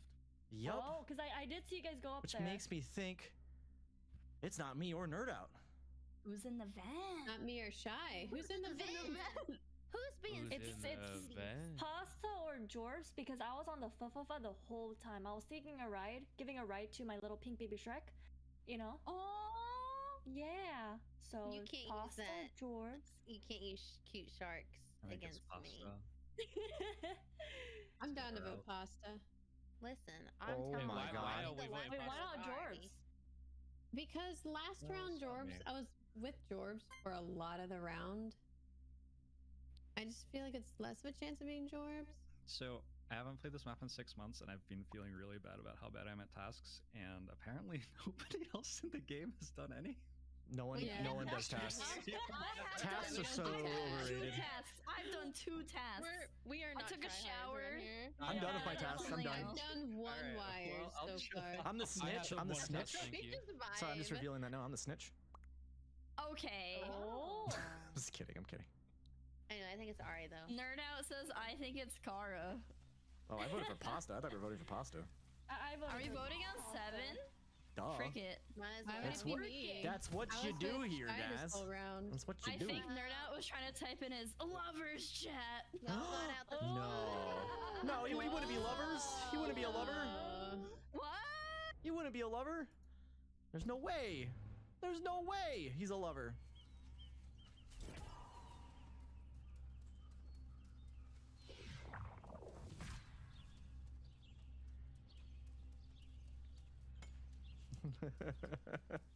Stop it! No! No! Oh, you're evil, aren't you? You're evil. You're evil. What's this? Oh, such fine silk. And quite a familiar quality. A gift? For me? I just need a chop. How generous. I just need a chop. Knows me now. Here comes a... I want... Well, I did some scouting. And it's the lost pirates of Stone-Tooth Terrace menacing the East Road out there. If you can Hello, dig out Jorbs. their numbers and put down Mr. Henry, I think that'll make Tekla show us those pearly whites.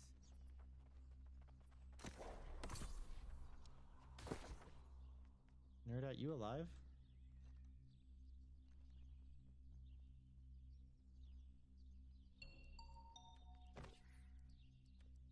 I just thought this wasn't Nerd Out. Thank God. I trust him. Oh, where is this? Ari is on the top of the electrical ladder. Wait, how many people died? Weren't you hanging out with Ari? It's at the beginning of the round. One person died. I checked. I passed admin Jorbs recently. He was first. coming out of left gap room. That's all I got. And I'm in button room again. I did see someone in button room, I think, and then I saw someone in medical, and I saw Yeah, someone that was me. in vault, the room with the big gem. It was in vault. Wait, bodies I think it's involved? the one I meant. Is that what that's called? I don't remember this map. Is body in Vault right now? No. Oh, I thought it was. It's near electrical. I think it died in the beginning, to be honest. Oh, you think Ari's just been dead for a while? I think I figured out Kara's role. Okay. You think Kara's evil? No, I think Kara's good. I think Kara's good too. He'll give you enough She's a little creepy. Do you have any questions? Do you have any questions, No Doubt? Any questions? Wait, Kara, am I right in thinking you're a little creepy, but you're good? Depends No, on what you I'm make creepy. No, I'm creepy. She's not creepy. I'm creepy. I don't know what Shy is. I think George I'm is creepy. sus, and I think Z is hard clear. That's sus. Why? Because you're lovers with Z? No. I'm not lovers with Z. Z, me and Z stayed in the bottom room for an entire round. All right, George. Yeah, there was a third party here. Could have been Ari that was the third party. She looked. I don't know. Yeah, could be Ari. I'm the third party. You're the third party. I'm voting for you. Okay, I voted myself. Z is just evil, isn't he? Yeah. He could be the imposter and Jorbs could be the jackal. Nah, Drop's Jester. That'd be cool. Nice. I would play. Alright, I'm the spy. Z is the other imposter. What? Yeah. I just got debated. That'd be awesome if he was actually the spy. I think he's kidding. I think he expected that game to end. There is a killer afoot.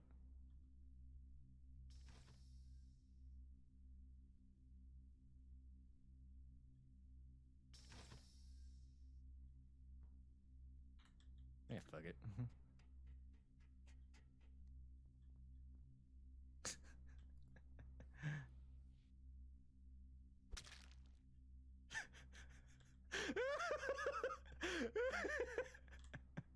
I accidentally killed him. He just popped on me, Kara. Wait, they weren't lovers? He just popped on me. That's crazy. That's nuts. Anyway. I voted myself. Same. Okay. Same. Same. Same. Right. Same. No doubt. I accidentally killed you. See.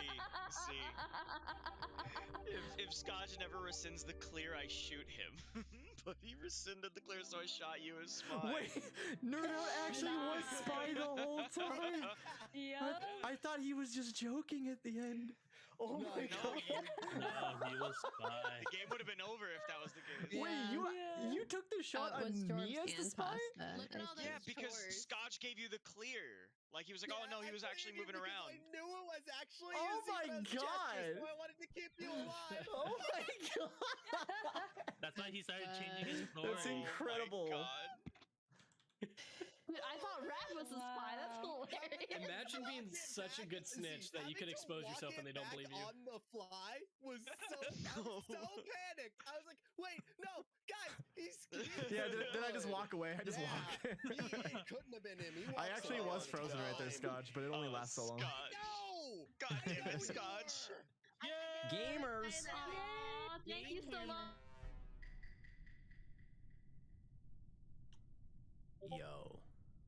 Yo, Scotch.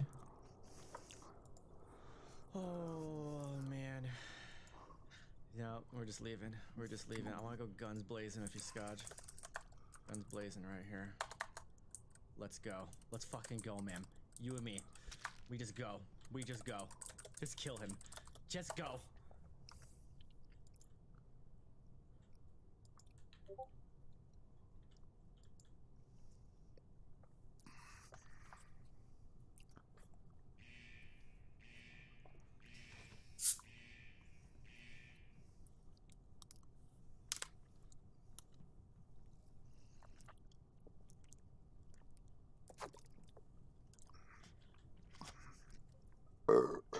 I'm trying to figure out what happened here. Dead bodies! Oh yeah, no, I just wanted to Okay, count the before I bodies. reported. Oh, I believe you. I found another body too, but go ahead, Polly. Yeah, 2 bodies in the hallway outside of Nav. Wait, I just saw Carl walking away Yeah, 2. from there. Hold on. Evil. She was there first. Evil. For both of those. Yeah, I did walk away. I don't think it's Raph or Z. I was trying to give Ozza a present. He didn't want the present. He died. Someone really jumped into a rude. vent and left. I didn't see who it was, so I just stood on his body. Did I get the I present? understand, yeah. No. No, you didn't. Damn it. Did she She get is it? alive after Possibly. the first What? You're alive after President? the first round. Yes. You want one next, Ari? Yeah, wait, I'm scared though. You should be. Oh. Don't know if I can make that, but I'll try. Now I'm excited. I didn't know there were two bodies though. That's weird. There's three bodies. Okay, so there. Well, I I don't know found a where Scotch body is. and uneasy. Would you like to explain yourself? Well, I didn't want to, but I can. Okay.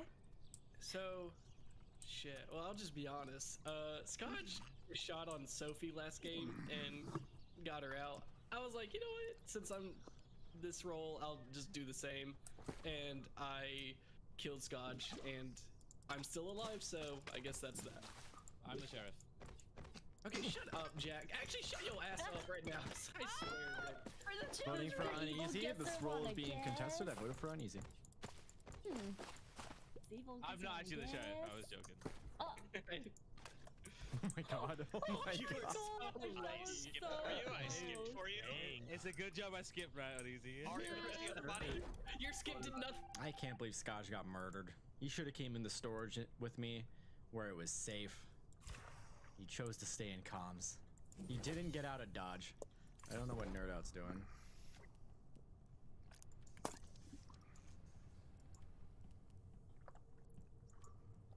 What's up, Raph?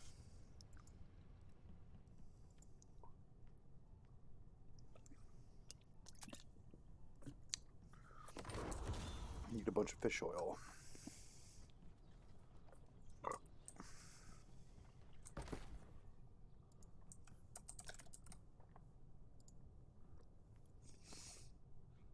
Wow. It's expensive for no fucking reason. Don't stop chasing me. Is pasta even here? I think Cara Corvus vented. Wait. No way. Oh my I'm sure she had a god. reason. I'm half a shy. You I just just- can't. Okay, where I do you just- think she vented? I just walked into cafeteria and I saw pasta at the button. Wait, I'm at the button. Calf with Oh. I'm at the button. Well, I Yeah, just came, Cara I just came from came weapons. here. I came from weapons. I'm looking at pasta right now. Oh, maybe we were on the opposite side of the table. While the lights were off, I think Cara vented into electrical. When were the lights off? I wasn't looking. Like 10 seconds ago. I mean, she did also run away from those dead bodies. Last round. Anyway, I didn't vent though. I don't think she killed Ozza. okay, so the body that I found is uneasy, and I'm pretty sure he sheriff shot me, which is unfortunate Oh, wait, for he What did did it. he sheriff Because shoot Nerd Out? He did admit to that last round. If anyone. Huh? I don't know. He just I flopped mean- over dead. I fixed the lights and Ari's on top of me right now. But why would he shoot Sophie and not I Nerd don't Out, who was know. trying to say he was actually He might sheriff? have been joking around with Nerd Out, but who knows? I don't know what's happening. I'm not the sheriff. I was joking. I said I was joking. I'm not the sheriff. Oh, I don't know. I just wanna buy. Yeah, everyone's so evil. Everyone I passed by like looked weird and suspicious. Like Nerd Out, you went into the back of electrical. Yeah, I did my download. I think she's. I did my download, then I fixed the lights, and then Cara was coming up from the top of Z electrical. is so like the last alive, game and I that's suspicious. Hi, I like to play the game. I like to be alive in this game. But why would you? I like when she's alive. I don't know, just see what was back there. Oh. Lumberjack stealing. Oh, it is a choir. Why You're do they chasing like sus twice for just let me being just alive? I randomly hate shoot the crappy suspicions station. like that. It's just so boring. Like, oh yeah, he's still alive. We'll just vote him out. Yay, you did it! Getting voted out for absolutely no reason. It's like there's nothing I can do to combat that. If they want to vote me out for that reason, then that's all they can do. Then I guess they can do it. You can't defend against that. Yes, I'm alive. What of it? Wait, was energizing light or travel? It's travel, wasn't it? Light rations. Jesus Christ. What's up, guys? Lights are out. Boop. That almost Someone went real walked up to bad. that body. More sausage. Don't ask how the sausage is made. You don't want to know. So this body's in the upper left hallway, and I saw someone walking away from this body, but the lights are off, so I can't tell who. I went to fix lights, but it was like lights call and then the trickster lights, so it didn't do anything. They stacked them. They're a genius. I mean, I did that my first game by accident. Wait, are those 3 trickster boxes just like sitting on top of each I other? need to make a bunch of these No, as soon as there's I one in can, reactor. because I don't run out. One in I thought there was one in med bay or something. I've been so AFK, it's not even funny. Pasta. Pasta, it's all good. You're doing good stuff. Wait, Pasta, were you in weapons? I passed you and I think Ari. Okay. Yeah, I was Steel trying ingots. to protect you, Fuck. Pasta. Okay. That's expensive. Bunch of green wood. But see, where did you come from? I've got the stuff to make steel. I I need was in charcoal, nav, which I can then make a just green wood came from, anyways. communications, and I green just wood walked was into it? storage where I saw Sophie standing on top of a trickster box. 150? That ain't hard. No, before now. Yeah, I was doing that. passed As by long as us there's from not a the whole bunch of left. high levels out here cutting down all the green trees. No, like from the left. That could make things a Cafeteria. pain in the ass. But where did you come from before cafeteria? I started the round in cafeteria. That was not a fast round. I stayed in cafeteria that whole time. Then I went to weapons. Right side of the map. Went to storage. And I saw Sophie on top of a trickster box. Maybe she's sheriff waiting to shoot someone. I don't know. I think I gave a bad person my present.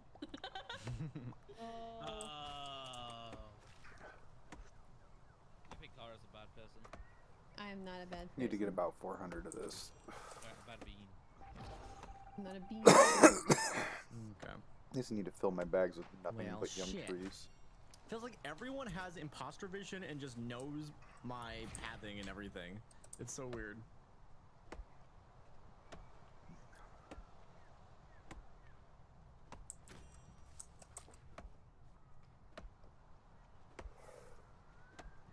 Oh. Oh, fuck. I got snitch? Okay.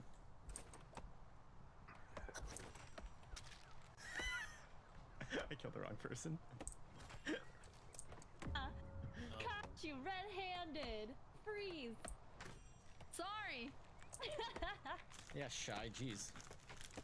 I tried to protect her. How could you? How dare you? How dare you come by and shoot her? Who? What a drive-by scene. Are you sharing my name? Yes, the last letter of the alphabet. I actually slightly offended that you would associate me with the last letter of the alphabet. My name Yeah, is... it's supposed to be the. Yeah, it's a funny way of saying the, actually, so you guys are calling me the whenever you just call me Z, Yeah. so... Wait, The Royal Viking. Anyways, I'm on Simon Says right now.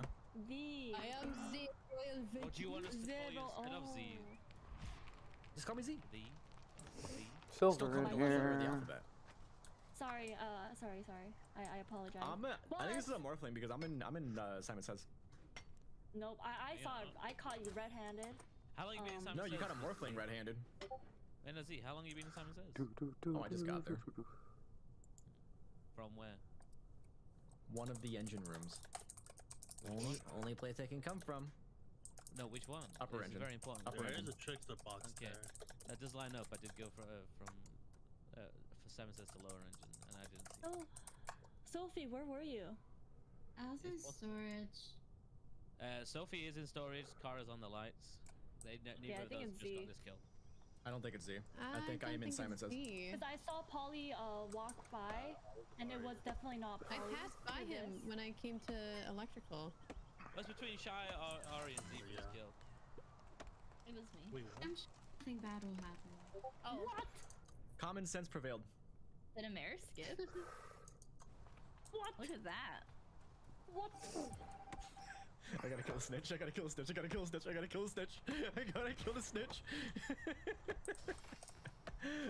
No, close the door, Scotch. Holy fuck.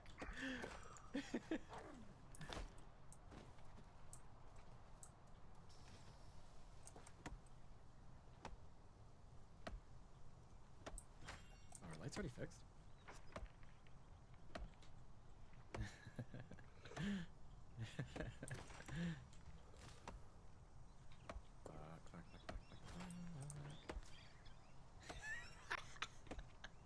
God damn it. God damn it. Fix lights.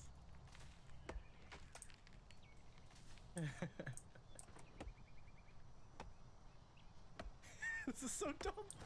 This is so dumb. This is so dumb.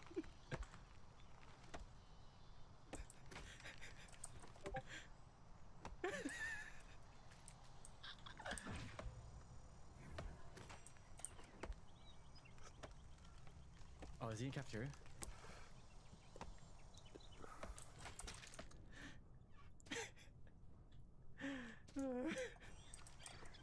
What's up? Yeah. What's the vibe? Polly's dead. So scared for my life. I was trying to see where he was. Oh no. Okay. No, he was dead. There was 3 people in cafeteria. Well, I didn't know, but I saw there were 2 in weapons. How was your nav? Who was the 3 in cafeteria? I ended in medbay, but I was in ended cafeteria for a little bit. I did some laps. All right, who were When the the 3 that caf doors were were locked locked, into cafeteria? yeah. Yeah, I did some who were the laps. 3?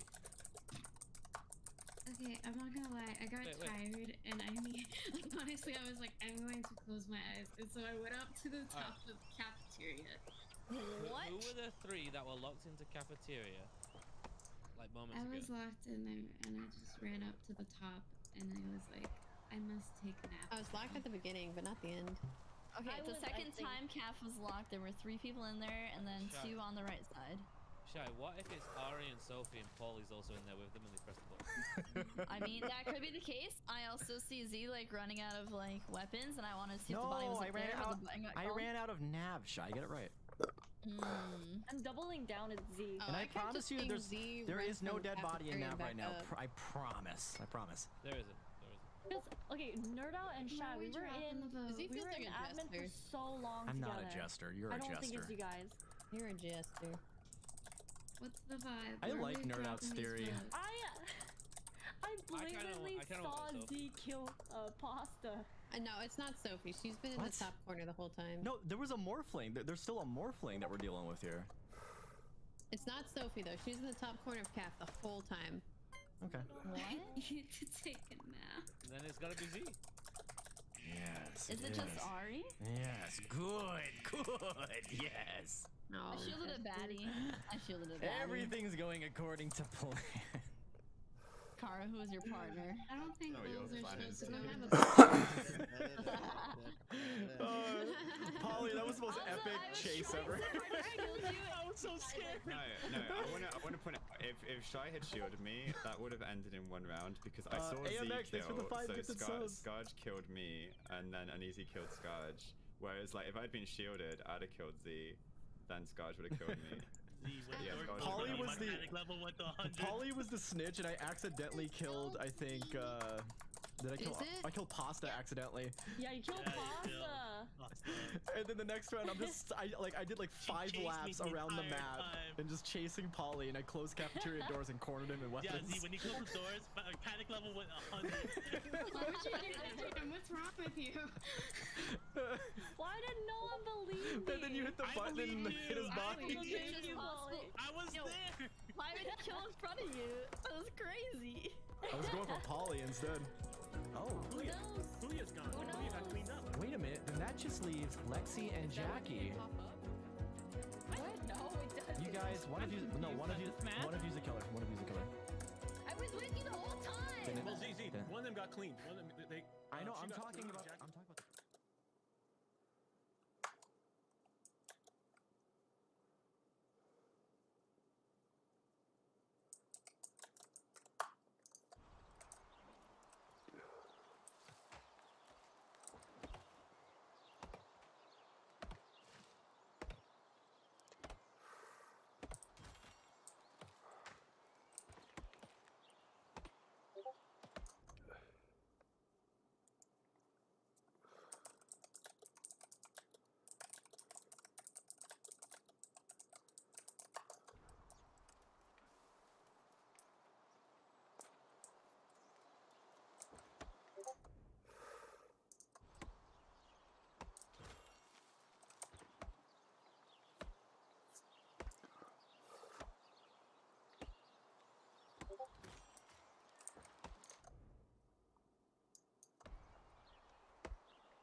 Oh wait, why am I pulling this shit out? I'm on the wrong side. Derpity derp derp.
Well, if he ain't gonna skin it, I'll take the shit for food.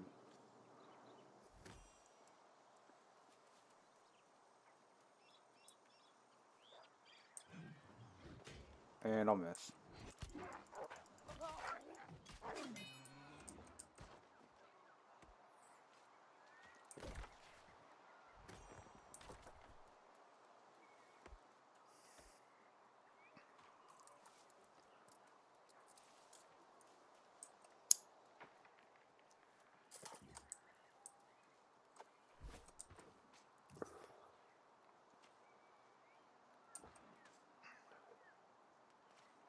Oh, that's awkward. That wolf broke.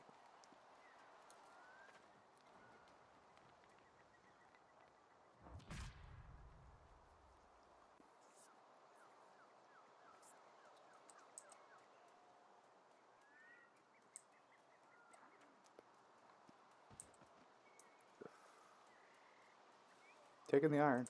Fuck off.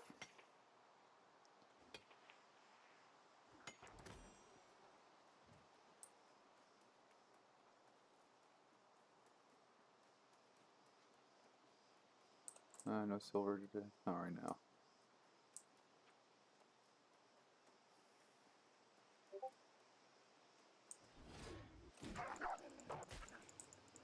Really?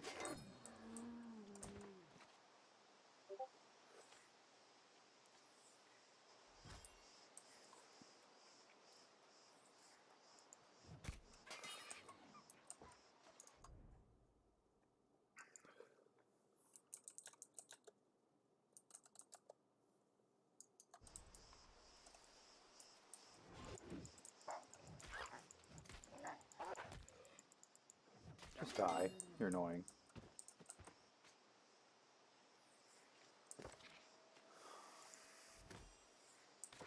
One more wolf. Woof.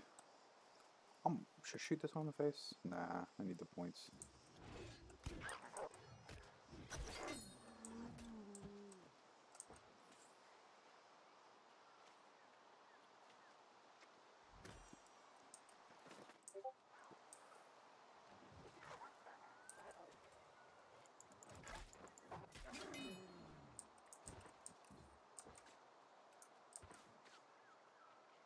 Yeah, I want to skin it. Go away.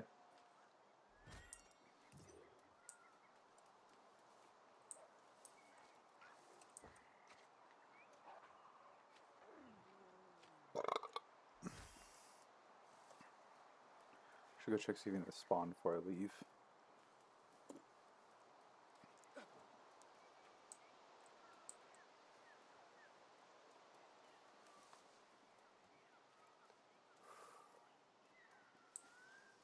It does not look like it did.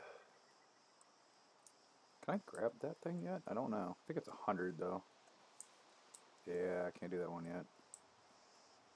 Turkey. You are not the turkey I was expecting.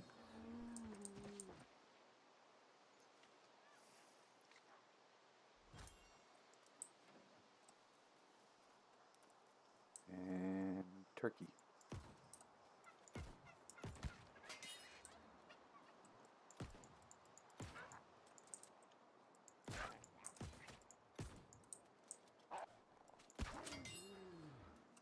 Really need to get a better shotgun.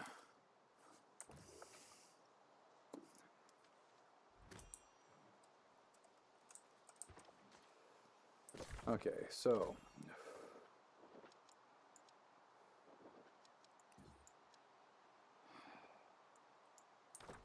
I'll do it. I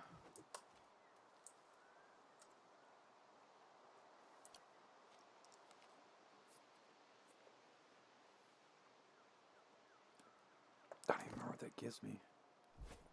It just heals me up. There is something up there.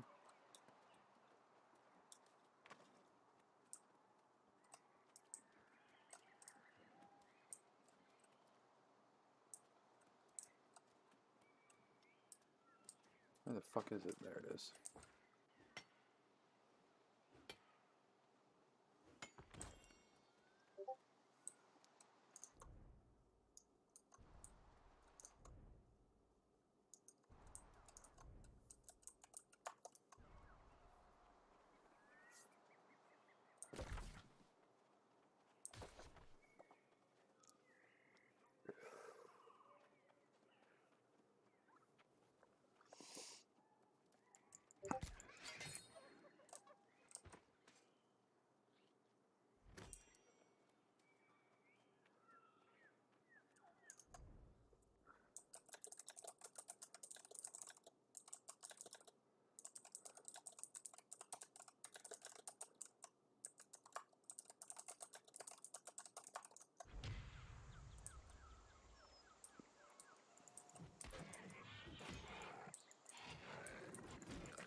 Fuck, there's hemp I have to grab.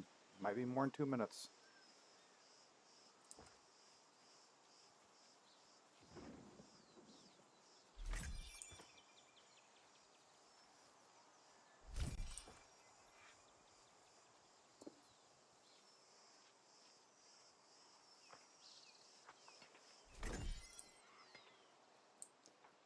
He's just mining dirt.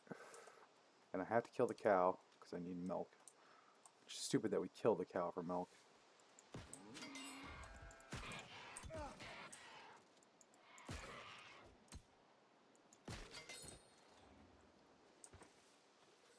Bad zombie. Have shotgun.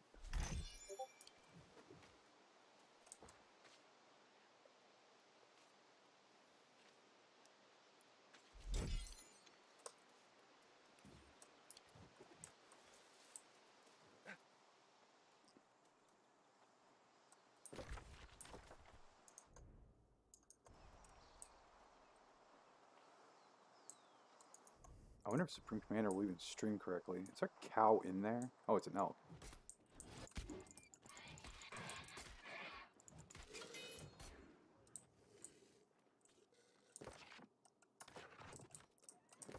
I don't give a fuck about the page. I want what's in the crate.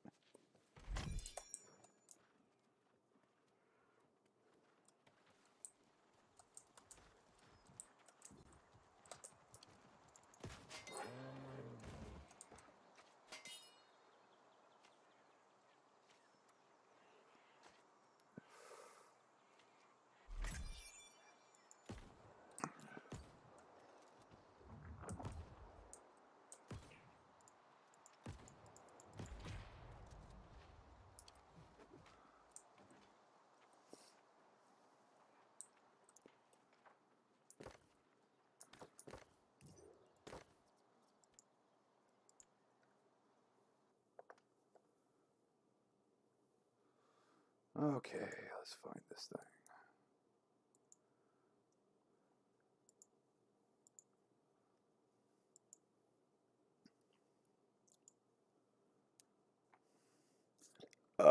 Watch this like incredibly old game, but the one that actually tries to kill my computer's graphics card. Because this thing is a beast.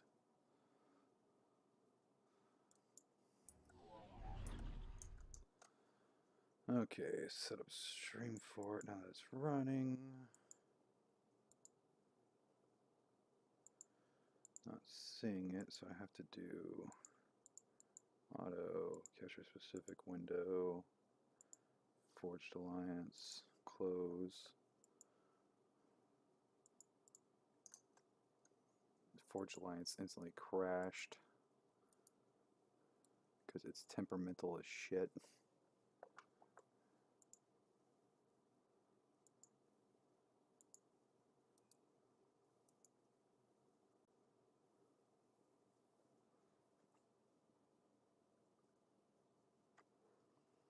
It really does not like being the primary thing you're doing.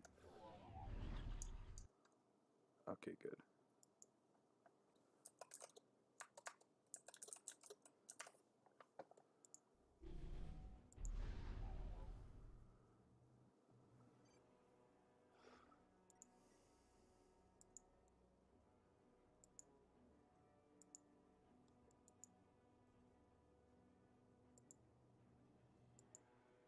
Actually, need to leave this open.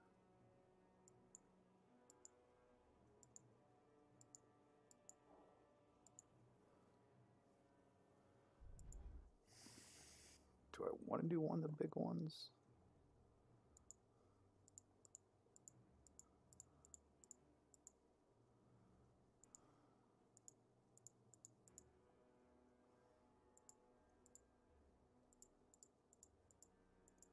This would be way better if I did the modded version. Let me close all this shit. Pull it up.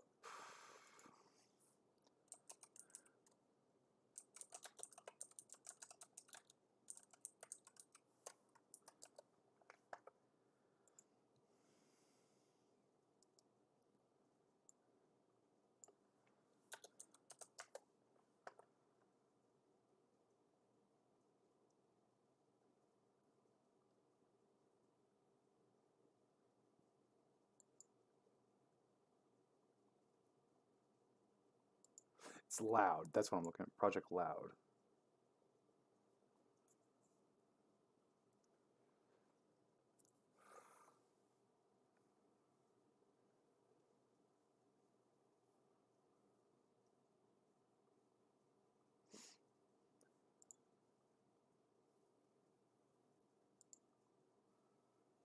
Install this thing real quick.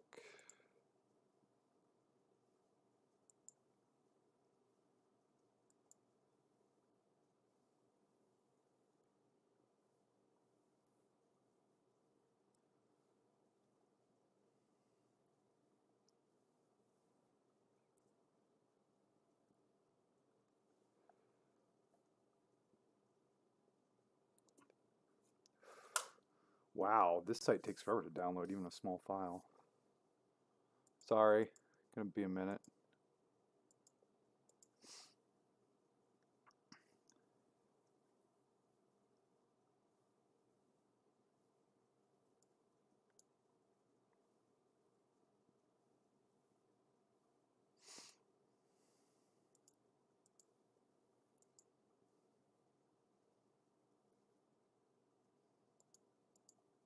Hi, Squatch. You gonna kill me?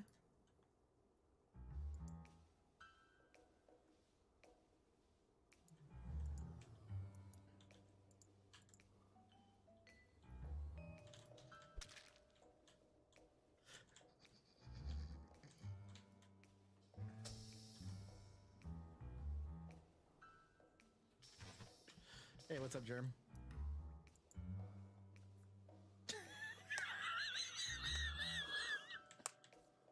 What the fuck? Ooh, I'm a killer with Ari. We've been good killers before. We have a good track record. Okay. I haven't been this role in a long time, especially in town of us. Hello, Uneasy. We just going together? I'll go down here. Go on admin table. It's almost done downloading. Then it has to update, which will probably take a while. Sorry, I thought I'd be ready, but I'm not. What happens if I hit comms? Okay, so that doesn't camouflage? Okay.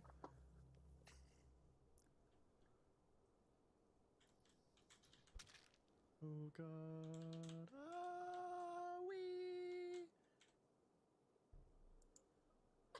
I got you.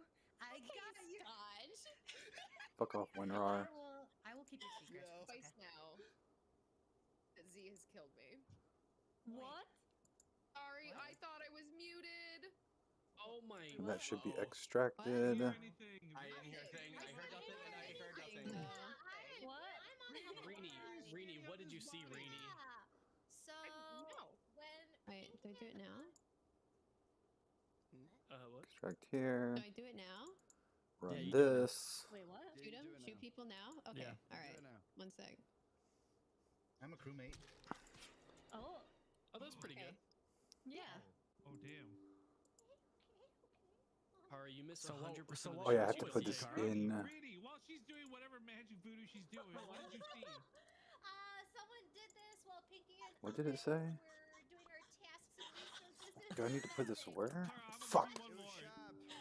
Yeah. Kara, I'm gonna give you one The more. client and the root. Yeah, okay. Car's That's what I thought. Jester.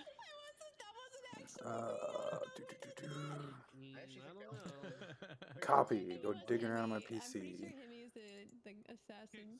Steam. Not telling a story, which is interesting because she's standing on his body. Steam and apps. recorded it as it was. Common. Supreme Commander. I saw who did it, not gonna say anything. Who's got? Paste this here. Run this here. What's the story again? Rini, are you okay? What was the story? Update. Yeah, I'm not the only one who didn't hear this, right? Map library. Yeah, exactly. Guys, mark my words. Himi is bad. I am a baddie. As that's what the ladies say. No. It wasn't Rini. I don't believe you. Apparently, they were with each other and there was a Wasn't- fight. I don't know if you can hear me, Lahuba. Thank you for the 5 gifted subs. It's wasn't fine. It's Rifkin, fine. Wasn't It's fine. German. It's fine. It's fine. It's fine. That's another good one. Is it Kara? Where's his body? Dude, this body. Who cares anymore? Let's just go. Thank you. Thank you. Thank you. Thank you. Voodoo Bridge is a great one. I got up to change the AC and I get stuck. I think Kara's Jester. Does this one have Astro Craters? Well, Pinky.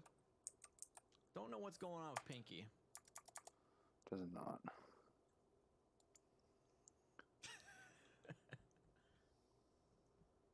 Probably call it something different here.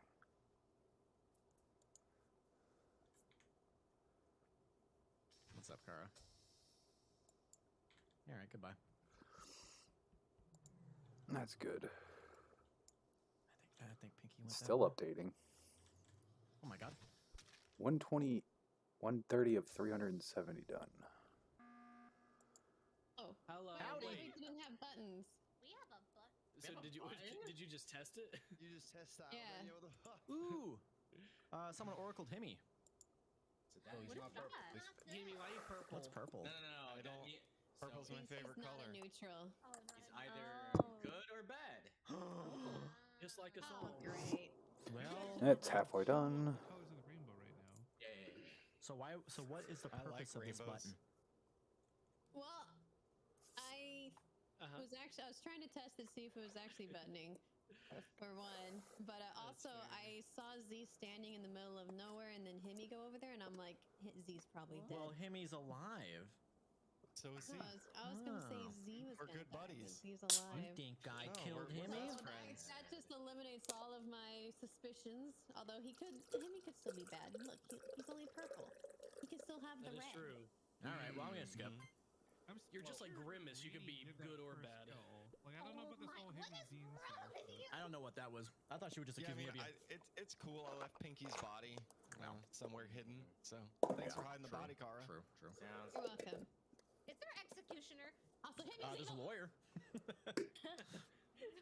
Well, he's not that. You want to know what I'm actually just thinking? It's almost What if done. Pinky was my lawyer? what if Pinky was my lawyer? I just thought about that. Like, I don't know. It's like she could be jester, she could be lawyer. That's an interesting role. I really want to try that role. Well, I've just been craving a new role for a long time. So 370 out of probably consider 373. just saying. I was doing the sounds. There. Run game. Then I gotta make sure it actually streams the correct thing. Okay. So, Go here, change this to capture any full screen, change capture specific. Well. Change this. It appears I've caught Shab killing Kara. It was Kara who I saw. Where's the body? It's not streaming the one I want. I'm Lord of the Pipes, and I left Shab with Kara, and Kara's dead. There it goes. 6 lights. Someone can vouch for me because there was also somebody.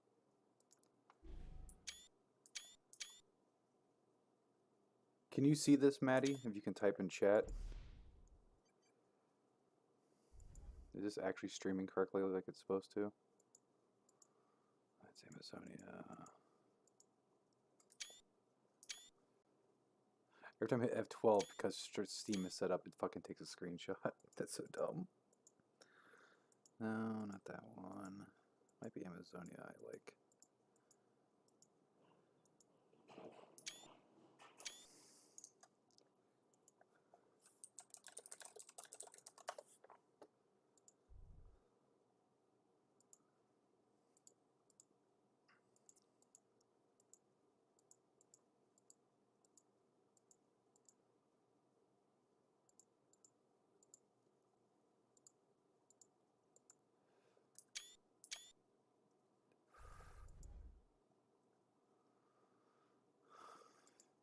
Zane's Clutch was always one of my favorites.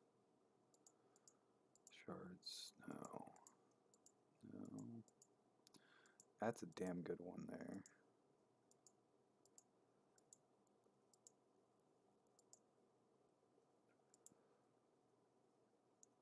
Yeah, this is the best one, Voodoo Bridge, I believe. Ooh, Reforged Steps 3. Unit cap 1500.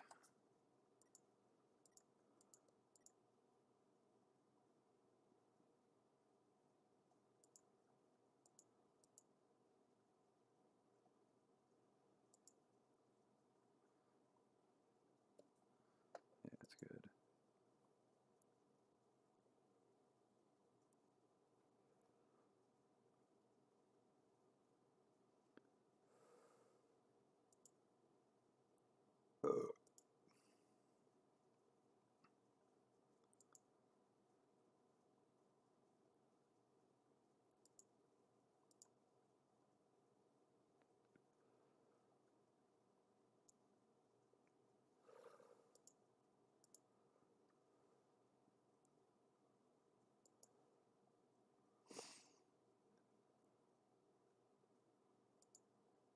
It's the one I want to be in.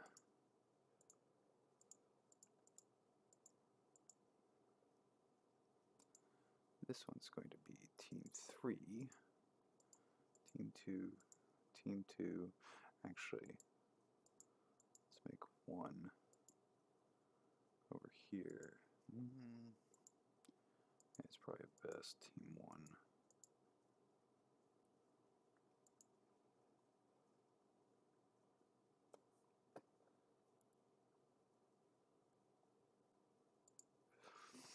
That's fixed. Let me make sure she can see this.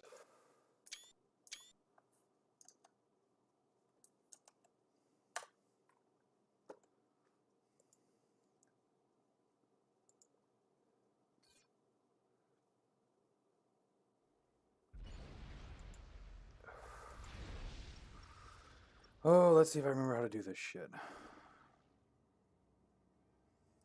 Oh god, the scroll speed is so incredibly fast. Let's turn this way down. Turn this way down. Okay, good.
Kind of hoping you dicks would fight it out a little more if we came down here.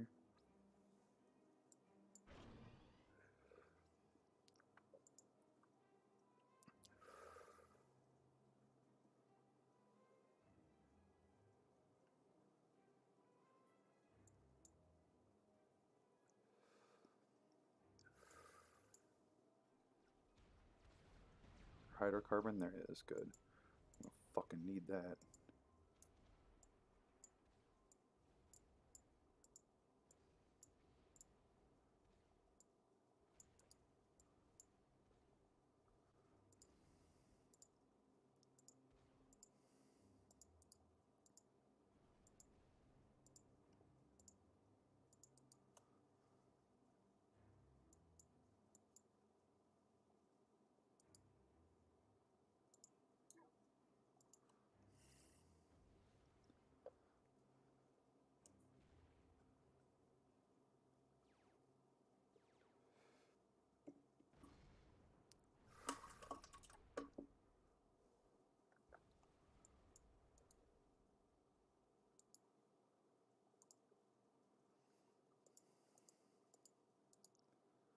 Cost a ton of mass.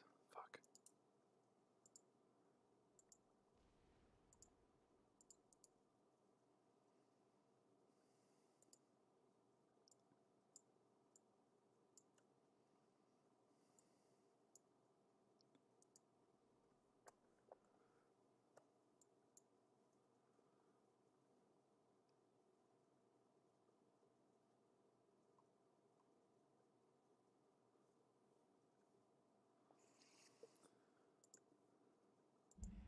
Surprised the volume for everything is so fucking low at the moment.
This is gonna be a slow start to a game.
Did that seriously already make one?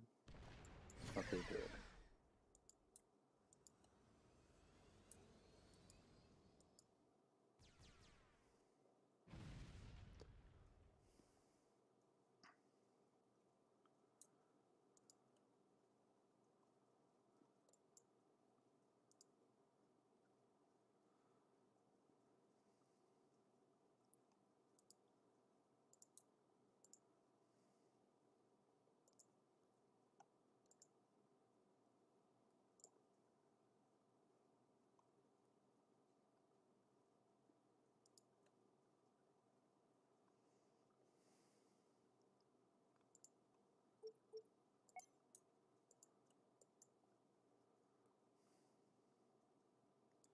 You need to go help your buddy. Why am I not hearing these noises? It's like it's fucked up on the sound. Having audio issues. Haven't played this on this new computer yet. That might be what's going on.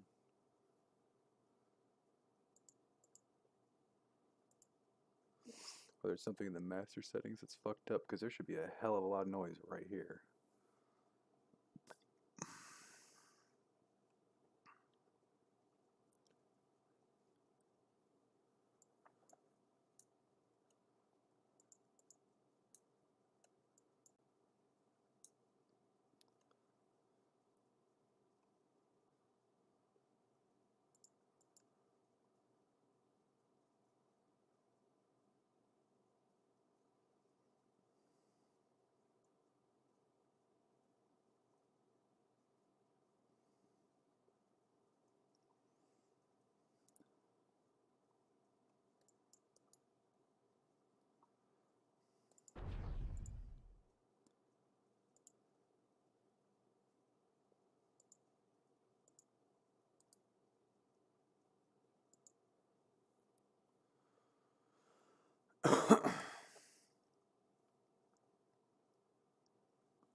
Yeah, the sound is completely cut out now.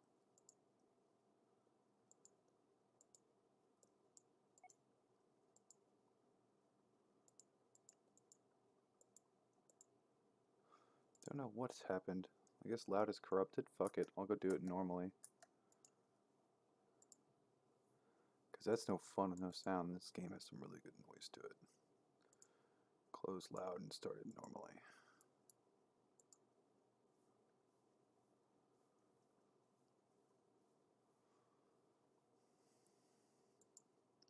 Just have to play Satan's Clutch and turn off air.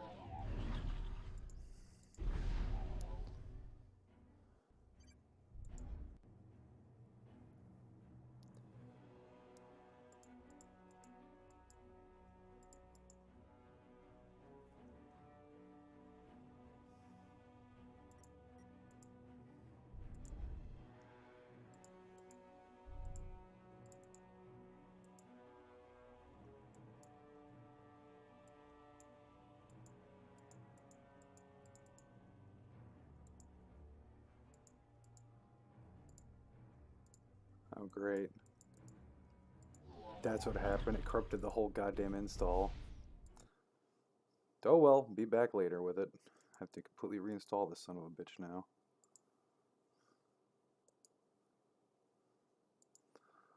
You know, it only takes a couple minutes to install this game because it's so small compared to normal shit. 7 minutes to be exact.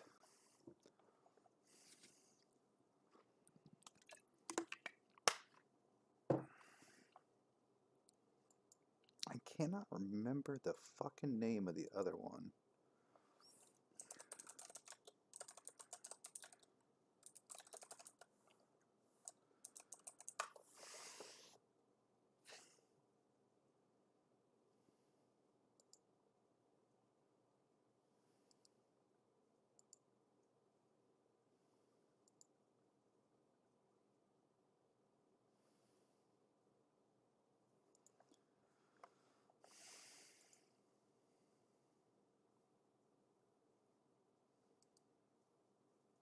Oh yeah, it was Nomad.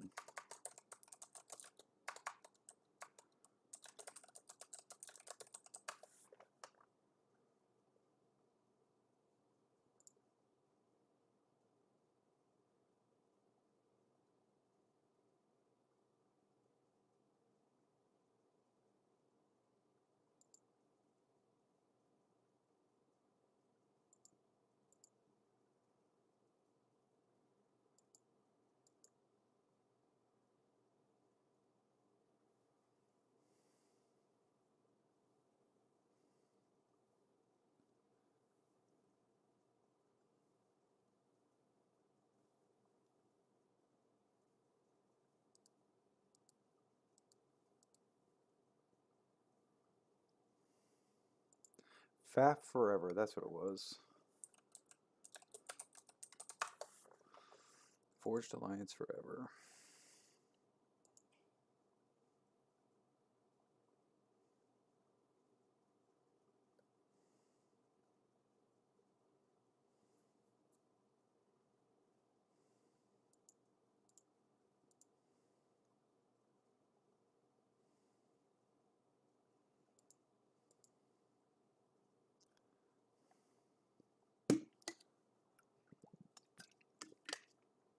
This is the one that actually knew what the fuck it was doing when they made it.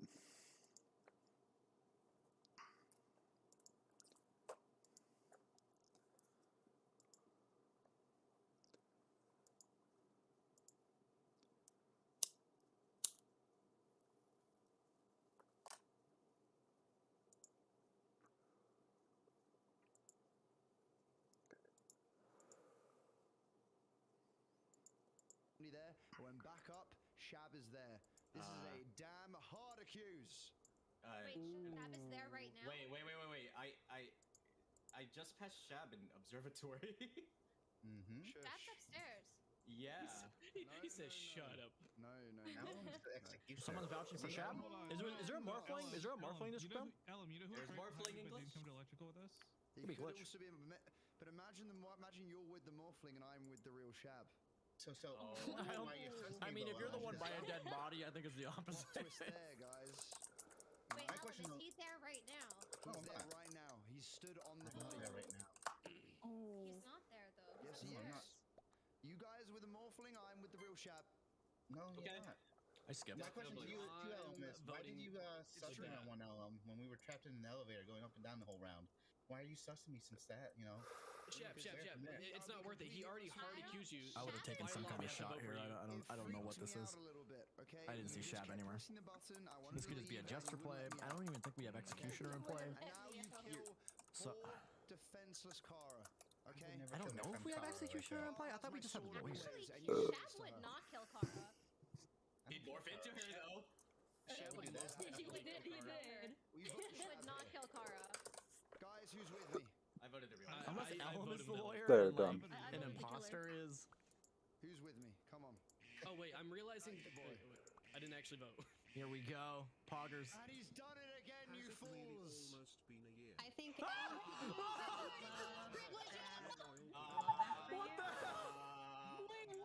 Today's video is brought to you by My Oh God, Heritage, why an did that start incredible way to playing? No, build your go away. family tree and discover your Go origins. away. More on Who is that. it?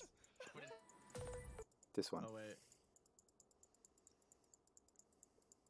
Is Jester broken? Is it like? Is it? Because I remember Jester being broken on this map, so I don't know if it was actually a. if that was actually a win or not.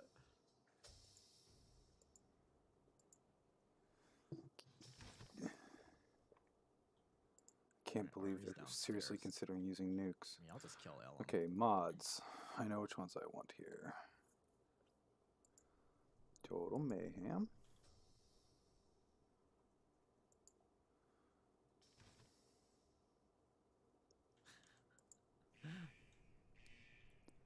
Don't care about I'll that. just kill the next person who comes into the button room.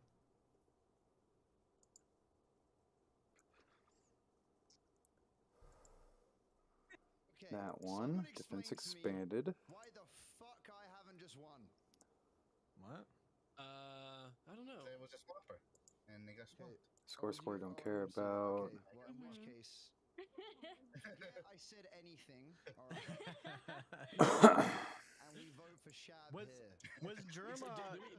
Germ, were we you a vote Shab? jester though? I can't remember if Jester's bugged on this. Imagine if I was a jester. I don't think he is jester because I'm not. Will the game end if a Sort jester by. wins? Because I remember that No. being a bug, but I don't know if it got fixed. It will, yes. It was okay. Are you the guesser, Ari? Oh, Mayhem's already on.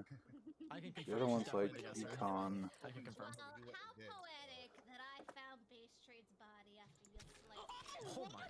Holy God! That's enough killing for Well, this now I'm round. not so let's just sure. skip. Shab, help! I think we got her. I think we should just skip. Well, That's not enough one, carnage you for know, one meeting. early I'd say. on, Hemi did say he killed Pinky, and Kara saw Z and Hemi sort of being together that time, so. Hemi was alive when in that meeting. Kara button and thought that you died. If anything, it should be you should consider me being the Oracle, but I'm not the Oracle. I was just near Hemi. So Rini and Highest rated. Shab That's are, what I wanted to go through. I guess. Defense. Teammates? Brewland is great. Install that one. Yes, I just skipped. Smart I think Tacticals Ari was was the great. assassin. Put that one in. Uneasy. If you are bad, skip. If you are good, then you have to suss Z out. How about you skip? You're telling me to skip. I'm telling you to suss out. He can freely suss out whoever he wants, even himself. That one. story. Black Ops FAP was Yeah, great. so last round, knowing that a swapper was hopefully going to swap me. If you are UEFA of sound Gunship is mind, great. You skip this round. I don't know. This map's too big and we got no buttons. So, hopefully, I don't know if we got buttons or not, but can't really afford a skip. Like Kara was Oh, we able to hit a can afford a button skip. here, so big map. I'm no T4 baby. energy I'm not afraid to generators. skip. Okay, I just want that to be known. Like baby attitude. No, it's not. I said it's not. Thank though. you. I'm happy you guys chose me though. Oh my god! Wave K, thanks for the 2 months, and the X Walrus, thanks for the 11 months tier 2 sub as well. Which one? Time to murder. I think that's about it. Second place. I can't believe that Jester bug still hasn't been fixed. Hey, what's up, Uneasy? What is it? Is it comms? Please don't tell me we're just gonna button. Hey. I don't like how I can't That one. spam the elevator. Oh, Shab. That one. Okay, we do have it. A button. Oh Jesus! That one. Hi. So I'm gonna skip. I'm going Sounds like to. something a baby would do. You're gonna skip? Why? Oh, now you have ulterior motives? Okay, you know what I'm doing? You know what I'm doing? I'm voting for Rini. I'm voting for Rini. You go on easy here. Yeah. I'm voting for Rini. Well, I already voted on easy, so. On easy, vote Rini and try type a vote. Okay. Rini, vote yourself. I think that's it. That's what we're doing here. That's what we're doing. Oh, that one for sure. Rini, you trying to cycle? Oh, also to all the dead people, I'm just gonna say, like, I am crew, and I am so fucking. I have no I'm idea so what's sorry been too. going on. I'm really trying to end this game really quickly. Why am I the victim here? I feel like I'm the only one who I doesn't feel know like who this the was a killer is. rather unnecessary meeting. If it's not you, Uneasy, it's Z. Oh, don't say my name like that. Well, then that's unfortunate. What? Z, is it Z or Z? It's Z. There, I have not a maps. reference to the letter Z. Thank you. Who voted for me? Astro Search. Why didn't you switch it that time? Small PP. Oh, you did! No, Shab! That one. That one. I voted for myself thinking I would get more than one vote. Well, okay. What if there's a glitch That still alive? one. What's happening, guys? Hopefully that works. Go to play. happening? Actually, mods. Manage active mods. One of these needs turned off. This one right here.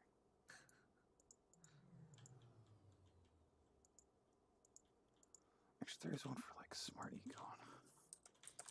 Oh my god, are you?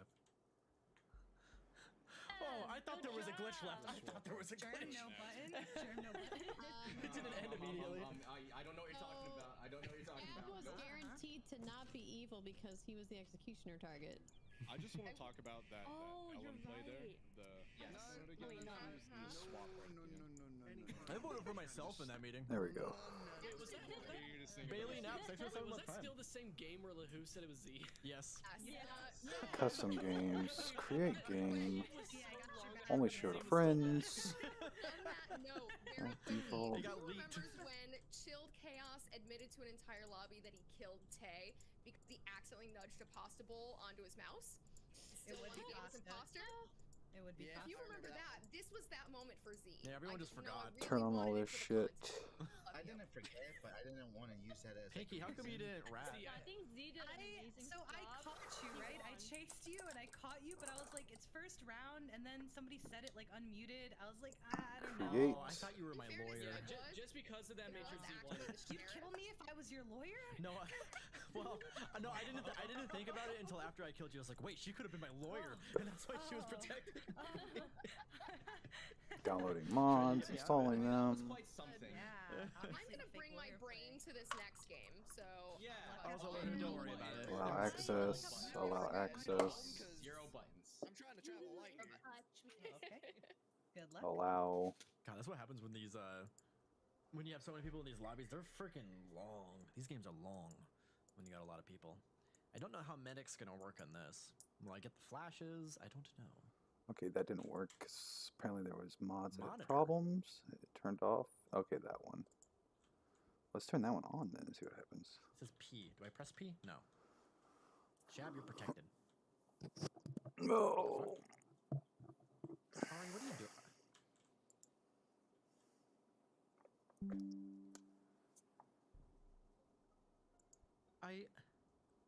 I don't understand. Technical strategic now work as intended. Cool. I was Okay. looking at Ari like, oh, are you my lawyer? Like, I have someone following me. You're my lawyer, right? And then she tries shooting me as the sheriff. Oh yeah, Ari just follows. She does do that. She just follows people. To be dude. fair, you were bad for 2 rounds, Z.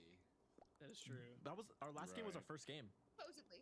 Oh, also, I didn't even get to say anything, but Ari, I wanted to commend your comedic timing on killing me last round. Well done. That was Really sharp here, I think. Okay, yeah, I want to be Cybran. Already, but next Vote round. Shab on these. Voting Shab here. Sorry, Shab. Voting Shab. Hey, you do what you gotta do. Voting Shab here. You do what you gotta Voting do. Shab. Right. Yep. Yep. Yep.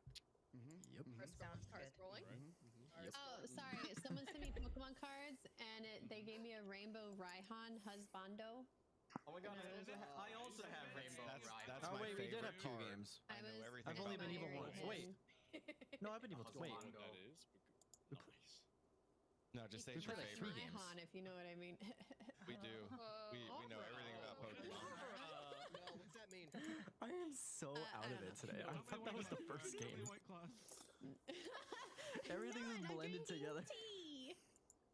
Honestly, that's no worse than in the first game when I was arsonist and talked about putting the D in the names.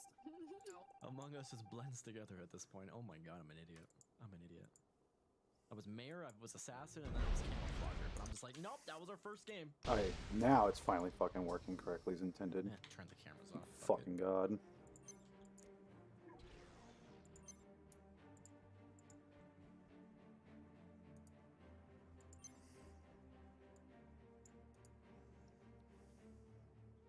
Who's up here doing that? I want to communicate with ghosts. I really want to see another murder. Yo, someone... Oh my god. Pens. Pens are the one I want, right? Pens go air and land, right? I just... If I don't get to see this whale next time, I swear. I saw that murder from down below. Yeah, I didn't see who murdered because we were all I was waiting in the camouflaged. elevator. I was waiting by the elevator to see who would come out. Good. Kara, I don't think that can be good. Is Kara, does that mean Kara's good or I mean, bad? she's crew. She's crew. It means I'm. Okay. Most likely. Yeah. She's neutral or bad. She's something. Well, Wait, it's that's a it's safe shot. But it says Good something. It's a good something. it says blue. It's blue. I mean, she's good. It's not blue. No, it means it's not blue. So Yeah, that means He's a good Which something. means she is jester or imposter. Don't worry, it's fine. Any of the other neutrals. It's fine. It's I fine. didn't vote it yet. Why do they do it backwards? backwards. Why not just make it red if she's bad? It's very easy to digest. I know, Z. I know. Just, you know. Jerem just wants to have weird. Yeah. I was just casually hiding behind the aquarium thing in the center. Do I have an And, experimental? it went gray, and the person who killed ran away from me. And No, knew I wasn't okay. gonna catch him, so I reported the body before someone else died. Nope. What's up? What? Don't vote Ellen.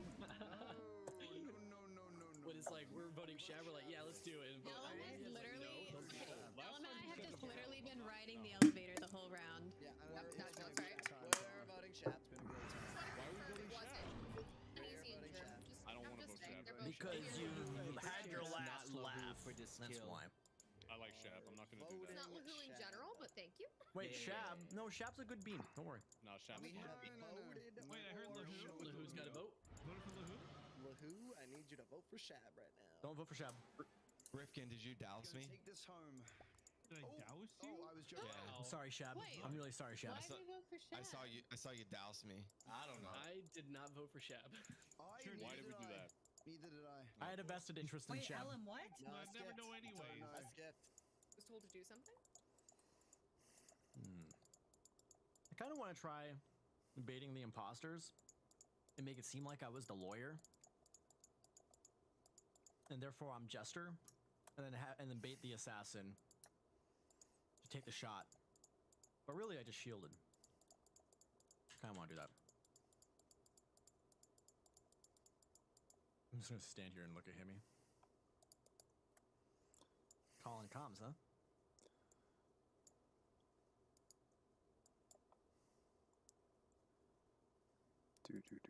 The sound cut out again. Why does it keep doing that?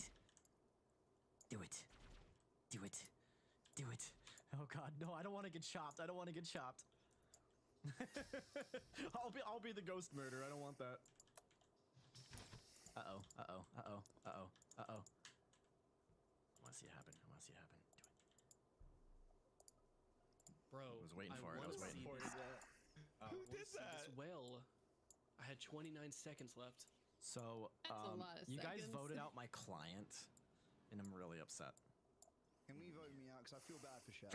Can we just vote me? Listen, I feel like Shab would want you to live on and remember him. Yeah, I think we should vote for Ellum. Yeah, I think we vote for Ellum as well. Yeah. Yep. Ellum's Jester, though. Shab would want you to fuck it. a spite win. Ellum, I swear to God, if you do something to me, I'm gonna be very upset. Kara, Is Ellum not Jester? Come to you, Kara? Yes. Oh, I think we're just assuming he's not Jester, but he really is. I'll take this bait, Kara. I'll take this bait. I'll do Never it. gonna swap the Yeah, two he's of you. Jester. Don't do it, Ellum. Don't do it. I'll take this bait. I'll take it. Uh-oh. Wait, why would you do this, Ellum? Wait, what the? Wait. I mean, you did you not log? You asked for it. Whoopsie. That's weird. Okay. How are you doing up here?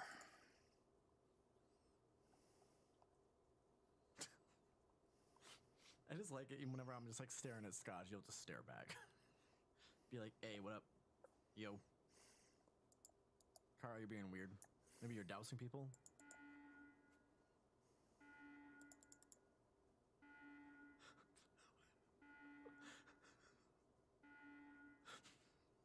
Oh no.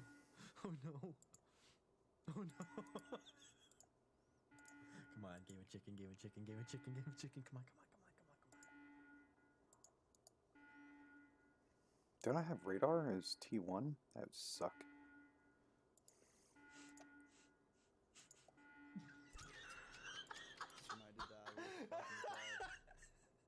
Wait a minute, what happened down there? Alright, so I'm gonna be honest. I have no. Oxygen went off. I have We didn't know where oxygen is. Oh, that's so I was at 9 seconds. Did I just see a whole bunch of flyers go by? Oh god. Yeah, this is what I get for not turning off flyers. Never moved. He's just a crewmate. Going down. Uneasy, you literally just missed whale shark that first time, man. Like I got it on the last second, and that's why I was dancing. I was like, guys, He just committed with me. I love it. What happened to Ellum? I thought. He was swapper and he forgot to swap. Oh, Kara's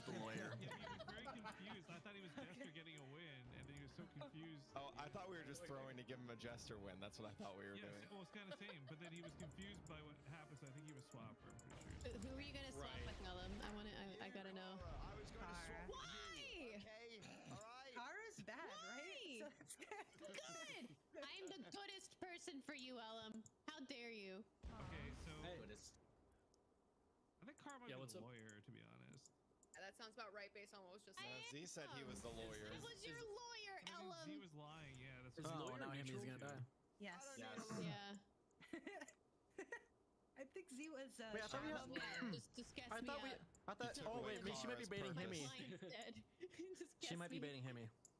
Kill me. Maybe Hemi will guess Jester. Guys, that's the problem. I just know who's So not Pinky, about it. Pinky, what did you see? Is Assassin on 100%, by the way? Yes. Yes. So I Oh, got my shit. mask and I saw Good. Z and Scotch just standing there, and then they both fell over. And I Oh was like, yeah, wait, well, I forgot why even. Oh, I didn't even have to ask. I Literally forgot. witnessed it That didn't happen happening. yet. Oh, it's only if the Yeah, client was we all neutral. saw I it. have one question. Yeah. Germ, how could you kill all these people? Gotta take matters into my own hands. Oh, it's Germ. There it goes. Oh. Thank you, Germ. Germ, I'm Mimi. Wish I could take back. I mean, we have that narrowed down to 4 people. Hold on. We have to vote here. We have to vote here. Germ? What did you vote, Lahu? Already voted. I had voted skip at that point. Oh no. I'm sorry. I'm voting. What? Germ, To be fair, okay. Kara wasn't dead yet. Huh? I didn't even get my vote off. How did I?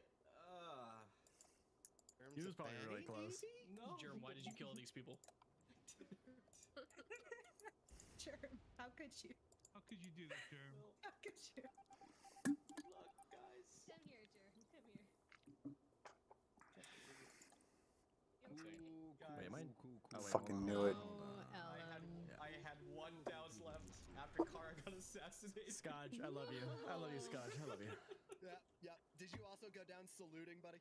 I need to just. It was more like a game of chicken in my head. I'm like, all right, who's gonna crack first? And neither of us cracked. Neither of us Oh no, cracked. I've been waiting for that all game because I got fucking crewmate. It's Timmy And- and And Shap died, so like my shield of you buddy's gone. So. Oh, dude, There it it's the OP roll though. I see. GG's? Do GG's? whatever you want. Can't Wait, believe what? this. Kara was lawyer? Oh, she was Ellum's lawyer. yeah, I was lawyer. Yeah, Yo, Pinky, thank you for hanging out with me. Yeah, of course. Thank me because Timmy was the last person. Good job. Oh, wow. Timmy. But I didn't kill anybody. There is You did that. great, Ellum. You did great. My gameplay can only be described as memes tonight. Did you see that kill I did in front of you when you were standing Yeah, I there? saw you kill 2 people in front of me.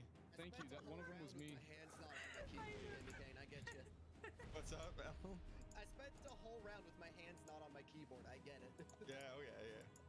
Me, I was like, oh great, I I need was 2 waiting people. Kara and Hemi. to bring you back to life, man. I was literally Thank you. searching the whole ship for bodies, and then I was like, well, Hemi's just awkwardly standing in a corner.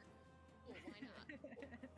Well, Bring him back so we can do more of this. I'm doing specific random things for a video, so. I won an imposter game by standing in the corner. Can I be in your Oh, video, yeah. Hemi? Yes. Yeah, yes. Yes. Thank you. That's all I Good luck, want. everybody. You were doing all the killing. You did all the work. Revo Shab. Did you blur it out the whole time? I'm assuming the P meant protected. I won't be able to answer many questions about this mod. I just know Town of Us and other roles, so. I ain't no developer, I ain't no expert, I can't really answer your questions. I'm sorry. This ain't no press conference. Unless I make it a press conference. Oh god, I hate this one so much. Oh, I got it. Look at that. Boom.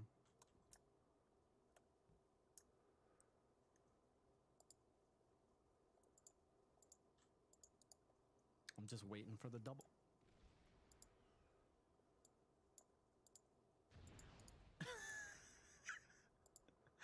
There was a murder. There was a murder in there. God, I just have something continuously stuck in my throat right now, and I hate it.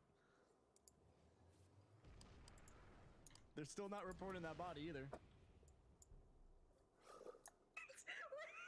I saw the shadow of the down bone above me. Okay. Did you know? Timmy slash Pinky. No. I didn't do. I swear, I didn't do anything. But I I did notice when the lights went Goddamn, completely sorry. out, I saw a Hey, what's up, flash of them Marcos? when they died. Like I saw a ghost. It looked kind of cool. Ooh. I didn't do this though. I was just kind of trolling. I'm sorry. All right, she's do it again. she's seer, guys. Get her.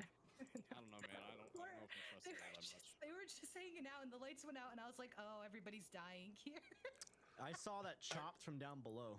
There was, I refuse to describe what there happened were about in front 4 of my own witnesses to eyes. that.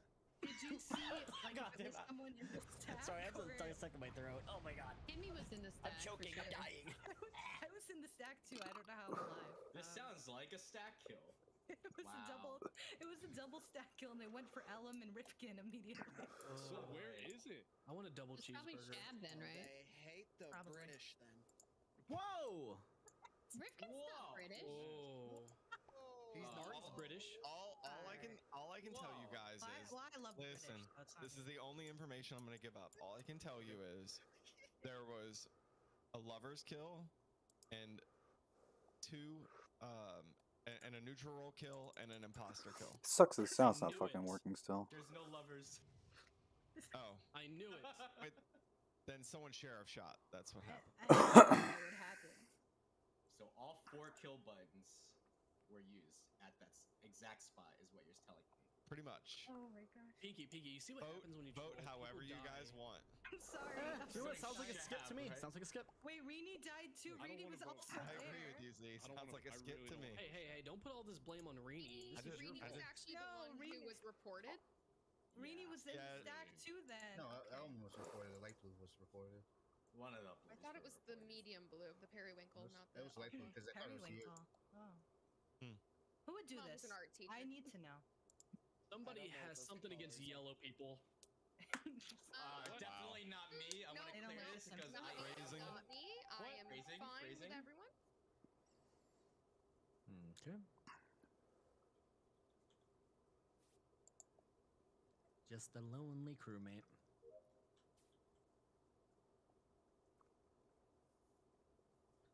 We're not doing this again, are we, Scudge?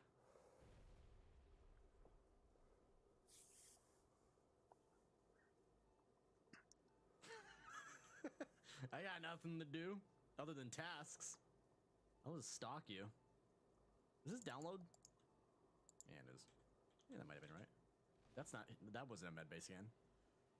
That's also not a medbay scan. I know you guys are both faking that right there. You guys are both faking that. All right, You guys so, are both faking that medbay. There's gotta be a sound fix add-on, because that's not normal. Somebody morphed into Ellum because you know they really like him. What does purple mean? And they killed. She's Oh either- shit! She's either crew or imposter. I'm crew. She's I'm either crew. really, really good or really, really bad. Well, I am really I believe good. that she's I'm a not crew. actually. I am crew. So okay, so I was with I was with Uneasy It's all the and Calm, guns. and That's the Tech Ellum 2. ran up and killed him, and then got in the top right elevator, so I couldn't chase him because it's clearly not Ellum. So. But Ellum was Elm died dead last round. previous round. Yeah, so someone morphed as him. So does that mean it's either glitch or his teammate, or he was Well, it has bad to and be his teammate glitch. didn't? Oh, it has to be glitch. It has to be glitch. As imposter, don't you open? Does Morphling maintain? The sample resets, doesn't it? No, because if you don't get a sample, I think you turn in your imposter, right? If you. No, I thought sample resets guess every we'll- round. Yeah, sample resets, think you so just it have would to be do a sample glitch. every It can round, only be glitch. I'm Yeah, just so it's thinking, glitch. who would do something like this? And a few Chad. people Ooh, we're come getting to meta. mind. I love this. A real sick, a real sick son of a. mind. All right, I'm voting for myself. Yeah, me too. Yeah. No, it wasn't I'm not falling for Himmy. that. I'm voting for the real killer. Why would they say they're? Why would you think they're voting me? That's absurd. Someone said they're voting you. I'm voting Z. Thank you, thank you. Don't vote He's Z. out there. He's out Okay, there. I'll vote C. Oh my god. The lack of trust around here. Oh, come on, man. Don't do this. He was out Oh my god, wait a minute. Bless you. Bless you. What? That's a real shame, guys. That's a real shame. Are you Jester? Because it won't end if you. That's a real shame. Are you Vote Jester? You have to Jester. tell us. Are you Jester? Yes. Oh, it does end. Wait, so there wasn't a Yeah. so there Guys, wasn't what a Jester win happened? that other game? I thought there was. What happened in the first round? I think Rini and Rini, did Squad. I kill I was camping a I body. don't know what happened. Huh. Who killed? I was just sitting So on it a is body working. waiting. I didn't kill you, did I? Oh. Our That's a good movie. Oh, it was fixed. Tiniest peepee. Misfired, and Yep. I came in. two Chesters, all That's good to know. Lahu and I was an engineer. Who pretended to be Elam? I did. I felt like you did. Wait, Jerm, when you snapped my neck, weren't you at Pinky at the It's not that I It looked didn't like you were listen, Pinky. it's that I heard her incorrectly. Wait, I thought she Can I make just a said promise on yes, this? he was a Yeah, what's up, jester. man? Yep. Can I play the fucking game, please? It's not that I wasn't listening, I heard Wait, did I kill incorrectly. you? I literally said I was gonna run around and try and find you as altruist. So if I get it again, I'm just chasing you. That's it. Wait, did I kill you? Because I killed whoever was on the stack. No, you killed I mean, I don't care. Oh. It's just every game I have like first. Okay. Rifkin, you gotta Ace earn it. lives 1 or 2 rounds.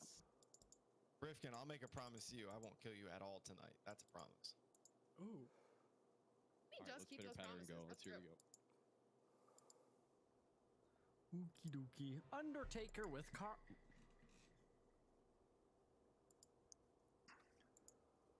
You down? Car, you down? Okay, now I've got the good shit.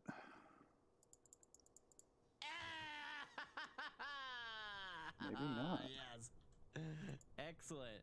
The fun part is I can drag the bodies here and we can really Pin connect. Mark II.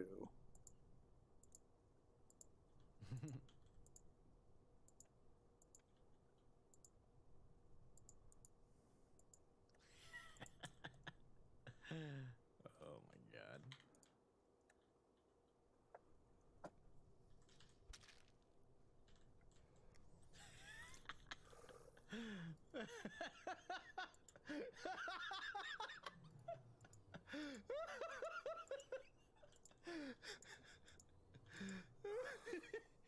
I have 10 seconds left. 10 seconds left.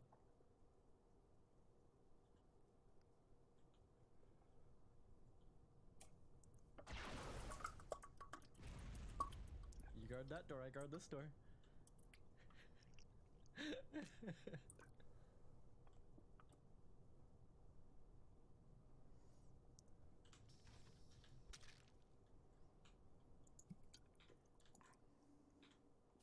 Oh my god. Oh, I forgot this is a no button lobby.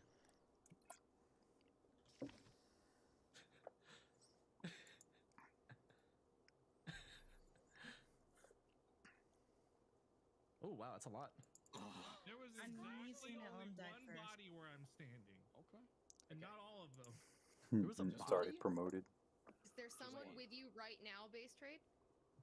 There's several bodies around me right Oh, now. I thought you said there was one body. Wait, what? I was being Where? sarcastic. They're all dead. Where? They all died from Oh. drinking fruit punch together left of the meeting room. Jesus. This is that. What's that town? Jacksonville. No, not Jacksonville. The terrible one where they did the Kool-Aid thing. Oh, I know what you're talking about. You think these were all good Yeah, or yeah, bad yeah. people? Oh my Oh god. god. There is another dead body afoot. Jonestown. It's called Oh, Jonestown. Jonestown, yeah. You know All what? right, Rini or Ari killed Elam. This is a No. this is a presumed assassin I can misfire, so I might skip I here. saw all clear Rini. No, I saw all 3 of you by Research Medical. Elam was there, and then I checked vitals, and he died. What happened? Mountain Dew. You left, and Scotch was hanging out with us. Yeah, and Scotch was there. left. Hey, guys. Whoever leaves dies, so it's their fault. Guys, What's up, can we base? just- Can we stop? It's Car and Z, I'm pretty sure. 200k to upgrade all of them. Wait, it's Almost there. Bodies are. Boom. Oh, this is meta. This is just meta.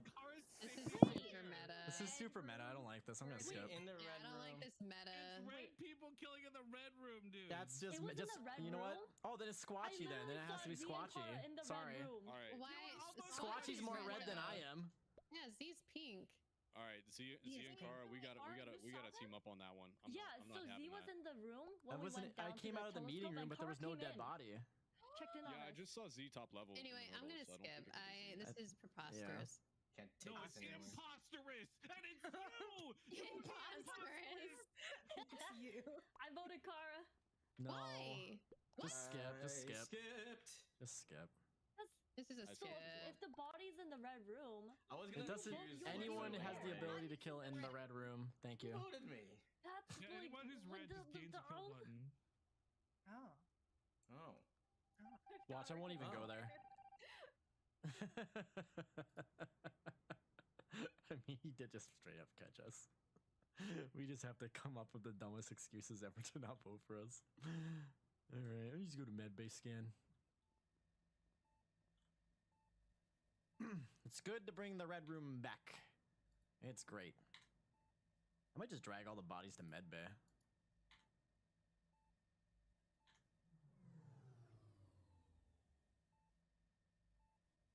Okay. Should we do a medbay stack instead?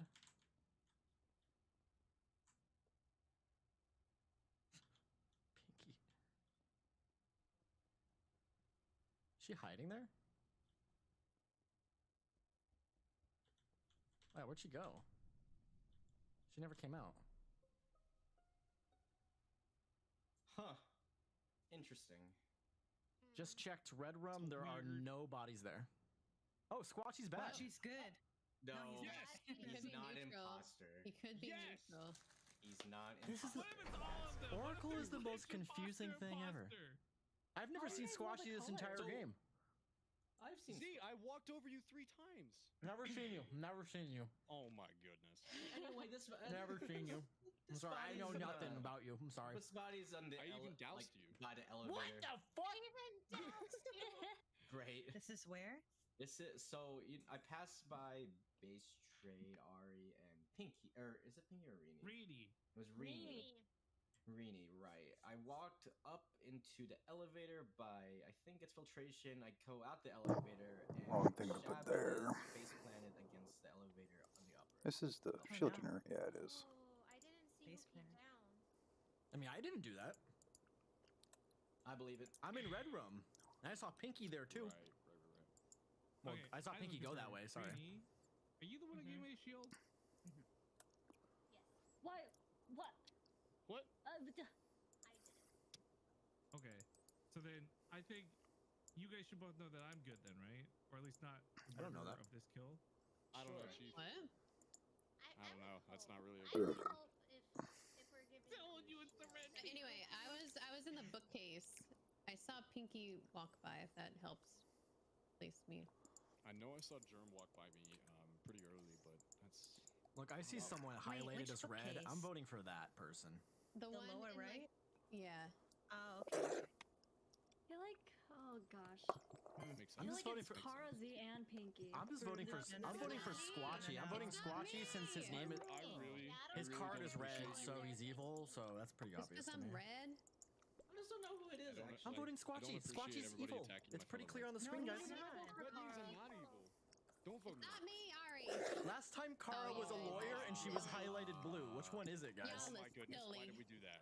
Why did? Oh Are we my goodness. silly? Yeah. Don't Kara how Jester? silly are we? I'm so confused. Like last time Kara was a lawyer, which I mean, I guess lawyer can technically be neutral, maybe, but it was blue. I don't understand the point of that. That's so confusing. I don't like that. Hi, Squatch. You gonna kill me? That's what's currently going on.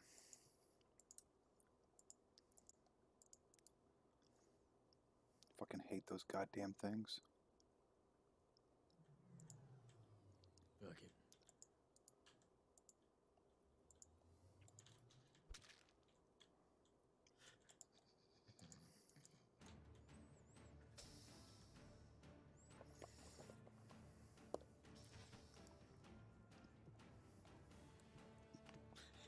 What the fuck? Hey, what's up, Germ?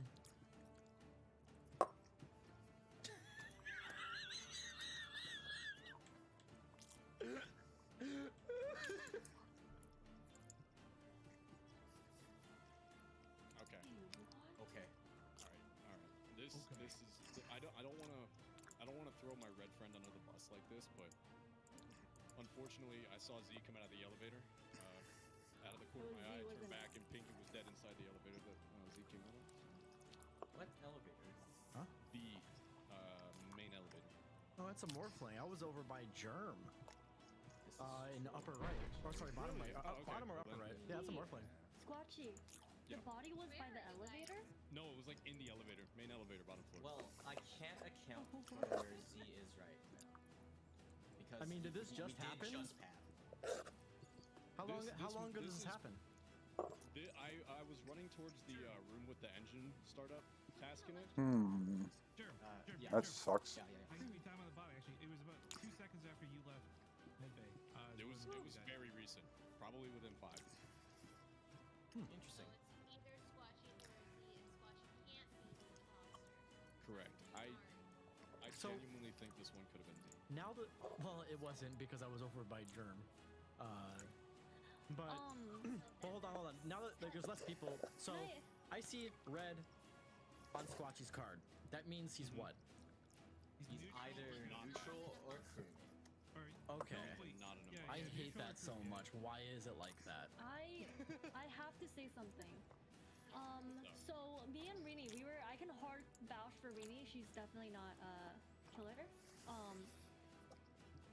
Okay, but the weird thing is, so she was doing the telescope task in the red room area, and I was just watching her. The lights were off, and Pinky was watching us too. And I see like a report, and I was like, oh no, she killed Rini, didn't she? But then Rini was alive, and then like when I went to report, the body, like the lights turned on, Pinky's body was not there, and the report was gone. It got dragged then. Okay, so I see. I know if you and Rini can account for each other. I know Germ didn't kill us because he was out of Medbay like 2 seconds. I think Squatchy's bad. I think Squatchy is a killer. A neutral killer, I might say. Not a killer. Like the Not a glitch. killer. Like the glitch. I'm a good bean, I promise. You're next, Squatchy. You're next. Oh, am I? Okay. Next Got on the list, the red list. Uh-oh. I was a crewmate. Oh. God damn it. Leave him something to think about. I couldn't kill Rifkin because he was shielded. We had something good going, Kara. We had something good Yeah, it going. was going well until the Did you shielded see? guy Did you came see in. what I did with? Was it Art? No, with Pinky. Pinky? I was about to sheriff one of them, and then all of a sudden I'm getting dragged into the I elevator. killed you I'm on top like, of 4 "Wait, people. I what?" just dragged your body to the Did you kill Ellen too? Because I couldn't find him. I don't. But did I? It's like I just saw him a second ago. He just died, and now I have no idea where he died. I love how fast you can drag bodies in this. Yeah, it's very fast. You can just rip it away from people.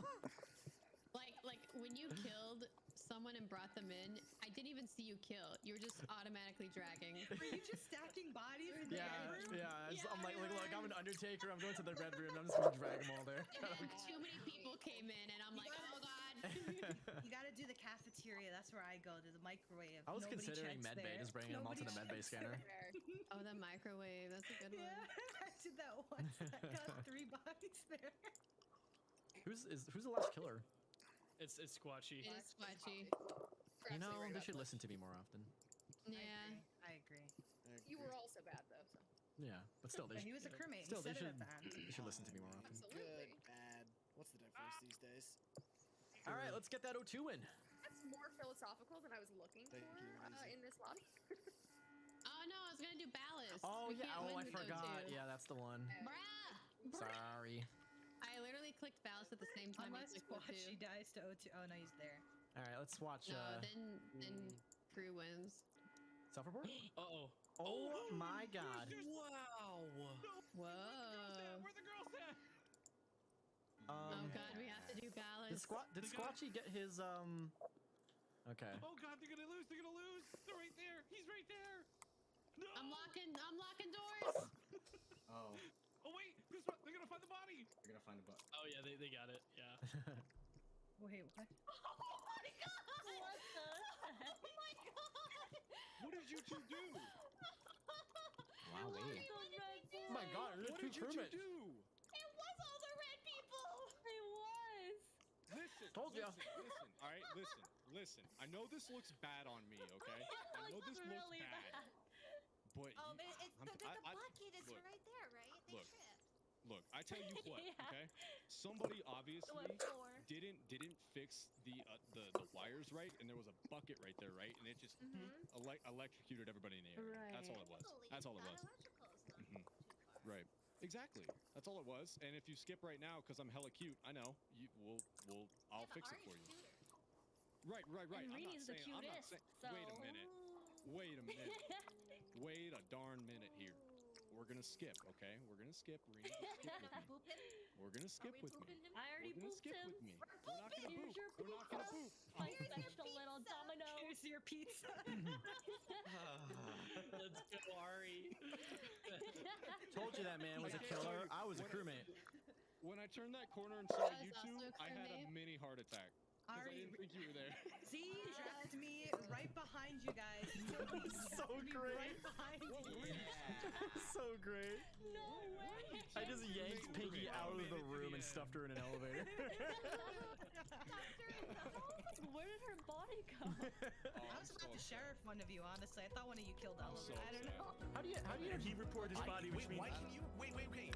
Oh yeah, it is Platty then. Yeah, he got killed reporting. He got killed reporting the body. Okay. You think it was fake? No, Cheesy was reporting. Cheesy, what'd you see? Cheesy's Junk, dead. that's Junk. Literally, if he's died reporting the body.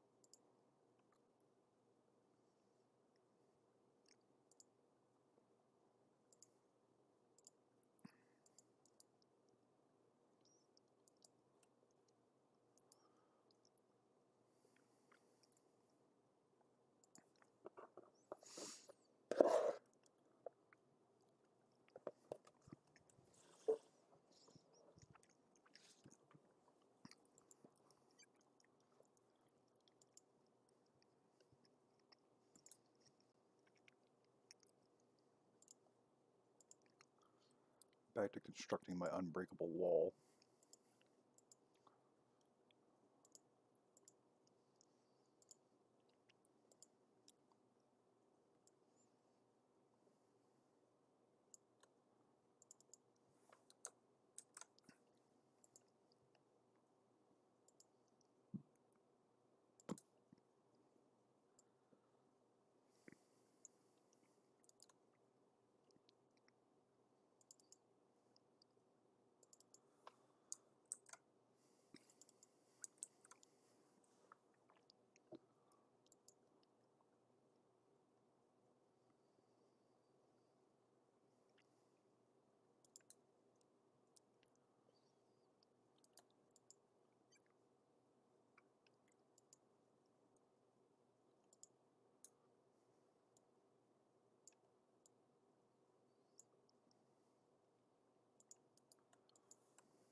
Whew.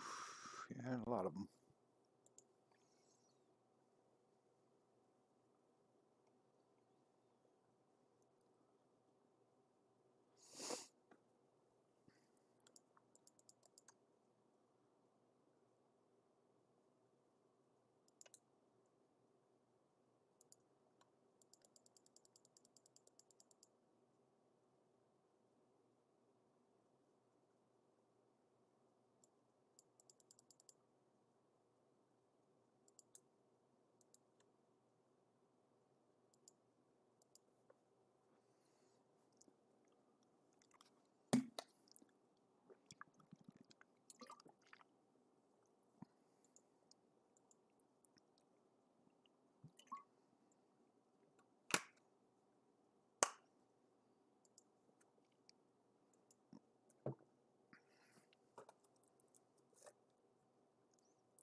upgrade it.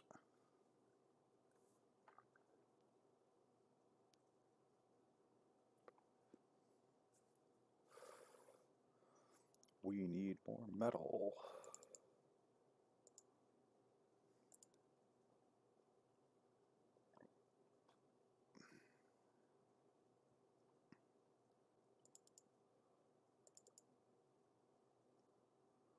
They really take that fucking much? Oh yeah. They are building those.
Huh.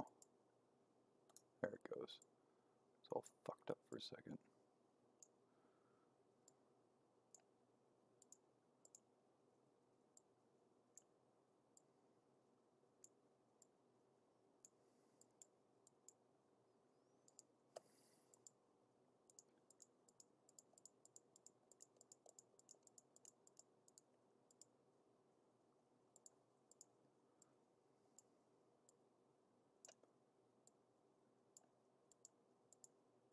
I've got to find the sound fix for this, because it didn't used to have this problem. And it annoys the shit out of me.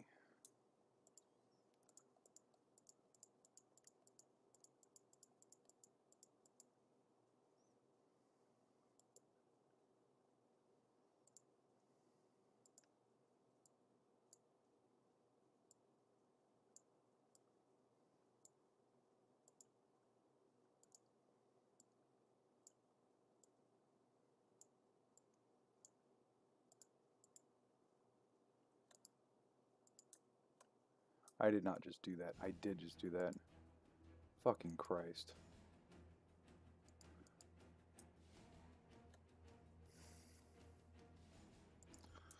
Alright, well, y'all fuckers get done with these first.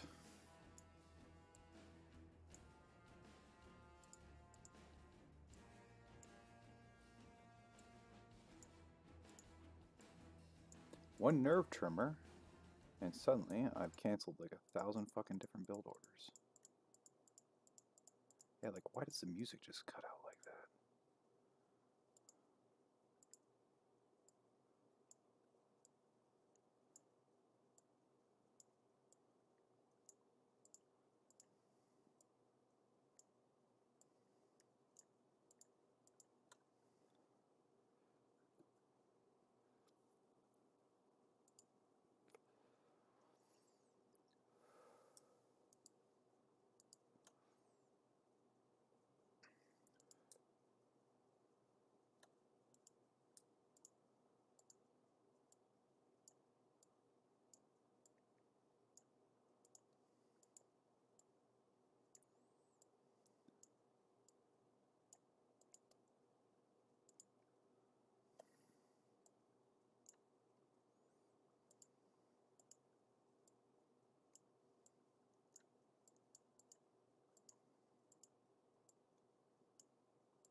You're T3 engineers. You're gonna go help the main guy.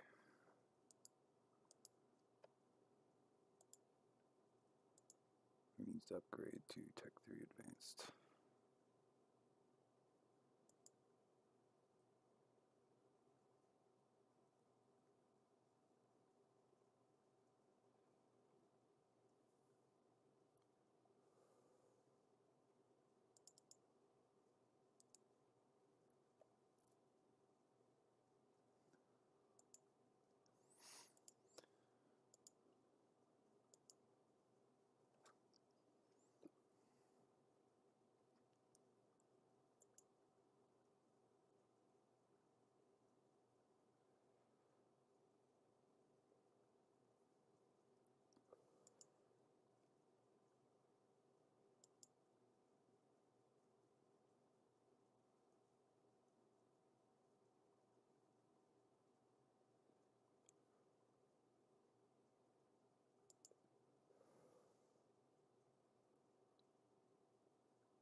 That's enough to get it.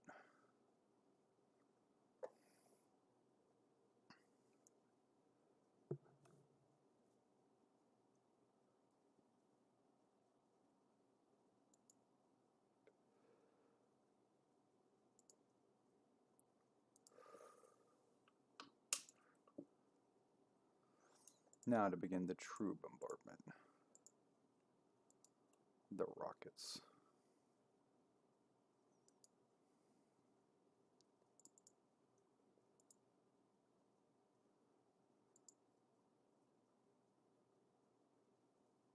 The fuck did they hit me with that just broke all the shields instantly?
I need mass and I need it yesterday.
That won't actually help upgrade those, will you?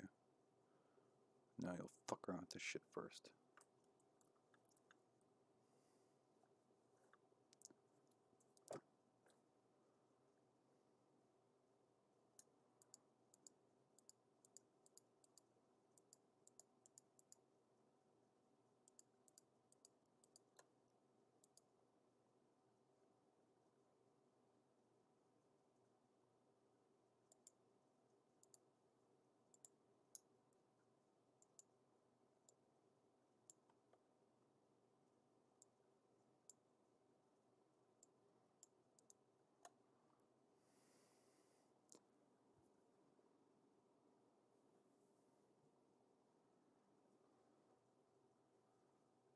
Oh, it's the ships.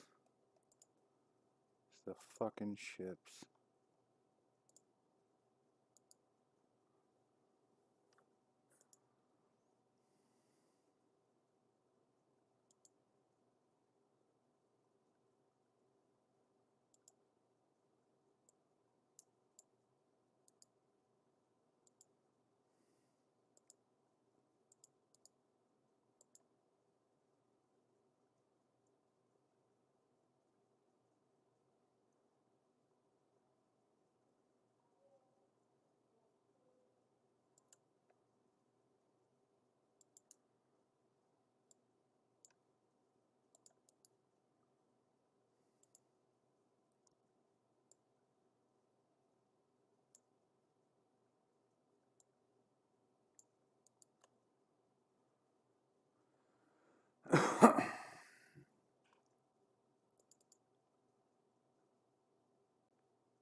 Let's have you all stop that for a bit. The rocket system's wrecking it.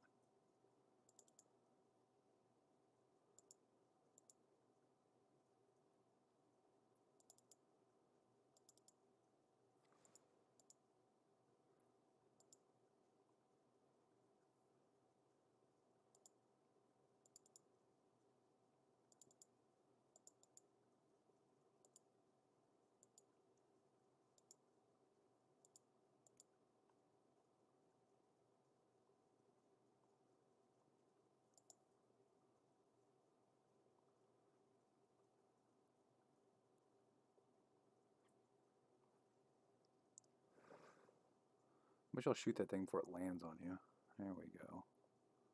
Let's not let that happen. Or that thing. That would suck to have land on you and kill most of my defenses right there in the corner. Maybe my commander. Not quite.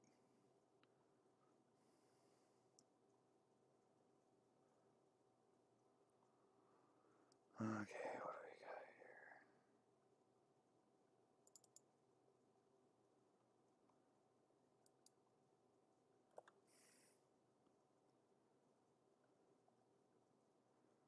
What is in range? That is. Boom. Nuke that bitch. Now hold fire.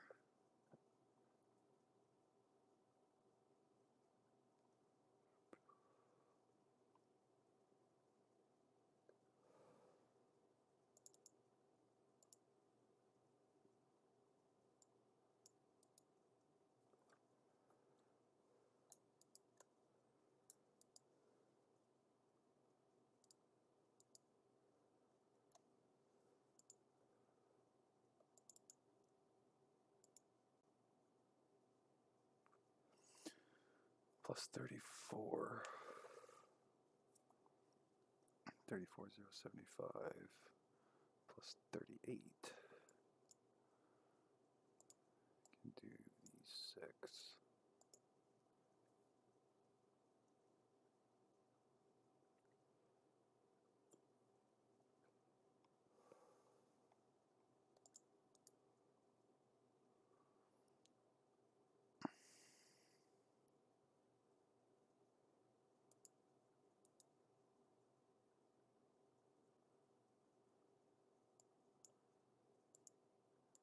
These 6.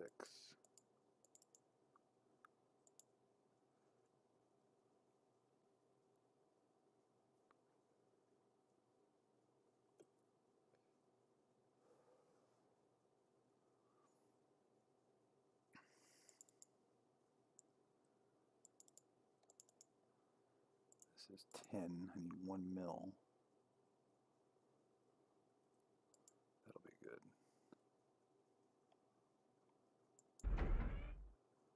Walk you back over here so you get assistance from them. You need a drone. Sure, you can have that. Why not? Fuck it. Aye.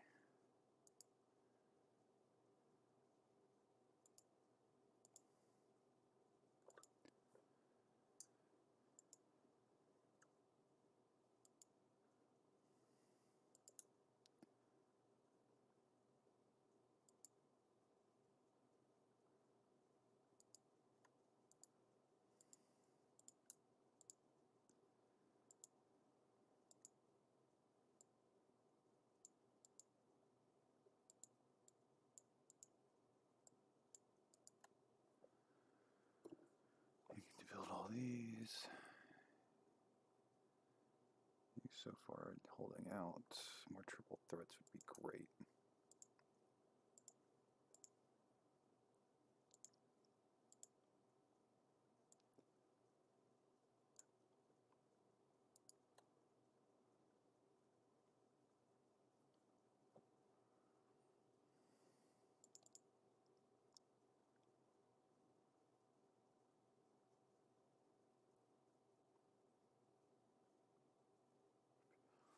Yeah, those are tactical missiles. So after those, we need more of these. So many I can cram in these little spots.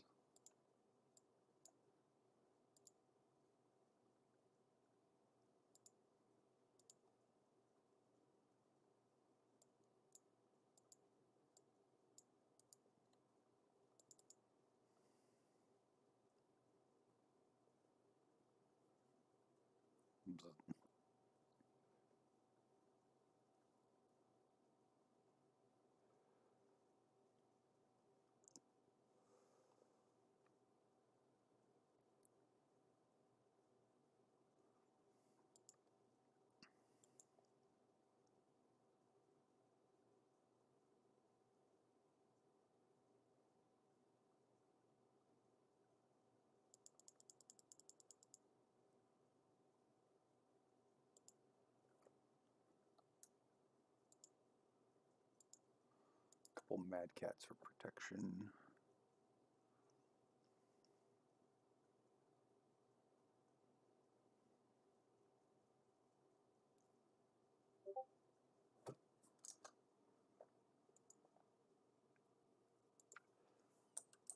You are trapped by a cat.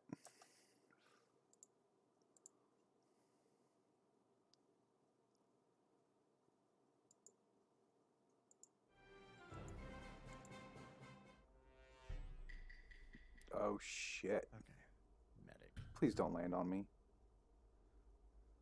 I don't know. Why was that thing so fucking fast?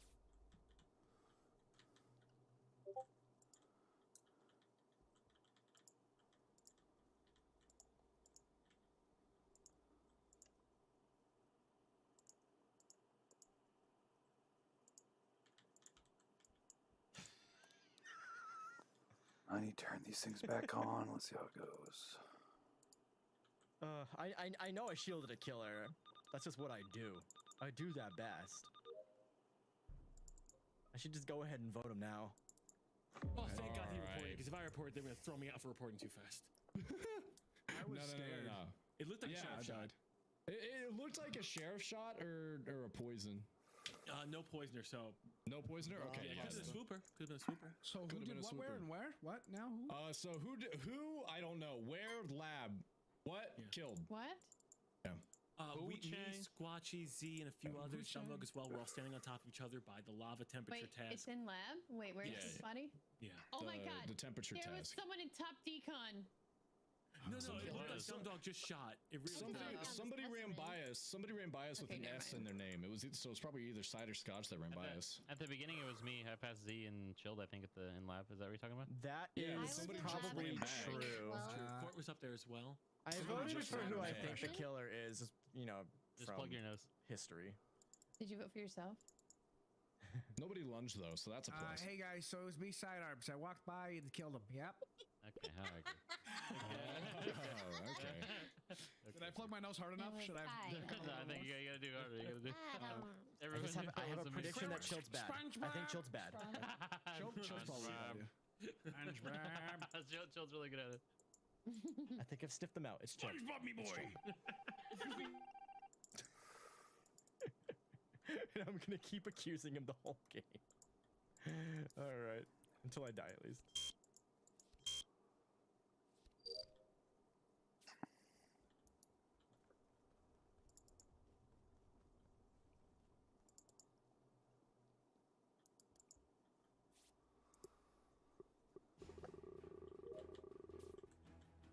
Alright, I only have 3 tasks left. See, doing tasks. What the fuck? Okay, pasta, sure. Just do your thing. Do your thing. Do your thing.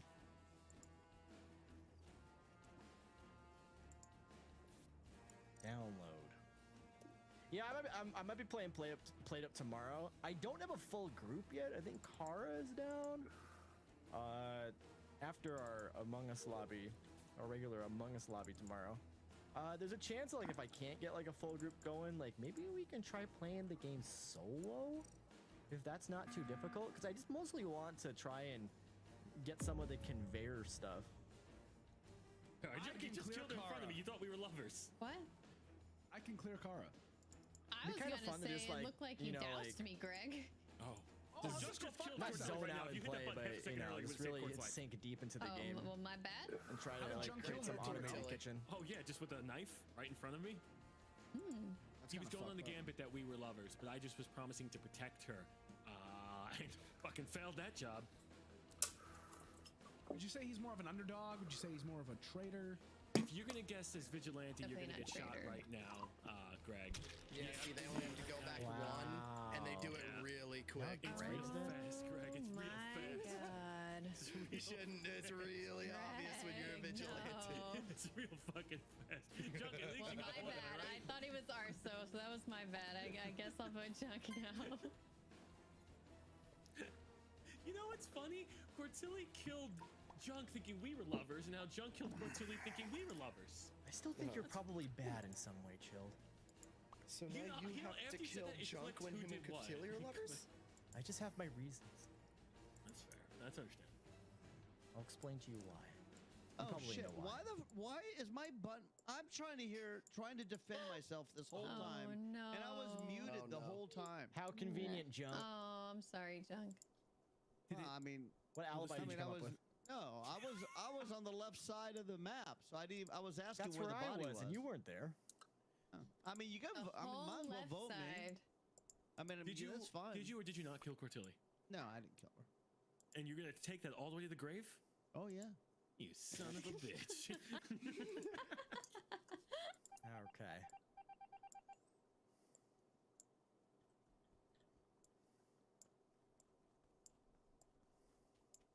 I think if I can get all of my tasks done in this round, I'm just gonna come clean and say I medic shielded chilled. I always shield bad guys. He's a bad guy based on that, and that's it.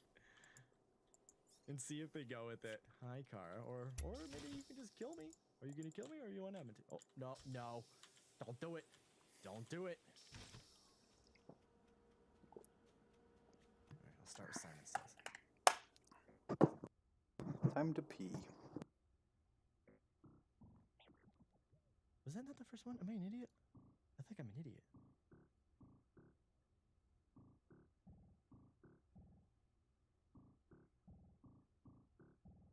Please. No! Squatchy is dead. Squatchels is dead. Did somebody get clean this round that I'm not aware of? I thought we entered this with 7. Let's see. I don't. Greg died in the meeting. Sin. Wait. When did Sin die? I don't know. Right? I don't know. Cortilli died Been last paying round. enough Somebody else attention. died with. Right. Sin was still alive. Who died last round? Squinty eyes. Why is he squinty eyesing? He thinks I'm a killer. I think you're a killer. Oh. I have Why an do you alibi. think Chill is a killer? Squinty eyes.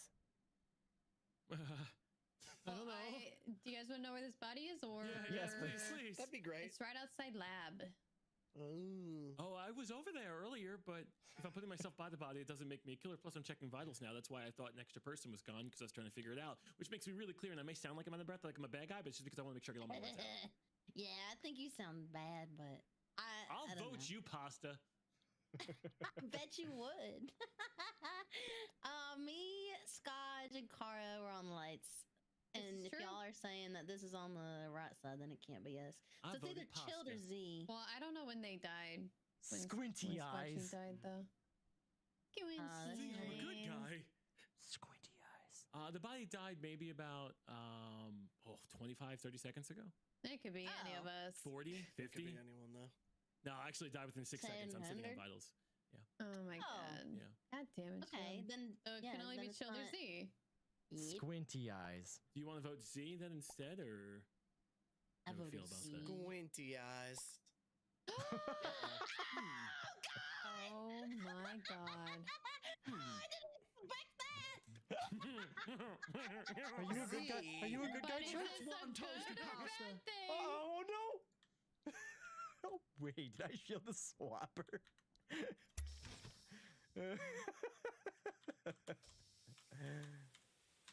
Oh man, you know what? This little thing here, it kind of makes it look like either of us could be swapper. Okay, that's that done. Okay. 1, 2, 3, 4, 5, 6, 7. Back. Okay, you gotta send it to me. I'm curious. Rose. It can only kill one of us. Squinty eyes. Squinty eyes. So, Was Kara or Pasta bad? Scotch? I can't believe these didn't finish. We couldn't have killed any of those bodies. Well, I don't know about Scotch. I know he didn't kill Squatchy. I don't know what happened to Sin. I don't know what happened to Sin either, but I agree on the Squatchy clear. Wait, you're clearing Squatchel, or? No, I'm clearing Kara for Squatchy's kill if your time frame Yeah. is correct. Oh my god, Oh they're god, both I don't know evil. my time frame. It's probably like 10 seconds. Open I won't fire. last the whole entire round. So I don't know. I mean, one of you guys are misclearing between Kara and Scotch. I mean, I don't know about Sin, but I know for sure that Scotch could not have killed Squatchy.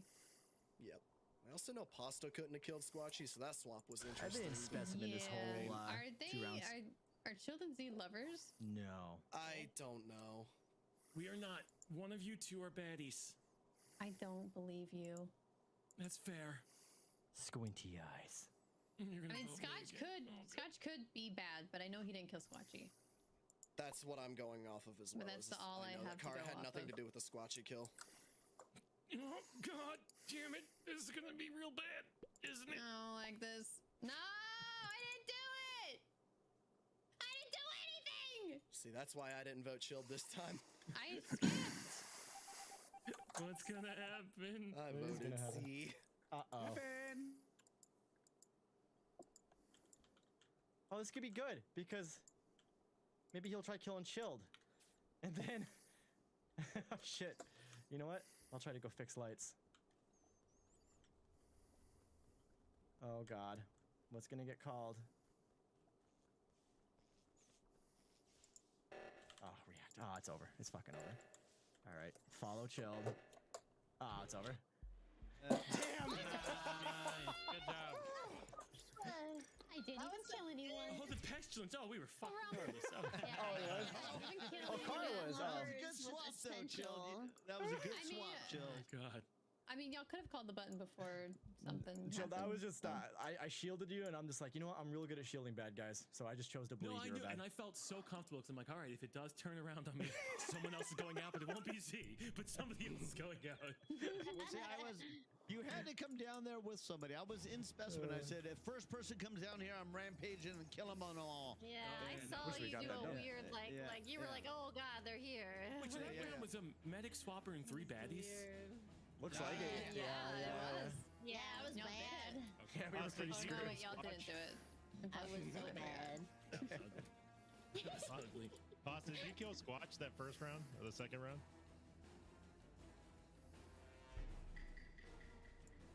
I think I had Flash Arsonist earlier. Okay. Yeah, maybe we can clutch this one. Yeah, also no one did attack shield that whole game, which was real weird too. It seems pretty clear as soon as that swap happened that it's like, ooh, okay, this is fun. Oh, this Spurs.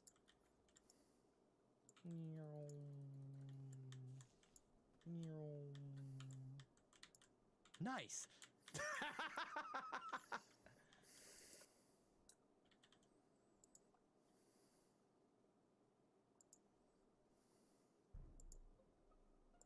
This man tried to kill me. This man tried to kill me. I saw that. I saw it. It's true.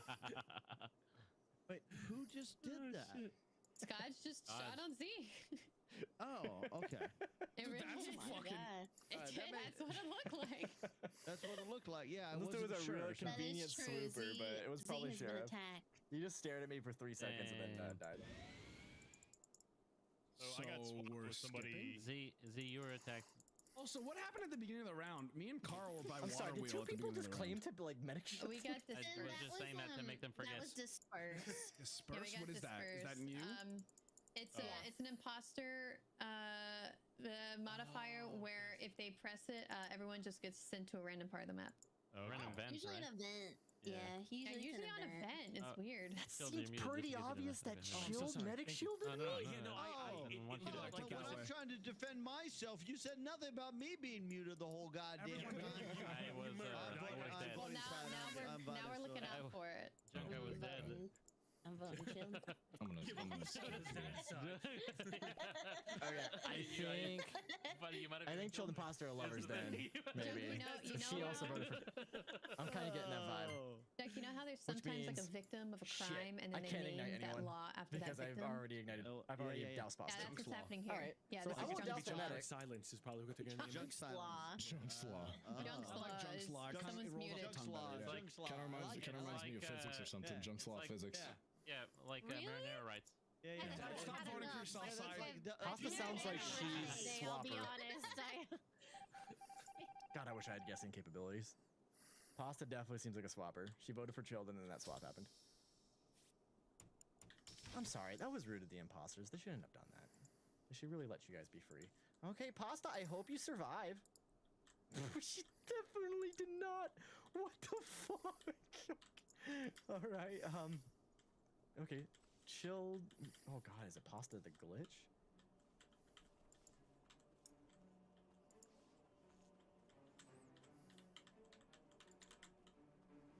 Alright. Don't die, chilled. Where is he at? Maybe he's hiding at the. Is he hiding up here? Is Kara?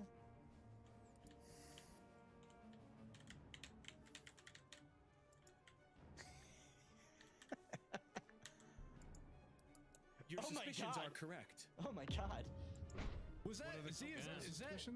Is that you walking up behind me, or is that a fake me? Yeah, no, Okay, it's you. no, that was me. grabbing my ass? That was me. I'm shocked. Is that you grabbing my ass, or is that me? Definitely me. Definitely me. I don't know if it was me or. I had both arms out. Both arms out. No shame at all. I gotta be honest, I have about 4 suspicions, if possible. All right, let me hear it. I got a few too. I got a few. Come on. Go ahead, chill. Go ahead first. With my I got- 4 suspicions, Yeah. I'm all out. Oh, sorry. You go. I'm looking at the 4 button. All right, I got some Okay. suspicions too, because I was I have in absolutely no idea. admin. I was in admin, and I got flash Yeah. grenaded. So there's a grenader. Someone showed you their penis. I have a feeling though. I think there's. Oh yeah. We are children. Oh Do yeah. you think there might be a? Do you think Skaj actually really shot, or do you think it could have been a swooper? It on could have us? been a really And it convenient just- swooper. I think it might have been a swooper. So I'm only saying that because he he got and shot that one round. well, he and I were staring at each other for a good few minutes before it actually happened. Like it's not like he just walked I up. feel to like me. that would benefit more towards the sheriff idea than the swooper idea. No, I mean it's that we were conveniently placed. Someone could have capitalized on the opportunity. I think when there's a swooper, and Now, I okay, hold on. So I have a question for you. So Z, you're fast as fuck, right? Yeah, yeah. Okay, if there was a swooper, then wouldn't they want to prioritize killing you because you're the harder target for them to kill afterwards? Why would they kill Skaj? No, you leave Z alive because then you can always claim Morphling glitch and you can just fuck Yeah, around and then no with one it. ever believes me when I'm Morphling. Okay, okay. But A genuine here's the question. thing, I though, just had a question. It is, and I don't know if you care. If we could just get some votes in our skips. Swooper, medic, swapper, and Jesus. detective were all in that admin office So when there the is a first round swooper. happened. Yeah, there is a swooper on the first round. Chilled. Godspeed. There you go. Guys, but who killed? I don't know, but you had that in the medic office, so there is a swooper in there. Okay. Alright, I still think Pasta and Chilled might be lovers, and that's why Chilled's hiding.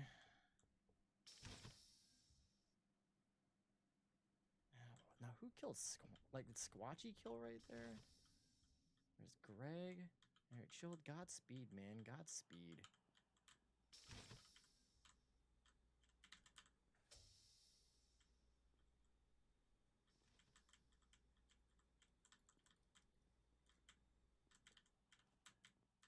He's hanging out with Greg. Is he trying to kill me?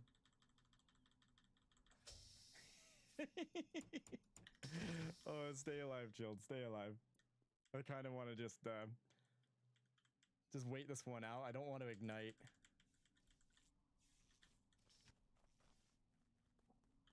I want to let there be more dead people first. I really like the way of playing this role. It's like just keep 3 people ignited at all times. Unless I can douse another. Oh wait, did someone? Oh no, I can't. All of my 3 douse targets are still alive. Oh geez. I'm just gonna mash the douse button. No one died. I'm surprised no one died right there. Yeah, what the hell? Why did somebody not die there? 8 suspicions, huh? 8 suspicions and 48 suspicions. There's only 8 other people besides you, though. Oh, you're Give right. it to me, Okay, babe. I was at Junk and Greg were in the room, I'm pretty sure, or maybe it was someone else. Junk and Greg, I'm pretty sure. Greg, Sin was in there. Greg, We were the Grenadier slash. Sin, in admin office. Guys, Yeah. the Grenadier can be outside of the room that's flashed. Yeah, but it was I scary. understand. He's but- trying to get as much That's just who information I as he saw on possibly my can, screen though. when I it can happened. understand what Junk is going off with. But I'm looking at. Oh my god. Is that a vigilante? That was They didn't make a little sidearms. play noise. Then if Yeah, he he was a got vigilante, shot. I think that noise ends with an explosion. Oh my god. Yeah, I think he shot me as Grenadier. I'm gonna be honest. That's my guess. Honestly, I think it's Junk. I honestly, I think it's. I don't think well, it's junk. No, it's not me. Are you guys lovers? No, it's just like From my Junk has a- calculations, again, we have a swooper, a grenader. I believe there's probably somebody's dousing us. No, at least they weren't in the office immediately. But Swooper, you guys are saying Grenadier. There's a Swapper. There is a medic. There is a detective. Yeah. So that's a lot of good roles in there. Chill. We know you're not the trap. Like I don't know why. Like we know. Like we get it. Like you're not the trap. But I am. Why he isn't? He sounds like the trapper. But to I me. am. Not the trapper. He's not the trapper. How do?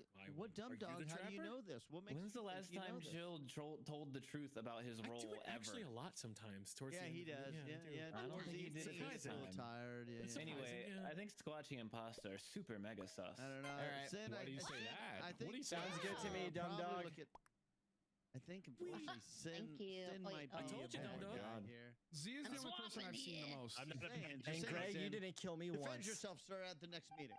I mean, Not everyone's one talking, time. but I'm not a bad I know. guy. I don't know why I said once. You didn't kill me once. Didn't even try to kill me once. Nyom.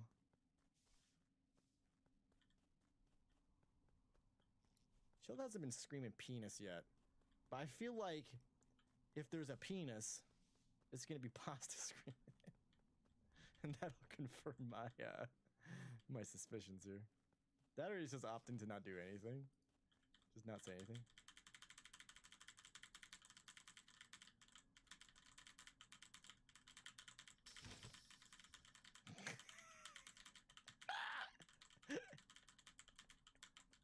Try to kill me, you motherfucker!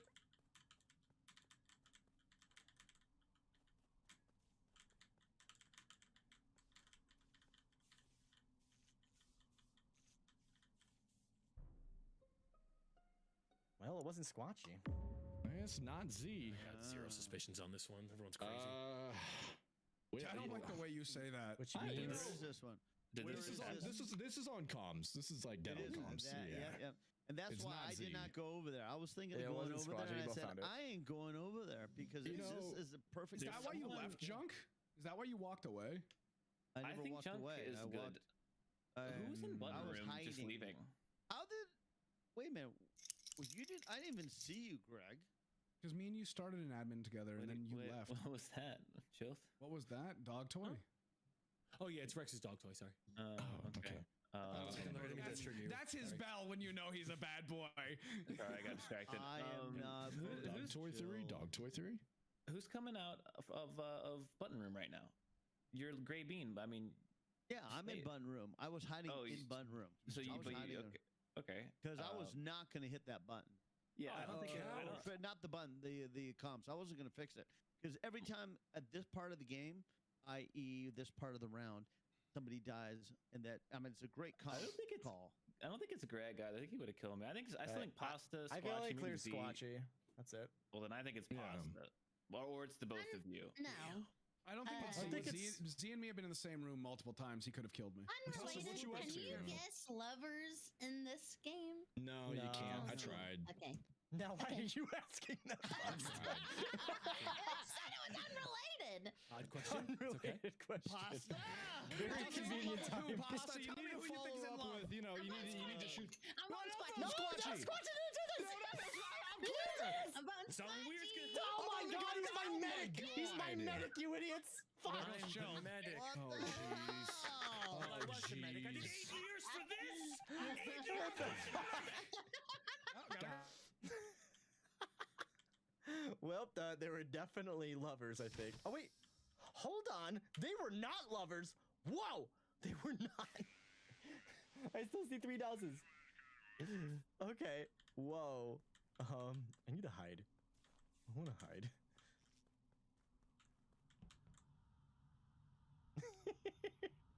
Maybe I'll get real lucky. And, I don't know. There will only be like a few more people in the meeting, and I'll have them all doused, and we can all skip because there's been absolutely no indication that there's an arsonist. This is gonna be risky. I feel so exposed now. I feel so naked. I missed Shield's shield. I felt so powerful, hovering around people without fear of death. I should probably like mash this just in case. Oh man, this is gonna be weird.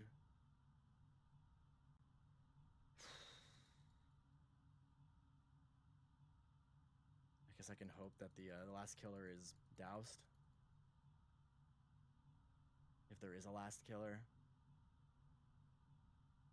This is really concerning that no bodies are getting reported, and it could just be the killers looking for me. Oh, there we go. Even though I was a good guy. Oh man, Squatchy and Dum Dum. He was in love. Okay. So They were in love. Because I was literally talking. It was 'cause Squatchy and Dum Dum? Squatchy and I repaired comms, and we start walking away, and he dies. Junk, so that's where you and Squatch went after admin table? Yes, we went to fix comms. So then why, Pasta, where the hell were you? Lab. That doesn't work out well with the table. Uh-huh. Okay. Pasta's got to be bad. I was in lab. Or Z. And then I went But through No, BK. I was It at wasn't top Z, it left wasn't Z. reactor. That's where Chilled used to hide, and then I felt so exposed. It wasn't Z. I think it's Pasta. How do you know it wasn't Unless me? it's you, Greg. It's I not think me, it's- Junk. I could have killed you and Squatchy if You I guys are wanted all to. Then, pointing wouldn't I? fingers at each other, and I don't like this. I think this is BSR, honestly. Pasta? Oh my God, it's Pasta. God dang. No, no, it's not. It's good jester play. Call an ambulance! Call an ambulance! I could only save you guys so many times by swapping away. God damn it! I voted for Junk. I thought you were gonna vote for Junk. I didn't vote for Junk. No. I did the I lying. put the one vote. Wait, what I was was Junk's trying to put role? one I vote. lied so good. Yeah, you did the lying thing. I did the lying I was trying to thing. keep three people down at all times. I'm 95% sure that Z saw me try to stab him like 5 times in a row and was just like, No, I had a have medic shield, and no one communicated shielded. that was happening. Z, you got the shit stabbed out of you. Wait, so Chilled. Was that your Chilled, was that your how the 48 hell suspicions? Yeah, my 48 suspicions, my 8 suspicions, my 4 suspicions. No, Chilled. I want to. Chilled. I want to know. I was like, I don't know, I'm dousing people. I already had Greg I doused. was trying to give you as much. I was info like, as thanks for the possible. shield, man. I'm just gonna run around fearless.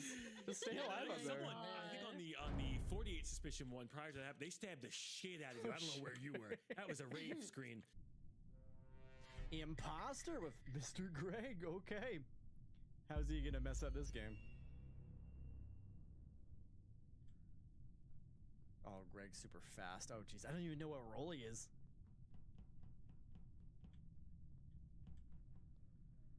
Fake this download. What?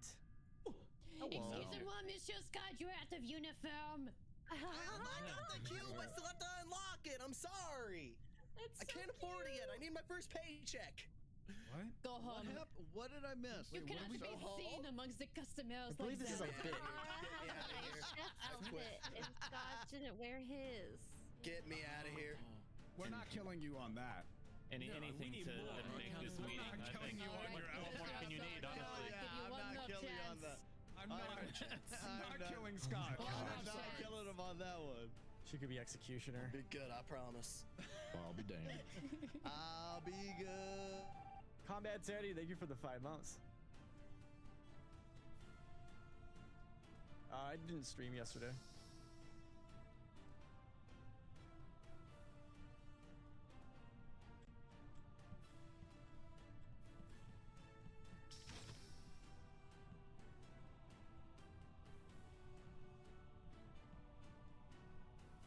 Nice, Squatchy.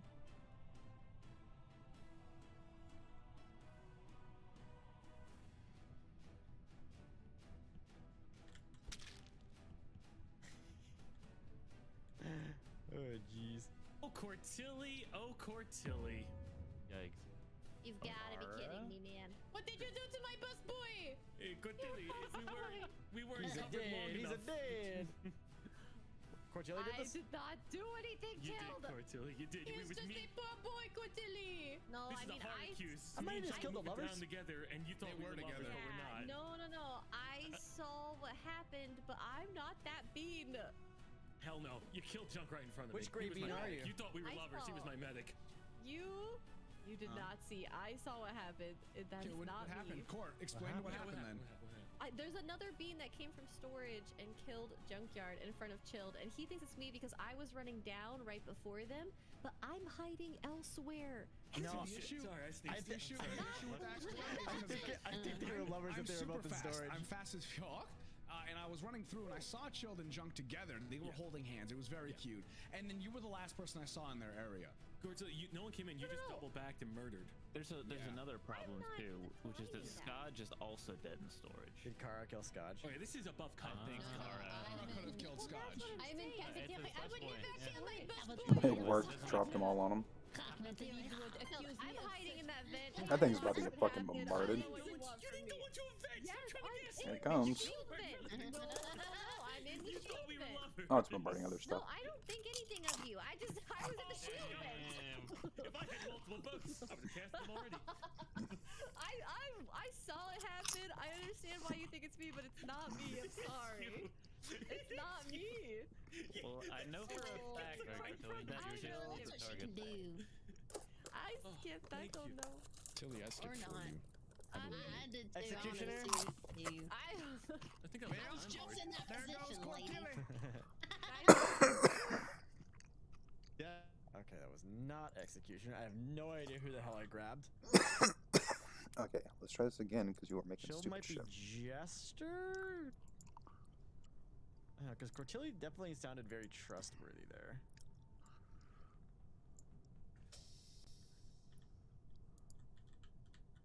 Side?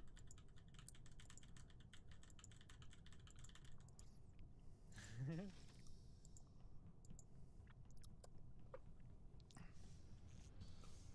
don't want to be seen. I don't want to be seen. Oh, I got chilled.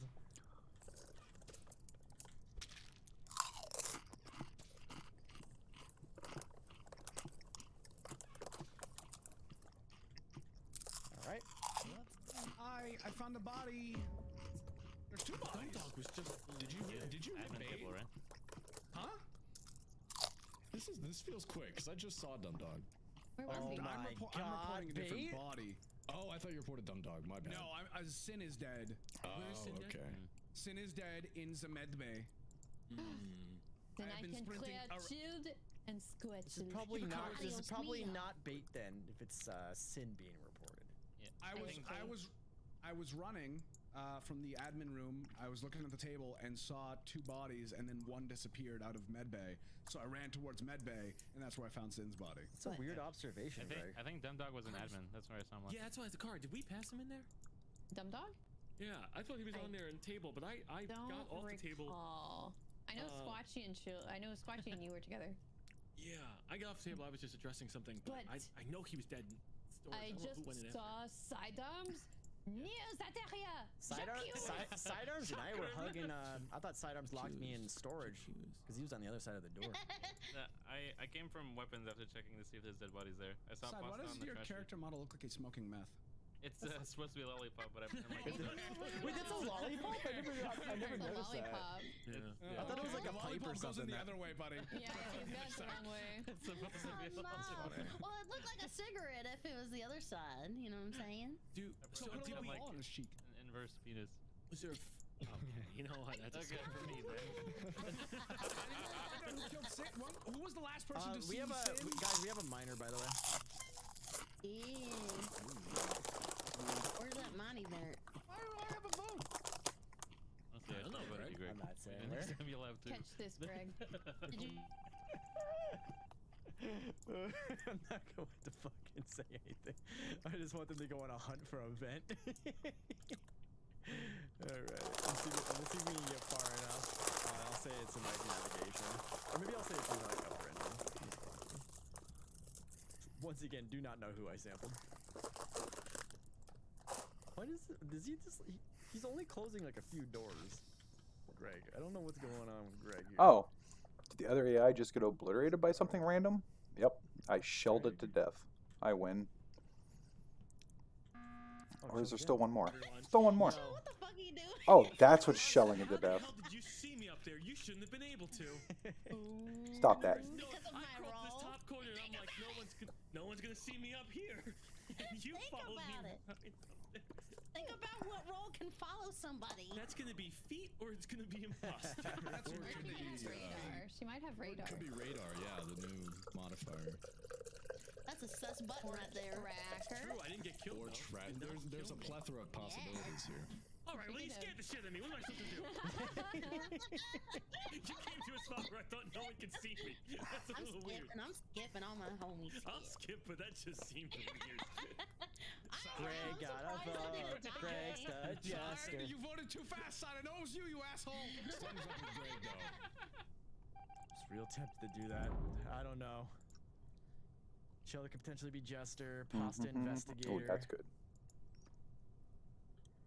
Okay.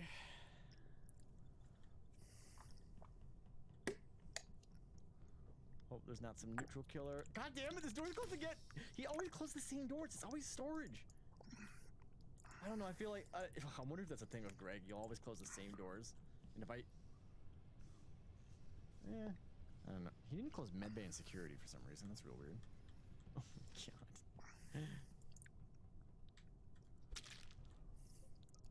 I saw two chills.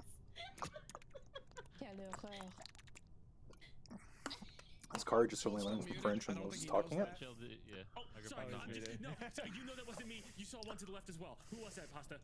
I don't know. I didn't even look at the feet. But I'll tell you this. Shit. I'll tell you this. It's not. Wait. Whoa. Okay, I left chilled with Squatchy at the trash, and then I was like, oh fuck this. I went to the left, and I saw chilled again, and I was like, whoa. And then, so you killed Squatchy? Or what happened? No, the second Chilled killed Squatchy. So Chilled killed Squatch. Oh, he was behind. Okay, I'm a really bad investigator. That one. So a second Chilled came immediately running from the left and murdered. I don't know who went left. I'm at weapons. Yeah, I went to electrical. I'm I at got nav. locked out of cafeteria. It's probably Greg. Huh? I'll go Greg. Was it me? What the fuck do you mean it was Greg? You got Means he's Kara saying just saw me in cafeteria. What? Is that true, Kara? Kara, is that true? Then I it's not didn't Greg. see you. Oh, really? Who's the only fast person who ran by you in cafeteria? Well, this came from the left. It has nothing to do with cafeteria. Yeah, it came from the left. It came from the Okay, left. well, hold on. I did see something go down towards admin, but I couldn't see the name because it was right at the very edge of my vision. So how did you see me? That was me. What? What? What? What? What? Is it you? What? Are you the fucking... It's not me. focusing on? It's not me. I think it's Z. Greg. I think it's Greg. I'm going Greg. I think it's Z. I'm going Greg. Hold on, chill. I did Oh see my someone God, in dude. cafeteria, though. Then how would no one else called that out? Wait, so what the fuck was Pasta? No way, Greg is fucking Swapper again. Later. I told you she was evil. Nice job, Greg. Oh, watch Shelby Jester, and I just. Oh wait, we only get one. We only get one guess in this lobby. Fuck, I forgot about that. I'm really surprised I survived that long. What the hell? Oh god, is Chill Jester? No. He's Swapper. Oh, he's the swapper. Yeah, but why was he hiding randomly in the corner? It was so weird. Because like when I looked at his, I was an investigator, so it was like a bunch of footsteps around the table, and then they lead up. Oh wait, what happened with Greg? They lead up to the corner. Oh, I don't know. My internet died, I guess? Question Oh, mark? I'm sorry, Greg. Greg, I'm sorry. I was just trying to cause some chaos to try to split a vote. It's okay. It's fine. If my internet didn't die, it was sick. It was a fun How far do these reach? Really fucking far. Is there another? Oh yeah, it's the Juggernaut. Greg, did you hit bait? Greg, where were you? I 100% killed Dumb Dog. Okay. Is that bait? Okay, I thought so. Because the mystic arrow popped up and then you reported, and I was like, wait a damn forgot minute. the color of the body and was like, oh, that was Invicta, obviously. Yeah. I knew. I'm like, fuck. I just got player clone on second. I'm player clone. I'm player clone. Do we have anyone who's fast? Anyone? Chill, are you fast? Scott, you fast? Chill, you fast? Oh shit! One of them activated. Alright, well, okay. Maybe no one's fast this game. I totally wanted to just like do that, like disguise as the fast person, just be like, "See, Scotch, see." I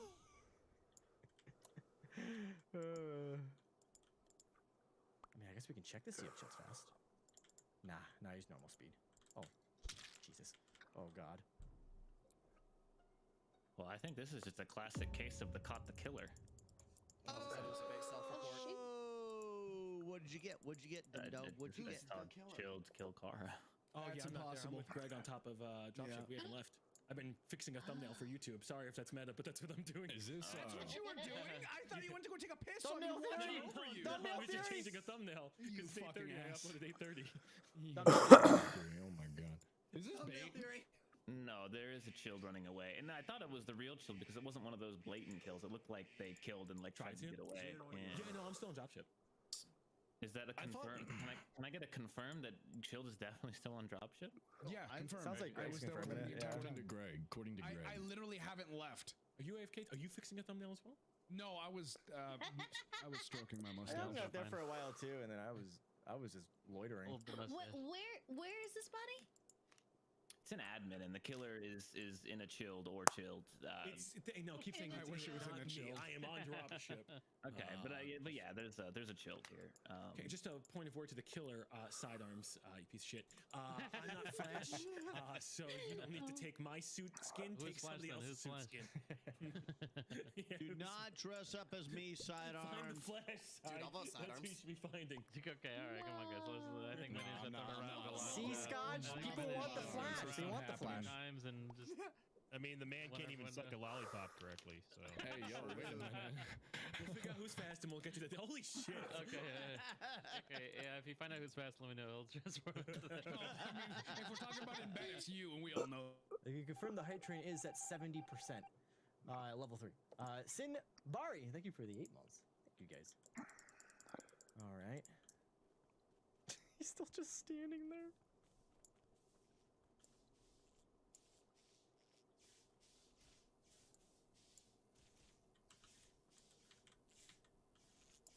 Maybe I should just kill Chilled as Chilled. So unholy asymmetrical, but it works.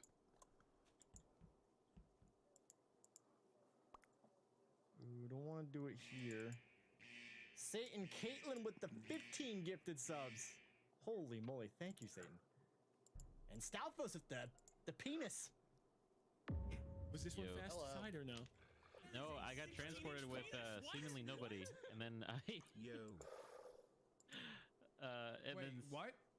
So I was transported with a swooper, and then I was like, huh, weird. I didn't realize it at the time. And then when I came out of my task, their body was just like behind me. Transporter, out them. It's worth it. It's a killer. How do you know you were transported with a swooper? Yeah, how do you know that? Because I went back to where I was, and there was no one there. Like I got transported like 2 feet away from me, kind of thing. Oh, gotcha. Yeah. And then I was like, huh, weird. So I did my task, and then when I got out, there was just a dead body behind me. That's actually, yeah, I think the transporter could out themselves and probably get the super All right, I transported Side and Dumb Dog. What? I don't know if I believe that. You shouldn't. You shouldn't. See, It was me who said it. that'd be a bad lie considering I asked be good, that'd be transporter to Junk, reveal where themselves. are you, Junk? Wait, hold It on. was worth a What was try. that, It was dumb worth a dog? try. I just can I just ask where Junk is right now? I am on this planet we call. Thank you for the home. subs, That's guys. weird, Junk, because You did maybe I'll not fucking see take me one do. for the team, You Junk, did but not if see everything me do Side's nothing. saying is truthful, then you were. You did not see me do nothing. And if everything Side is saying the truth, were you invisible? I think he might be Jester. I don't. No, he's gesturing. He's gesturing. He's I think gesturing. he's Stop. Jester. Stop. skipping, Yeah, I'm he's skipping. Chilled is. But that was the Dumb dog, what person did I you say? swapped him with. I swapped Junk and Sidearms. Hold on. Chilled. Okay, now that the majority of people have voted, I can confirm I'm watching Chilled scream. I just veteran since Invicta after I realized he was Oh, Swapper. this whole fucking thing's a lie. Saving this is accurate. God damn it, sidearms. Yeah, so we're fine. We're fine. You're gonna get people fucking murdered for your horse shit? Sounds like me. Rag with the 5 gifted subs. Olaf V with the 11 months. Saucy Dova with the 3 months. Olaf with the gifted sub. Thank you. Thank you, guys. We appreciate all the love. Thank you. Okay.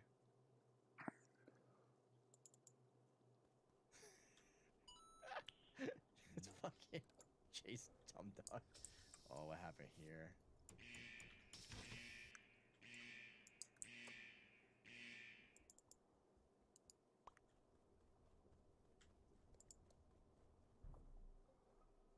I got transported. Let it leave.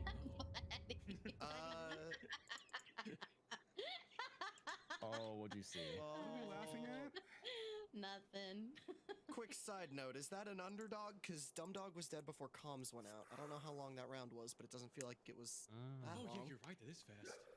We have What lots about of Juggernaut? killers. Well, actually, no, it's not Juggernaut. So, Enough kills. I was coming up from the admin table. I was walking up towards comms because comms was called. There was somebody standing over the dead body, pretending to do comms, waiting for cooldown, most likely. I didn't want to wait, so I reported the body. The body was that of, I believe, was Squatchy. I think it was red whenever you. Yeah. So. Or Greg knows maroon, I too should much. say. Get rid of him. Or we don't. All right. Because I have a brain. How about Greg? See? I'm so sorry. I'm that's reading. so Voting Greg. That's That's what we're doing. Voting Greg? Whoa, guys. I'm not voting Greg. Cortilli, what have you been doing? I am in lab. Pasta. That one confused me a little bit. That one confused me a little bit. Responding to you. Wait, you in lab? I am. I just saw pasta go towards decontam. Holy shit, that's not the real Cortilli.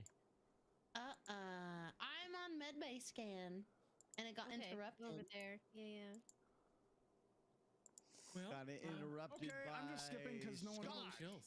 Double kills. Yo. What I I learned legitimately don't have She must any be information. Bliss. I just got transported to admin. Greg, that was me, by the way. No, I've been It's cruel, late. babe, but you're not Greg, that on was board, me. I swear. Silence me. voted himself. Oh, it was you. I knew it. Okay. Yeah. I knew Or it. did Greg, did you vote side or decide? No, I skipped. I skipped. Junk vote.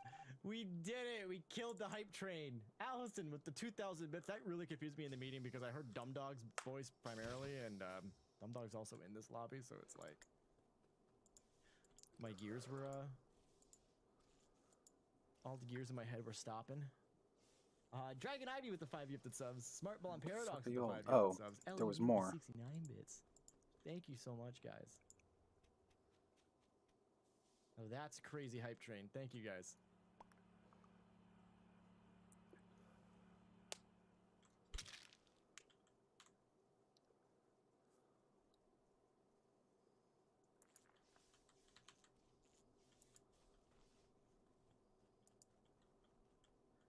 Okay, I'll just be right here.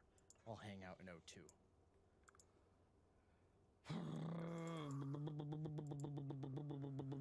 Did we just go back up as him?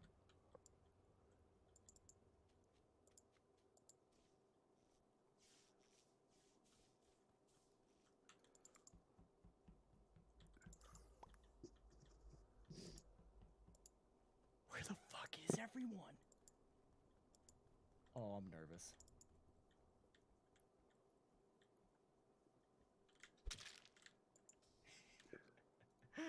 Okay.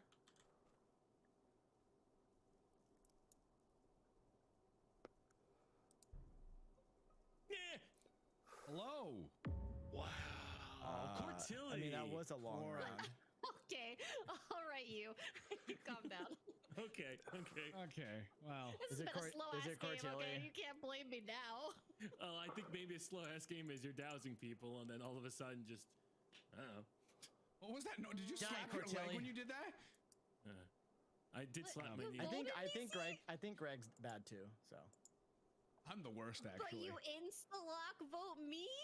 We had 4 kills. It sounded like you got caught as the arsonist. No, I'm not bad. I found Side's dead Then body. what is Chilled going on about? Well, I just figured if there's 4 killers and Greg is my medic, then I'm okay. Then let's it's get like her. They always accuse me, But but you that's could be okay. bad Like I don't too. mind. But I'm not. Which is why Okay, I then voted how do we know? Cortilli. How do we know you don't? You just have to blindly trust Okay, me. I know it's a believe risk. in Canada. I don't believe believe. in Canada. I said I don't believe. This is so brain dead. Is it Canada or England or America? I never know. Whichever one you Canada. think. Whichever one's gonna win the game. New Zealand is New Zealand. Right now, Canada. Right now, Canada. Oh. That's a smart move. Oh, she's gonna snipe us. Oh, Jesus Christ. I'm not. I can't snipe you. I'm just trying to think of who I think it is, because you know that's how I like to at least try to play the game, at least for I mean, Z myself. could have skipped, or I could have skipped, or maybe She's you're 100% trying to figure out who to kill. I voted for Greg. No, I'll I'm let not. you know this. I think Court, I how wanna about vote this? Greg, I think. If you want to vote, if you want to kill anybody, Childo's transporter. Oh Jesus Christ! No, no, literally, cannot shoot. Just trying to like decide who I actually think is the baddie. Arsonist Okay. opinions I think do it's not probably matter. Z They do or not Greg, matter. But You don't think it's me, Court? Can I get the pasta sound clip of the misogyny thing again? Can I get that? No, I said I said arsonist opinions don't matter. Misogyny in this lobby. Preach it, queen. But it feels good because like we win, right? Hopefully. The misogyny. Oh, it's lovely. How we do? I'm voting out literally anyone else. God damn it. Yeah, we won. Good job, No wonder babe. you- I was contemplating altruisting and killing us both, Greg. I know you were. Oh, Fertility was underdog. Yeah, I was underdog. Yeah, I killed 2 people and I just wasn't finding anyone. I got I confused. knew you were bad when you saw me in lab. I'm the spy. Okay. All right. I'm gonna go this way. Is Junk just gonna stick with me this whole game? Yeah, I'll be on the med base scan.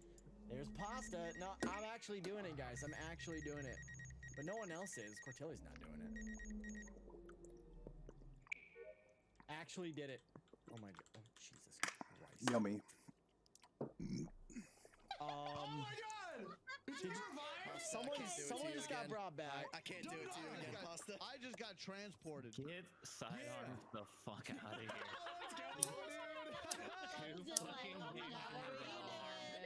Do you have any fucking self-control, man? Really excited to bend. What did he do? Oh, he killed in lab. I don't know what he's talking about, guys. I don't know what he's talking about. Did he go in I think front he's of executioner. Yes, as Junkyard. As Junkyard. Junk, yeah. I think definitely.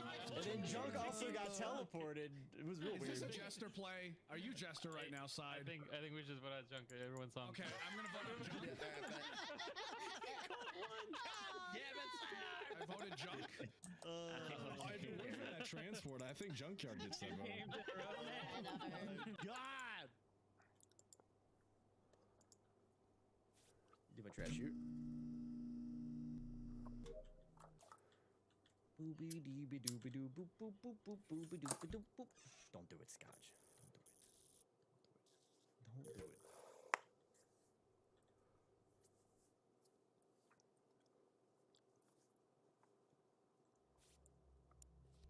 Six 0911.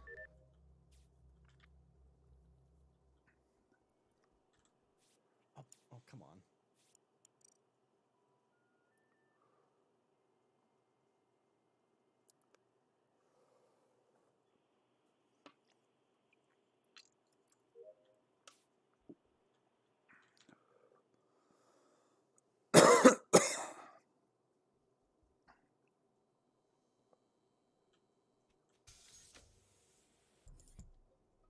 I don't know what this is. This is Greg's dead body. This is a dead Greg. That's Greg. I mean the circumstances. Did this get transported to you, Chub? This got swapped to my feet, and I'm like, huh, No, okay. I saw him dying. No, I'm just kidding. He definitely died in front of me maybe about, a couple of seconds ago. Dog, did you have something to tell me? I just got swapped to you. Someone was in that It's corner. it's either I think it was it's either Squatchy. Greg sheriff shot on It Chill was or Chill Squatchy, just killed okay. Greg. Yeah, I got transported. Okay. I thought you transformed into him or something. No, I got transported. I don't think Greg Okay, we're was good. the sheriff, if that helps. I definitely saw someone chop Greg like right in decontamination, and then you ended up being there. I can't report body. Oh, okay. So who are the? He's got oh, that. you've got that. So who's the 3 on balcony? Where's that? Wait, 3? Yeah. There's only 2 of us There here. was somebody in the Admin table vent. shows 3. Oh, someone in the vent. But I don't know who. I just had an arrow Where was pointing this to it. body? There was This body's 3 in specimen hallway. There was 3 decon, 3 decontamination. 3 what's it called, and then 1 in a reactor.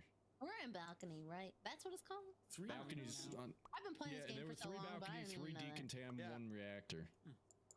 Balconies where weapons that is. balloon, or like that balloon task. Oh, okay, okay. Just underneath the cafeteria where There was weapons somebody is. in the vent. You're saying there's my 3 radar. people in there. Me, What is Dumb a Dog, radar? and then somebody is in the that, vent. Is that one of the new tasks? It's the the new little new modifier. yeah, Yeah, you can. Because it kept pointing me Points to the to vent. whoever's It closest. just, yeah, it just points to who's Oh. closest. Yeah. Pasta, who are you with right I now? wanna. You and Dumb I'm Dog? Dumb Dog, but I wanna put hard Okay. clear on Dumb Dog. Yeah, then Why me did and I Z get are a by stray? this. All right.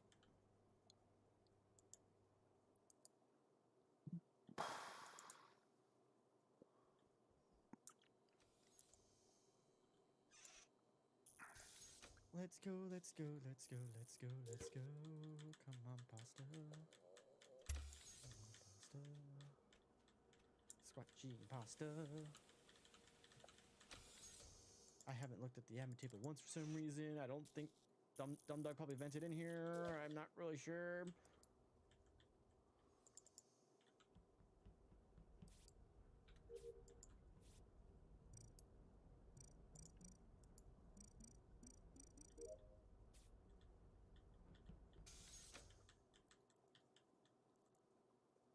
Hi, Junk. What'd you get here? Oh, sure. Must have been pasta killing Squatchy. Must have been. Whoa. What the hell happened here? Hold on. Before anyone accuses me, 3 in decontamination, 1 was in top left lab, and 1's on No, the all the way I got entrance. transported in, and there's a body on the ground, and there's scotch and pasta standing on it. Who did? What? Dumb Dog, I thought you were clear. He What are you is talking more about? clear now. What the hell happened? What the fuck? All I know is I was teleported. There's a body. There's 2 people on it. I don't know. Where were you? Where were You you? saying Dumb Dog did this? I saw Kara like coming towards decontamination. She like backed away, so I went to go look for like It's a body. either Scotch or Dumb Dog. There was 3 of you in decontamination. Who were the 3 in I decontamination? know. I was in I decontam. know I was in things. decontam with Junk. With Junk. I Me and know Junk. Okay, things. Junk, Z, and who What do you else? know? I don't know who else. I only saw 2 of us. Maybe someone was in a Dumb vent. Dog is a good guy. Oh! I think Oh, that I got this it. was Never a mind, Dumb Dog. This is not you. This is not you. I still don't know what happened. already. Give me a minute. Who is it then? Okay, so what I want. happened with the body? I want to vote for Chiller Dumb Dog. Z, I'm standing on the No, SWAT table right now. it's not worth voting anybody out on this kill. Can anyone I think verify I know what that? happened. I think it's a skip. What? Oh my god. Is that the hard clue you're giving him? I'm gonna so get him confused. killed, but I'm pretty sure that Dumb Dog just veteraned our transporter. Ah. Okay.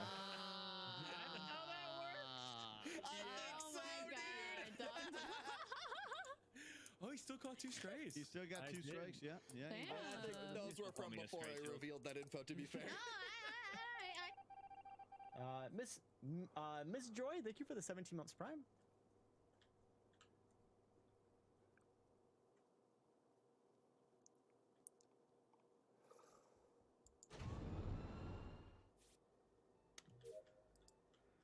Okay. Well, I just finished all of my tasks. I got nothing to do now. I'll just stand on the admin table. Chilled, you are not the spy because I'm the spy. Car is in decontamination. Junkyard is in greenhouse. Junkyard's now. Oh, word. Dumb Dog's at Launchpad. Oh, was anyone gonna vent? Okay, now Dumb Dog. Junk is in admin. Oh, we're so close on Hello. task one. That's Yeah, never getting there. happened. Getting there. Oh, wow. Scotch is executioner. Oh. Oh. Oh! Okay. What is he trying to throw out? I knew that. I forgot. I don't know. He didn't accuse anyone. No, I mean, he accused you. Scotch said in the beginning of the game, Pasta couldn't do it to you again. Okay, so That's true. That's. Oh, what happened to Okay, Junk what happened? there? Uh-oh. Bro, chill the Dumb I Dog. think I'm endangered. Do you think he shot veteran on Dumb Dog? What? Uh-oh. It's chill the Dumb Dog. Is this Could be both. BSR? I want to vote one of them. Oh, No, Wait, Pasta, I no, walked up to these 2 bodies knowing I'm I sleuth. definitely don't Chill like has what already Chilled killed said. one person in decontamination. Yes. Yes, I I don't killed know Greg. I am anybody. claiming that kill. And it can't be Pasta. I know I'm No, a good because guy. that was because Scotch is executioner, so it couldn't have been unless one of you just became a traitor now. But Z, if Junkard is evil and he just shot Dumb Dog as veteran, why didn't Dumb Dog die? That's not what he did, because I would have died. What would he have done then? I don't know. That's the only play he could do. I thought Dumb he Dog could've- was wait, no, veteran. You know what I think is happening is I think you killed him, and now you're trying to flip it on me as if I'm just you wondering had why him you're killed. like you're claiming to be sheriff, but you're like spending a lot of time on admin table like you're the spy. Absolutely, I'm not gonna blow my load immediately. You have Dumb Dog as the other killer. We know Junker just tried to shoot him. Goodbye. As I'm gonna vote chilled. Game over. Then the game shall still continue. Z, who'd you vote for? I voted for Chilled. I am the sheriff. I have killed Greg. I could not report his body. Scotch the executioner. I am the sleuth. I wish I knew what Greg's role is because that would help narrow things down. But Oh my god, I don't know who to vote for. You have no anti-nukes? Yeah, you lose. Dumb Dog as veteran, and he didn't die. Are we Wait, he voted himself. No, I didn't. Someone voted for me. You did. I voted for Chilled. Oh, you voted for Z? Pasta. I know you're a good. Jesus. Okay. Then it's gotta be Dumb Dog then. Unless someone became a traitor. Well. Oh, without the sound fix, That it's not sucks. fun. I'll have to find the sound fix later. There could have just been two bad guys. Probably an imposter and like a pestilence or something. That's probably what's going on. I mean, they're probably gonna call something. Or unless they're not gonna call it. Oh shit! Good button, solid button. Wow. Solid button. No Okay, reactor Z. O2. Oh, then this So we might have, like- be Juggernaut Is it an or something like that. arsonist? I mean, Well, no, we'd probably lose if it was arsonist, right? unless Chilled lied Well, about no, the they executioner couldn't- thing, Pasta also like. I Pasta's don't think gotta it's be Dumb good. Dog. Because, okay, you know what happened in the reactor? Are you I vet? But then it has to Dumb be me then, Pasta. I am vet. I legitimately didn't know that I killed him though. Like I teleported and there was just a body on the ground, and I was like, "What? Who did this?" Pasta Dumb If Dog's it probably was the me, I didn't even pestilence. know. Oh. I forgot about Pestilence. Oh, God. So it is the. No, there's no way I'd have pestilence that early though, right? It's possible. It really depends On on this if map, you got yeah. like the transporter really early on, then they're just selecting 2 people. You can infect a lot of people real quick. Oh, my I God. doubt it. I don't know. I am You know, out veteran. of this whole lobby, I think y'all two are the least sus. I'll tell you what. I think Chilled was bad, and I think Dumb Dog was both bad, and we're the only good ones, Pasta. Nope. Oh, God, okay. Yes. I mean, I don't know. Like the only issue is like because I'm veteran, it makes me look like pestilence. Like, right? There's nothing else I can say that's like Yeah. But I'm not Yeah. though. I actually was the reason I alerted was because Kara. I even mentioned Kara was like acting weird, and I went to go see if she had a body like near her. Because like when I went out of decontam, she was standing there and she backed away like really hesitantly. So I chased her with my alert on, and then I got teleported. God, that's so believable. I just don't want to see my I role because he literally could be hate a when it's guessing down to neutral. this. I don't know. I can only vote Z, and I will do this. I think it's Dumb Dog and Shield. I hate when it's down to me. I It buttoned makes on you 3. cringe. I buttoned on 3 Pasta. I would have just killed. No, wait, but you can't kill. Oh my god. I can button because they don't have a Sabo. Okay. I hit it and it didn't go through. Alright, I'll go to the potential sample that may happen. Pasta, please. Oh god, I don't know. I'm just going this way. Unless it's just pasta. I don't know, lights or something. Let's see if he buttons. Yup.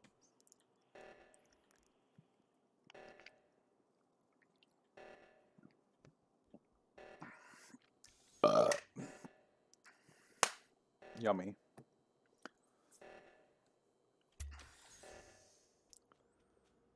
Dumb Dog, please at least kill Pasta.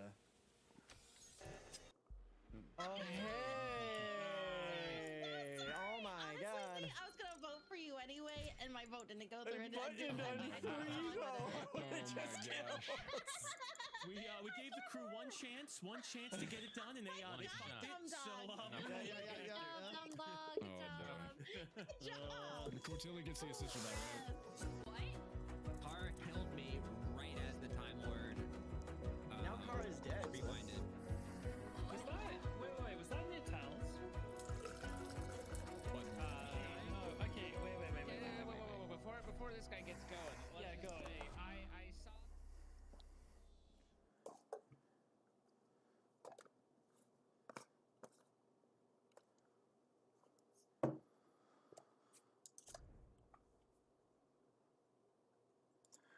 switch the game capture mode.